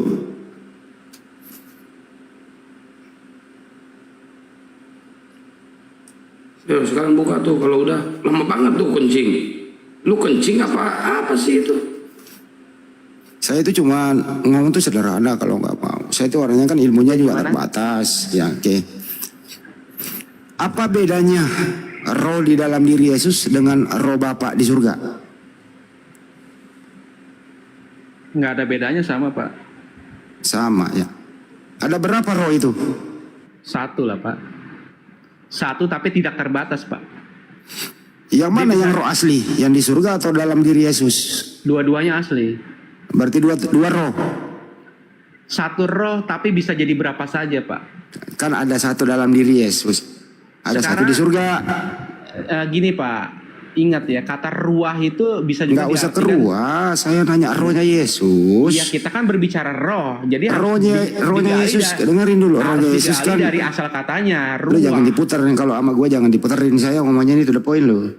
Ya bukan diputerin, Pak. Ya kan memang saya kan lagi menjelaskan, kalau Bapak nggak mau dengar penjelasan Saya nggak kenapa minta Bapak bertanya dijelasin. sama saya. Kan di surga ada roh Bapak, betul? Roh Bapak itu bisa ada di mana-mana, Pak. Iya. Nggak cuma terbatas, kalau terbatas itu namanya Saya nggak nanya terbatas, jangan langsung ke terbatas dulu. Bisa disepiting, ada di mana-mana katanya. Yang Bisa kesana. disepiting. Jangan Bunda, kasihan dia nanti. Tapi dia bilang bisa di mana-mana roh Bapak itu. di sepeteng tapi tidak ada kegunaannya, Bu. Gitu loh. Tapi bisa. Ya, itulah salah satu penyebabnya. Saya juga nggak ini ya. Saya bilang kan roh Tuhanmu bisa berada di mana-mana. Saya tanya, bisa di sepiteng Tuhanmu, roh Tuhanmu. Dia bahkan bisa ada di rumahmu, Bu. Iya, saya tanya kau dulu. Tapi dia tidak mau saya ada di tanya rumahmu. sepiteng. Saya tanya Iya kan, sepiteng, gitu. bukan di rumahku. Kau bilang roh Tuhanmu bisa berada di mana-mana. Ya, saya tanya apa Tuhanmu bisa ada di sepiteng? Ya itulah salah satu penyebabnya, ya kan. Saya juga nggak akan pernah. Saya gitu loh, tidak ya kan, mau kau curhat, masuk ke saya dalam cuma Islam, tanya, gitu loh, ya kan. apa Karena bisa orang-orang ada di seperti sepiteng? Anda gitu loh, yang membuat saya tidak Saya akan bisa. tanya kau gitu, dulu, kau ya kan? jawablah pertanyaanku. Apakah Tuhanmu bisa ada di sepiteng? Kau bilang roh Tuhanmu ada di mana-mana. Bisa Tuhanmu ada di sepiteng, roh Tuhanmu? Pertanyaan Anda tidak relevan untuk saya jawab, kan gitu. Berkah kamu sendiri bilang roh Tuhanmu bisa berada di mana-mana. Saya tanya lah aku ini, bisakah Tuhanmu ada di sepiteng? Sekarang saya tanya balik, ya kan. Allahnya Mbak ada. Dia ditanya, dia tanya balik. Bisa ada di mana-mana Kenapa juga ini? enggak? Saya tanya dulu kau. Jawab dulu pertanyaanku, baru kau Iya, bisa kau bertanya. Kalau kau iya, lolos Ibu juga pertanyaanku, jawab. baru kau bisa. Ibu Saya juga jawab tanya, pertanyaan kau saya. bilang. Kenapa jawab pertanyaan Ibu? Ibu Sebentar, bukan Bang. guru saya. Kau kutanya tadi, kau bilang sendiri, roh Tuhan saya itu di mana-mana. Nah, apakah roh Tuhanmu ada di sepiteng? Jawab, jangan Saya malah tanya kau jawab. balik. Loh, Tuhan yang malu Mbak ya? bisa ada di mana-mana nggak? Sekarang saya tanya. Kau yang sendiri bilang, Saya tanya, kau sendiri bilang. Tuhan yang Mbak bisa ada di mana-mana nggak? Saya nggak tahu, kau dulu jawab. Cukup. Kok nggak berani jawab? Nggak berani dia jawab, Bunda, bahaya kalau dia jawab. Dasar goblok. Sabar Bunda, sabar. Dia Ya, itu sendiri mencerminkan bilang Tuhannya berada di attitude Kau Anda, sendiri ya kan? bilang Tuhanmu berada di mana-mana. Ya. Saya tanya Tuhan bisa di sepiteng. Malu toh kau jawab. Makanya kau beriman jangan kucluk. Tolol. Kenapa? Malu? Malu Tuhan ada di sepiteng. Ketawa malu toh? Malu lah Kenapa kau. harus malu? Kenapa harus malu? Jawab berarti Tuhan ada di sepiteng. Karena kau Bisa ada bilang di bahwa Tuhan mana-mana. ada di mana-mana. Ya, bisa ada di mana-mana, berarti Tuhan Anda ada di artikan sepiteng. saja. Ya, berarti itu Tuhan kan- ada di sepiteng. itu Kenapa kan kau malu jawab? interpretasi Anda, Kenapa iya kan? kau malu jawab? Jawab kalau kau tidak malu jawab. Sebenarnya nggak dijawab, Bunda udah diakui Tuhannya pernah. Begini Bunda Rama ya.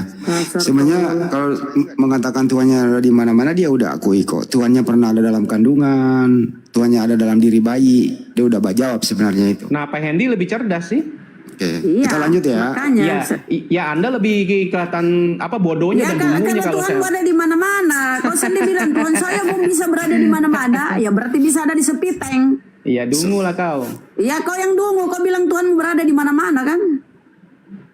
Sebenarnya udah di. Pak Hendy ya, kalau saya Makanya pakai otakmu beriman. Jangan Tuhanmu di mana-mana. otak lu juga dipakai. Otak lu juga dipakai. Berarti di sepiteng Tuhanmu. Tolong. Di sepiteng Tuhanmu. Stop ya. Sebenarnya kalau kita teliti Bunda sebanyak kalau hal negatif Tuhannya nggak di mana-mana, tapi kalau sesuai dengan imannya ada di Tuhannya di sana. Ya, jadi seperti contoh Tuhannya pernah ada dalam kandungan dalam diri Yesus, diakui dia. Tapi kalau hal yang jorok ya nggak mungkin diakui. Tapi kitalah yang berpikir ya ada di mana-mana itu menunjukkan bahwa di mana itu adalah tempat apapun itu Tuhannya ada di situ. Nah kalau kita terjemahkan yang paling jorok tentu dia nggak mengakui dengan pasti. Tapi kita yang menerjemahkan lah. Itulah risikonya kalau konsep Tuhan ada di mana-mana. Oke aja sih Bunda nggak apa-apa. Oke? Sekarang kita lanjut bro. Iya, sebenarnya saya cuma tujuannya ingin diskusi Pak, karena saya tidak mau terjadi perdebatan sampai seperti ini sesungguhnya, karena tidak mencerminkan etika kita sebagai seorang manusia dan sebagai seorang pemeluk agama apapun itu agamanya, tetapi Maksud karena gue bang, kalau statement Tuhan ada di mana-mana, artinya apa? Ya dimanapun ada tempat, mau ya dia yang jorok, mau di atas pohon, mau di dalam ban serep, Anda harus konsisten juga. Itu pertanyaannya Bunda Rama. Saya Itu jawab, loh. Tuhan itu bisa ada di mana-mana kalau dia kehendaki Pak. Oke, kalau dia baik. mau dan ada kepentingannya, sama seperti seorang direktur. Ya cukup bang, cukup.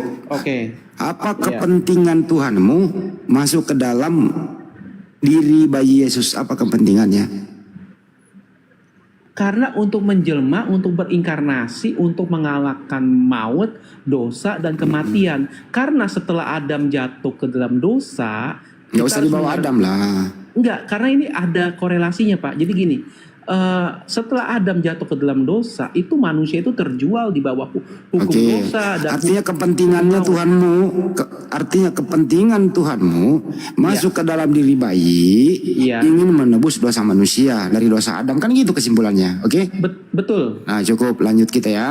Iya. Jadi kalau menjelaskan itu juga jangan panjang, kita udah paham arahnya kan gitu.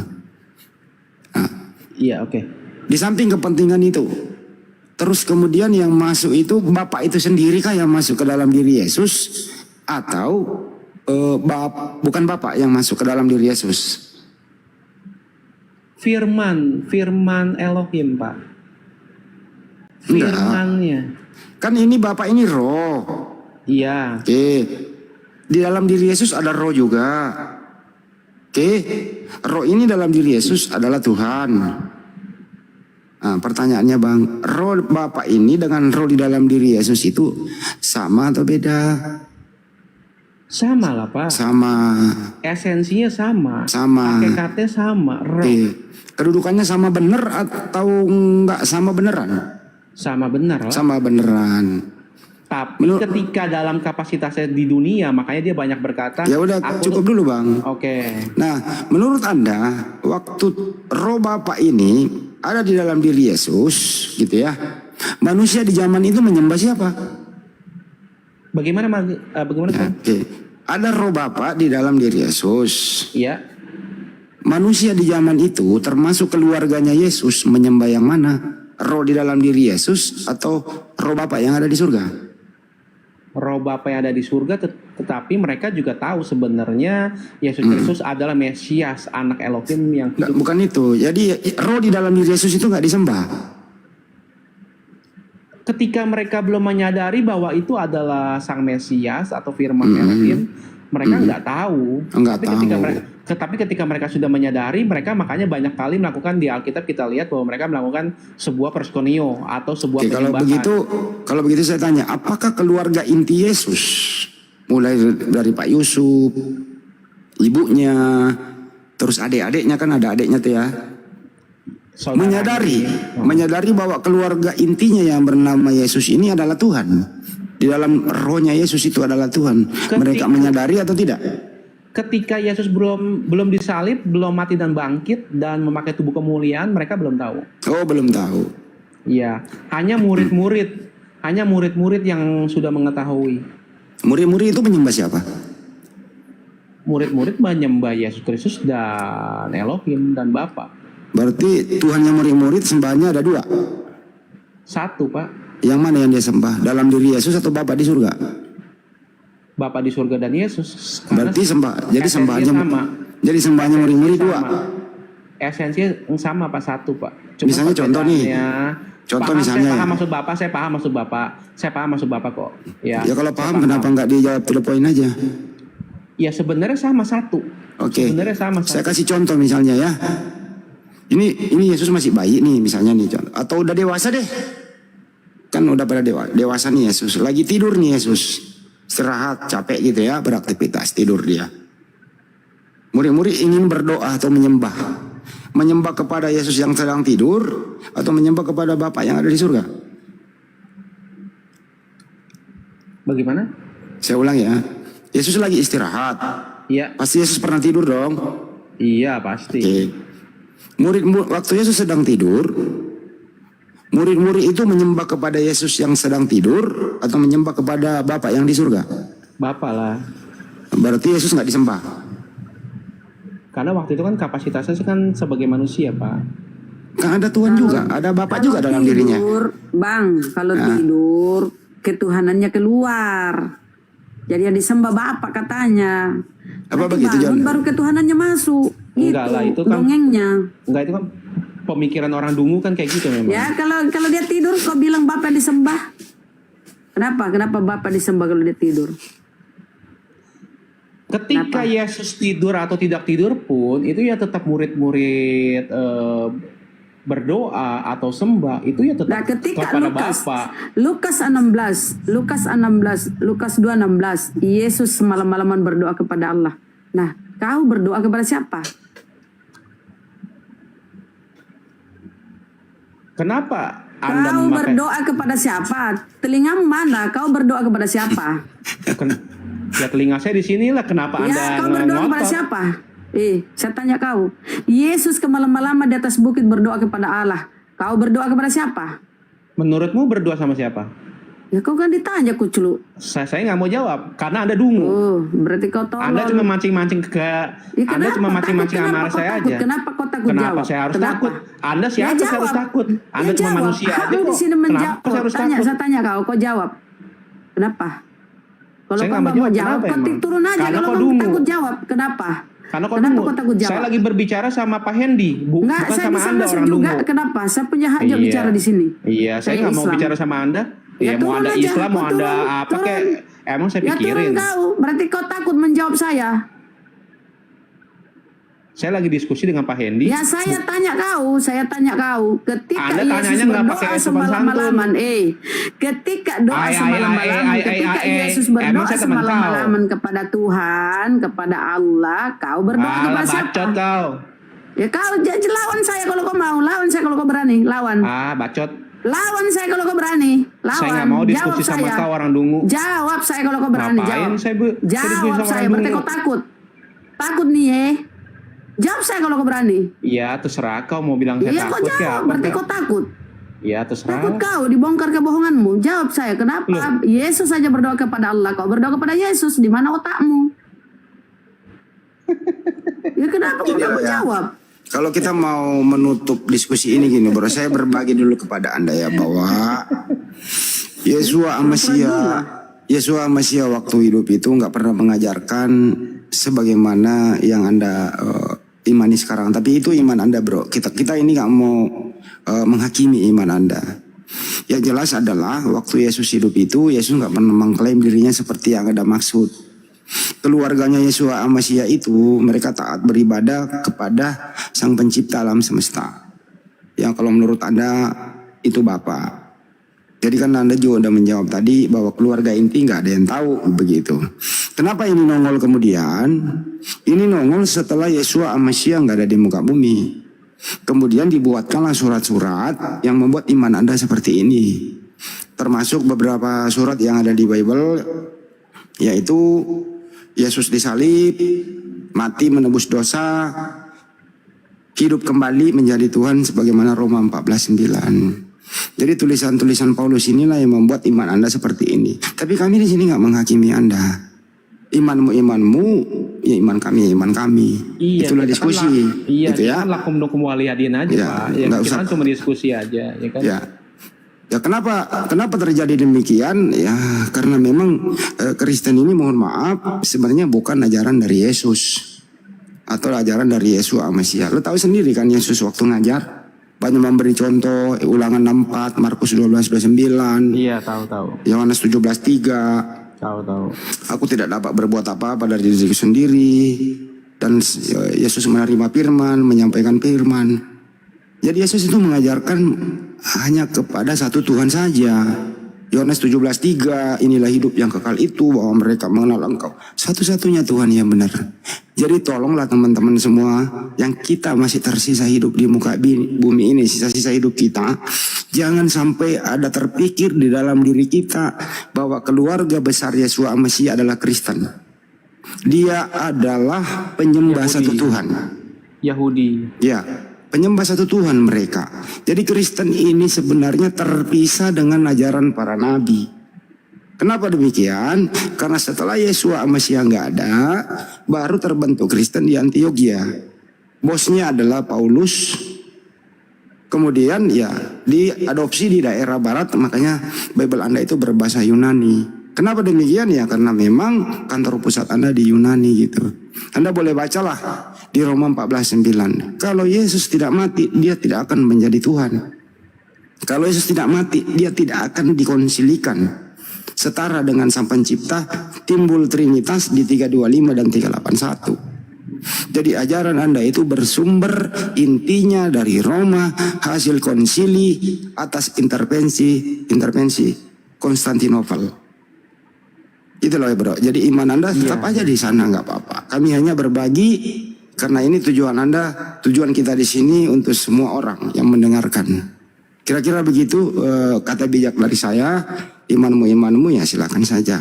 Tapi saran saya adalah jadilah Kristen yang baik, mempunyai jati diri dan harga diri. Jangan pinjam istilah-istilah Islam supaya jelas perbedaan Anda dengan kami. Kira-kira begitu dari saya. Bukan pinjam bang, itu curi. Pinjam itu permisi, minta izin kepada pemilik. Ini curi, pakai tanpa permisi. Namanya nyuri. Pinjam, nyuri. Ya bro John ya, silakan saja menjadi Kristen. Tapi tolong sampaikan juga kepada Kristen-Kristen yang lain. Ya janganlah pakai istilah-istilah Islam. Sebenarnya gini Pak Hendy, sebenarnya umat Islam mengajukan aja sama pemerintah bahwa ya nama-nama kata Allah itu harusnya dicabut aja dari Alkitab ya orang Kristen, dari kitabnya orang Kristen. Begini bro. Jadi biar kayak di Malaysia aja, biar seharusnya memang begini bro, kami umat Islam di Indonesia itu yang mayoritas penduduk paling banyak di muka bumi Islam itu di Indonesia. Kami ini masih sangat toleran. Iya. Kami tuh menghimbau supaya lebih bijak. Kalau orang yang menyalahi kesalahannya sendiri bertobat, kemudian dia introspeksi diri. Kami ingin tuh LAI menghilangkan rasa-rasa kolonialismenya. Kami ingin itu LAI maupun dia hadiah dari Belanda, tapi keindonesiaan lah sedikit, punya harga diri. Jangan sampai kita ini nggak mau mempermalukan Anda, tapi kita ingin Anda mempunyai rasa malu, introspeksi diri, berubah diri sendiri. Itu lebih bijak dibanding kita paksa. Indonesia, budaya Indonesia nggak kayak begitu. Umat Islam di Indonesia paling toleran.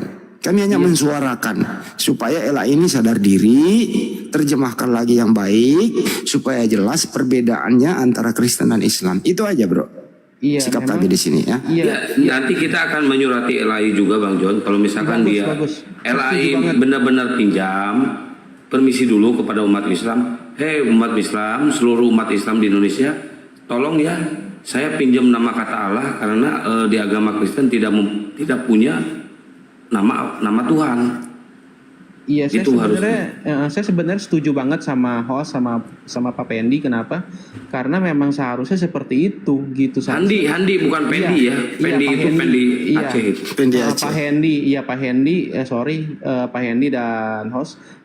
Memang saya setuju banget gitu dengan statement seperti itu, karena memang juga sudah ada sebagian golongan kecil kekristenan yang memang sudah sama sekali tidak memakai bahasa kata Allah atau Tuhan, semuanya sudah diganti dengan bahasa Ibrani semua.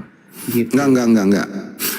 Erastus Tabrono, Yakob Sulistio, dan beberapa ada sudah 200 pendeta kok diprakarsai oleh pendeta Beni. Itu sudah mempergunakan terjemahan yang mandiri. Tidak ada lagi istilah-istilah Islam yang ada di sana. Iya betul gitu ya. Iya betul, saya tahu. Tapi kalau Anda tadi usul Anda pemerintah itu tidak mencampuri urusan. Karena LAI ini adalah lembaga yang mandiri sebenarnya. Menerjemah itu nggak boleh diintervensi orang. Tapi ingat, kalau tidak diintervensi berarti merdeka. Ya, pertanggung jawabnya sebagai ilmiah dan ini akidah loh. Jangan sampai akidah Kristen ini kok bercampur-campur. Iya. Bukan betul. Kami yang sebenarnya yang protes, tapi Kristen luar negeri itu kok Kristen Indonesia kok gini-gini banget gitu loh. Betul, saya setuju banget, gitu Pak. Loh, bro. Saya setuju banget. Karena juga yang kedua juga karena saya juga sebenarnya tidak ingin ada perdebatan sengit. Saya sebenarnya tuh inginnya itu kalau memang mau diskusi yang sehat dengan kata-kata yang sopan, yang bijak, ya kan, nggak gimana-gimana ya kan. Sebenarnya gini, Bre, yang merasa dibodohi itu bukan Muslim tapi Kristen sendiri. Yang dibodohi itu sama LAI Kristen sendiri, bukan Muslim. Memang betul karena saya pribadi pun sudah tahu sebenarnya sejarahnya seperti apa gitu ya kan. Gitu, kenapa bisa ada kata-kata seperti itu ada di kitab kami kan seperti coba itu, bayangkan kan. Bro, kami sama Buddha, Hindu, Konghucu itu jarang diskusi loh, karena mereka Bible-nya mandiri gitu loh. Iya, makanya saya lihat kok yang sering ribut kok Islam sama Kristen terus. Ini kenapa gitu ya kan? Giliran Buddha, Hindu kok nggak pernah diserang-serang, dikutak-kutik gitu. Kenapa? Ya karena mereka gitu, punya jati diri sendiri jelas gitu loh. Itu pertama. Kedua, mereka nggak misionaris. Yang LAI ini kan isinya misionaris, pembohongan publik gitu loh. Itu intinya, Bro. Kenapa? Kalau ini sampai terjadi di penerjemahan yang benar-benar ya bukan kami sebenarnya yang gusar, tapi orang-orang yang memakainya selama ini ada apa lagi gitu loh.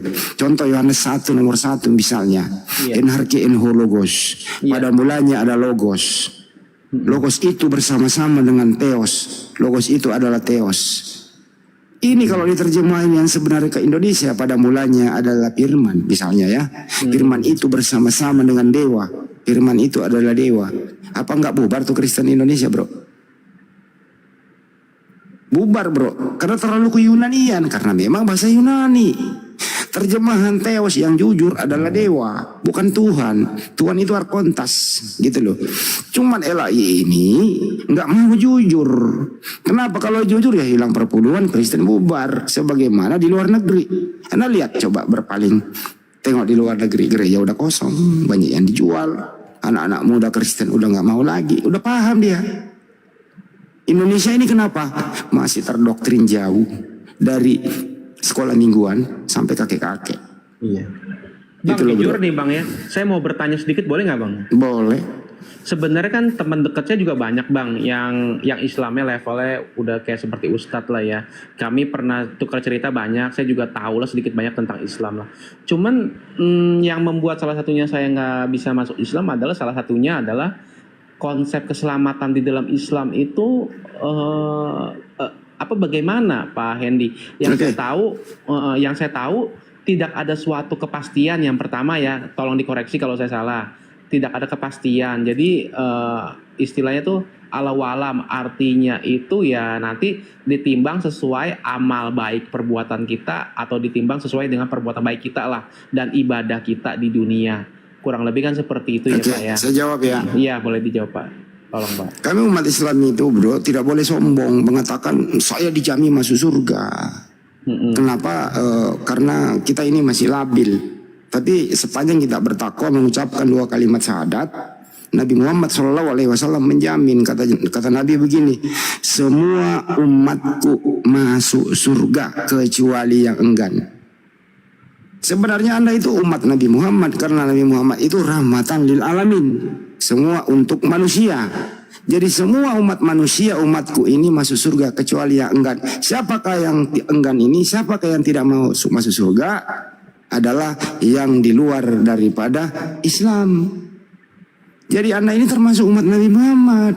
Anda bukan umat Yesus, Anda bukan umat Daud, Anda bukan umat Musa, tapi umat Nabi Muhammad SAW. Ya ayyuhan nas. Nah, siapa nas ini? Siapa manusia ini yang akan masuk surga? Orang yang tidak mau mengucapkan 2 kalimat syahadat. Itu maksudnya. Gitu ya. Iya. Tapi kan kalau ada lebih banyak salahnya lewatin jembatan Siratul Mustaqim dicuci dulu atau disiksa dulu ya Pak ya Kak? Kalau nggak salah gitu ya. Nggak ada dibilang disiksa. Artinya apa? Supaya kita tidak ke sana. Yang lebih baik introspeksi diri, perbaiki diri selama kita hidup di muka bumi ini. Laksanakan semua perintah Tuhan, hindari semua larangannya. Karena Allah Subhanahu wa taala menciptakan surga dan neraka. Tidak mungkin neraka itu nanti kosong, pasti ada penghuninya. Siapakah penghuninya? Ya enggan masuk surga. Begini bro, ada 2 analogi. Iya. Lebih mudah mana sih sebenarnya masuk surga daripada masuk neraka? Lebih mudah masuk neraka karena lebih banyak orang yang jahat ya. Kagak, lebih mahal masuk neraka bro. Contoh, kalau orang mau masuk surga itu, sholat itu gratis, berpuasa itu gratis, melaksanakan perintah Tuhan itu gratis. Tapi kalau Anda mau masuk neraka bermaksiat, Anda mau masuk diskotik harus bayar, Anda mau selingkuh berzina harus bayar hotel, semua harus bayar. Tapi kalau Anda mau masuk surga, semua gratis, mudah. Sholat tidak bayar, wudhu tidak bayar, tarawih tidak bayar, hubungan hablum minan nas tidak bayar, semua gratis kalau mau masuk surga. Justru kalau masuk neraka susah bro, harus bayar. Lu pengen mau masuk lu selingkuh di hotel, lu ada gratis gitu? Nggak ada lah. Nggak ada, bayar. Makanya masuk neraka itu mahal, masuk surga murah. Pilih mana? Tapi sekarang orang ini lebih memilih yang bayar masuk neraka daripada gratis masuk surga. Ini analogi harus Anda nanti pahami setelah bubar dari sini bro. Ini suara saya paruh nih, lanjut dulu aku mau minum. Makasih nih Pak Pendi sharing-sharingnya. Karena gini bro, coba pikirkan. Umat Islam itu masuk surga murah. Bener. Coba pikirkan. Tapi kalau masuk neraka, waduh bayarnya bro. Bayangin harga minuman di dalam berapa? Ini sekali lagi si John kalau manggilnya Pak Pendi saya gigit telinga saya nih. Oh ya Pak Hendy, sorry. Siapa bilang masuk surga bayar? Kecuali menunaikan ibadah haji bagi orang yang mampu. Karena memang harus bayar, ya karena jauh tempatnya. Itu pun bagi yang mampu. Kalau enggak gratis kok. Gitu ya. Ada nggak orang berpuasa bayar? Enggak. Ada nggak orang masuk masjid sholat bayar? Gratis ya. Gratis semua. Mudah lagi. Yang penting pakaian bersih. Ikuti caranya, ikuti hukumnya. Ada nggak orang diskotik? Lu masuk diskotik bayar nggak bro? Lu beli minuman keras bayar nggak bro? Masuk hotel selingkuh bayar nggak bro? Iya, semuanya Nah, itu. yang itu emang ini sih. Nah itu aja deh dipertimbangkan bro. Lanjut dulu host, mau minum air jeruk dulu nih, adem-adem dikit. Ya mungkin ini udah jam 3 soalnya di sini ya. Gurunda juga udah jam 4 kalau di sana mungkin ya. Ya. Atau kita Sekali lagi lanjut. bro John sebelum kita tutup, Iya.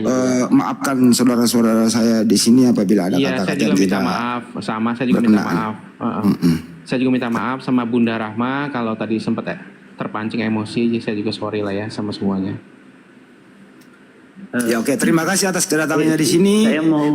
Saya mau ini kasih pendapat sebentar aja. Nanti setelah ini live ditutup aja nggak apa-apa. Ini Anda Muslim apa Kristen? Saya Kristen. Oh silakan. Tadi kan dibilangnya nama Allah itu dicuri dari Islam. Ya kita harus mengerti sejarah bahwa mana yang lebih lebih duluan ada, apakah Kristen atau Islam. Nah kalau Kristen itu lahir pada abad pertama, sedangkan Islam itu di bawah Ini saya masuk dikit. Muhammad Saya aja yang jawab. Kalau Anda abad ke-7. Ya saya jawab Pada aja abad langsung bang. ke-7. Ini waktu. Kalau Anda lebih dulu, kenapa Anda memakai yang lebih belakangan datang? Kenapa? Anda lebih dulu silakan, monggo saja. Tapi kenapa Anda memakai Al-Quran yang belakangan datang, bro? Kenapa pakai istilah Al-Quran? Itu kan juga Al-Quran mana yang Kristen pakai boleh? Kata lafaz Allah itu Anda ambil dari mana? Kata Allah itu berasal daripada bahasa Ibrani. Ini mana Ibrani? Akar Bahasa katanya di mana? Ibrani yang namanya itu logos. Nah itu Ibrani kok logos? Logos itu Yunani, coy. Gimana sih lah? Yunani. Oh, sorry. Yunani. Nah gini. Dalam Alkitab dalam Alkitab. Kalau langsung aja sebut Allah itu kan cuma satu kata nih. Allah itu nama sembahan umat Islam. Coba cari akar kata Allah itu di Yunani di mana? Akar kata dari Yunani? Saya juga tidak terlalu paham. Ya udah Anda diam aja dulu ya. Belajar lagi nanti. Ini kalau misalnya diam dulu. Udah ini mau ditutup. Bentar dulu bang. Enggak, saya nggak mau debat kusir bro. Karena Anda nggak ada keilmuannya di sana. Anda tanya pendeta Anda lagi. Ya original teks Bible Anda itu Yunani. Oke. Allah itu nama Tuhan dalam bahasa Arab. Coba Anda buka KBBI. Allah itu nama Tuhan dalam bahasa Arab. Kalau Yunani itu Theos. Theos itu kalau diterjemahkan ke bahasa Inggris itu God. God itu diterjemahkan ke bahasa Indonesia Tuhan. Kenapa menjadi Allah? Ini yang kita maksud tadi. Belajar lagi ya bro. Saya nggak mau dapat kusir sama Anda kalau ilmunya nggak nyampe. Percuma. Kira-kira begitu. Lanjut. Ya baik Bang John, kalau mau dilanjutin besok jam 8 malam atau jam 9 boleh masuk lagi, boleh gabung lagi ya. Ini kan di sini udah istirahat ya. Mau subuh di sini udah mau subuh dan dulu mungkin udah subuh di sana ya. Iyalah, iya benar. Ya, kalau mau besok dilanjut ya malam ya. Iya, terima kasih ya semuanya ya. Ya mohon maaf kalau ada kesalahan ya Bang John ya, karena sama-sama saya kesalahan itu. Iya. Besok malam kami kalau ada waktu besok malam naik sini kami persilakan Anda yang bertanya sepuasnya, nggak masalah. Ya. Oke, selamat tinggal ya, terima kasih ya. Oke, thank you bro, see you again, good luck for you.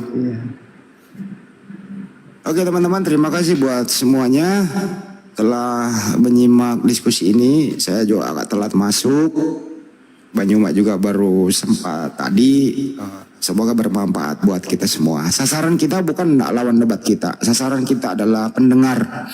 Karena ini live di YouTube, jejak digitalnya selalu ada. Anda boleh mengulang-ulang diskusi ini. Insya Allah, siapapun yang berakal, membuang imannya yang iman buta itu. Kalau dia berakal, insya Allah kembali ke Islam. Kalau masih punya sisa akal. Semoga bermanfaat buat kita semua. Sekali lagi teman-teman tetap semangat. Salam satu